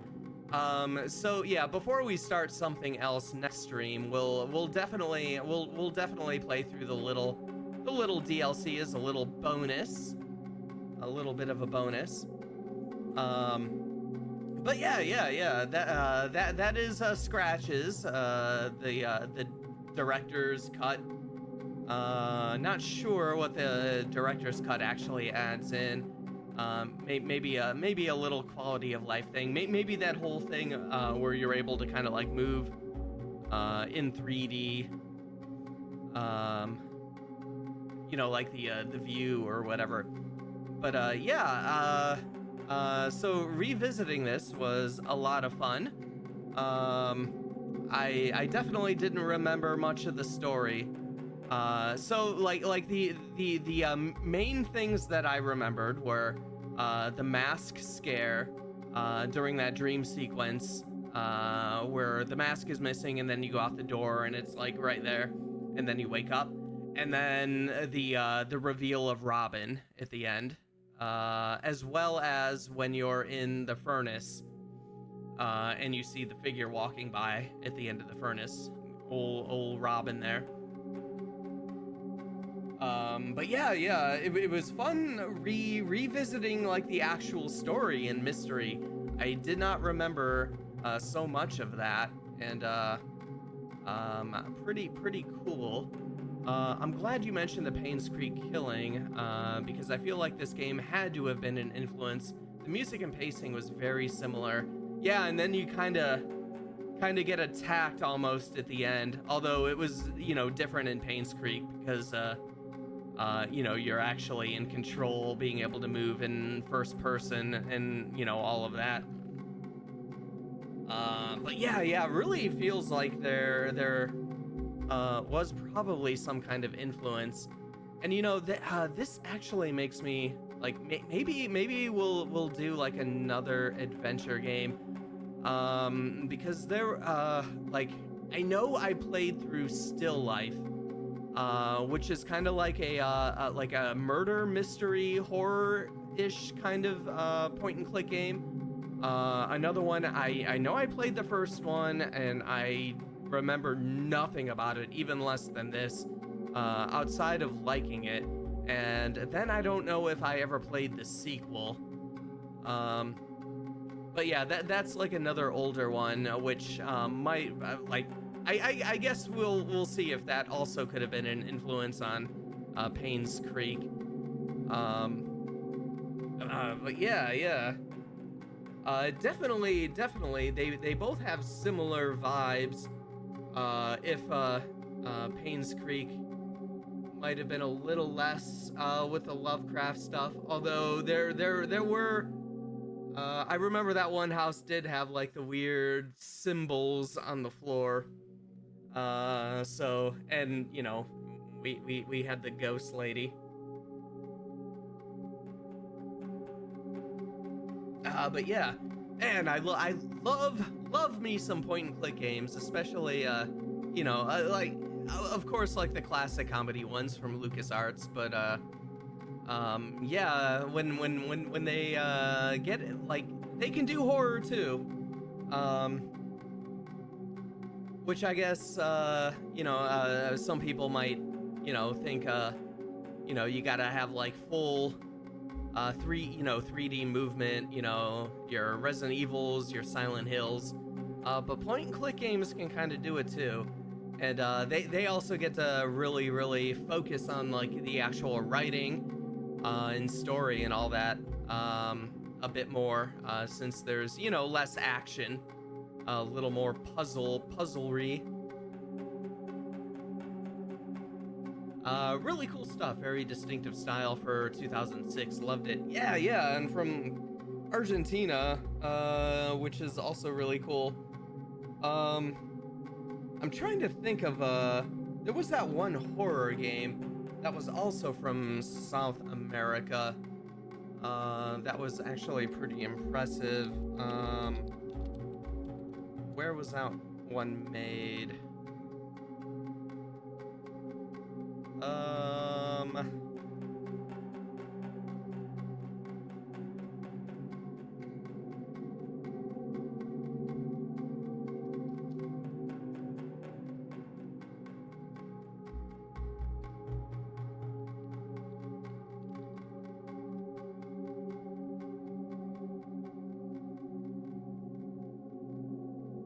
Oh, okay, yeah, Chile, Tormented Souls, which was very like it played a lot like your early Resident Evil or Silent Hill. That was a pretty cool one.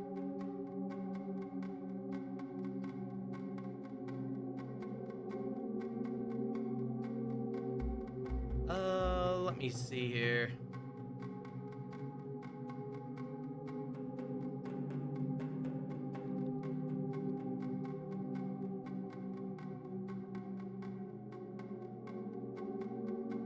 All right, there we are.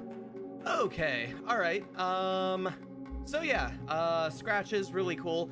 It's so sad that it's abandonware. Well, actually, can I look up why?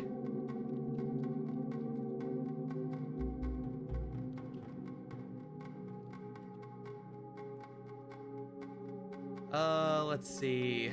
Blah blah blah. Development, release, critical reception.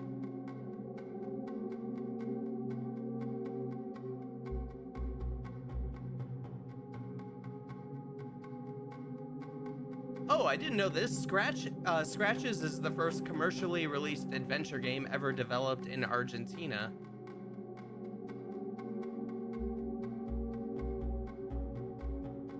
Okay, here we are.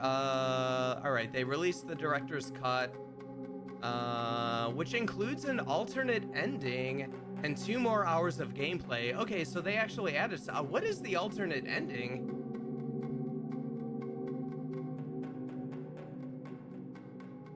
I'm curious. I'll probably have to look that up. 2 more hours of gameplay in addition to remastered sound, graphics, and more.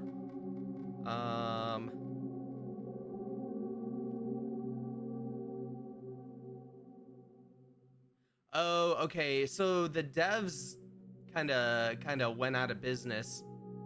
I wonder if that's why.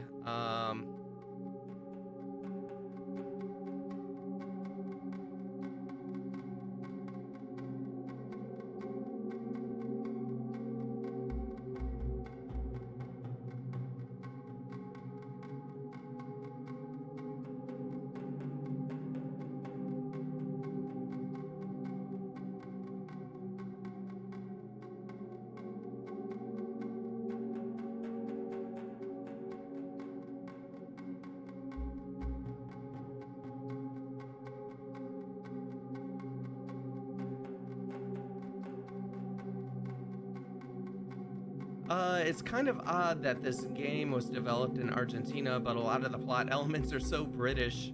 Like, it kind of feels like US indie devs that are obsessed with mimicking Japanese horror game stylings. Yeah, right?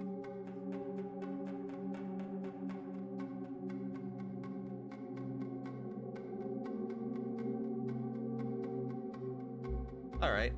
Yeah. Well, I guess I'll just assume that it's abandonware because they don't exist, and maybe the rights are God knows where. Which is a shame. It is. I find it a really cool adventure game. A shame that you can't really purchase it anymore. Um, but yeah, I guess that happens sometimes. Um, but yeah, definitely, with it being abandonware, you obviously go onto eBay and find a hard copy of it.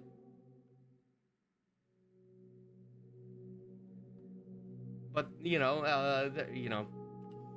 can play it. You can play it like that, like that. All right. Anyways, enough rambling. That'll probably be it for tonight. I'm gonna see how tomorrow goes. We might be able to squeeze in something. Actually, either in the afternoon or at night. I'm not sure yet. But we'll see about that. So that'll be another I'll see ya when I see ya kind of thing with streaming here. But yeah, when we do, we'll come back. We'll check out the little DLC thing for scratches. We'll play through that, and then we'll do something else. We'll figure that out. Cool. That was a lot of fun. Thanks for streaming. No problem. No problem. Thanks for hanging out. I'm gonna set up the usual raid thing once I get out of here. But yeah, thanks everybody for hanging out. Chatters, lurkers, everybody. You're all cool. Let's go. But yeah, we'll see you later. Hope everybody has a good night or day, whatever time zone you're in, and we'll see you next time. Bye everybody.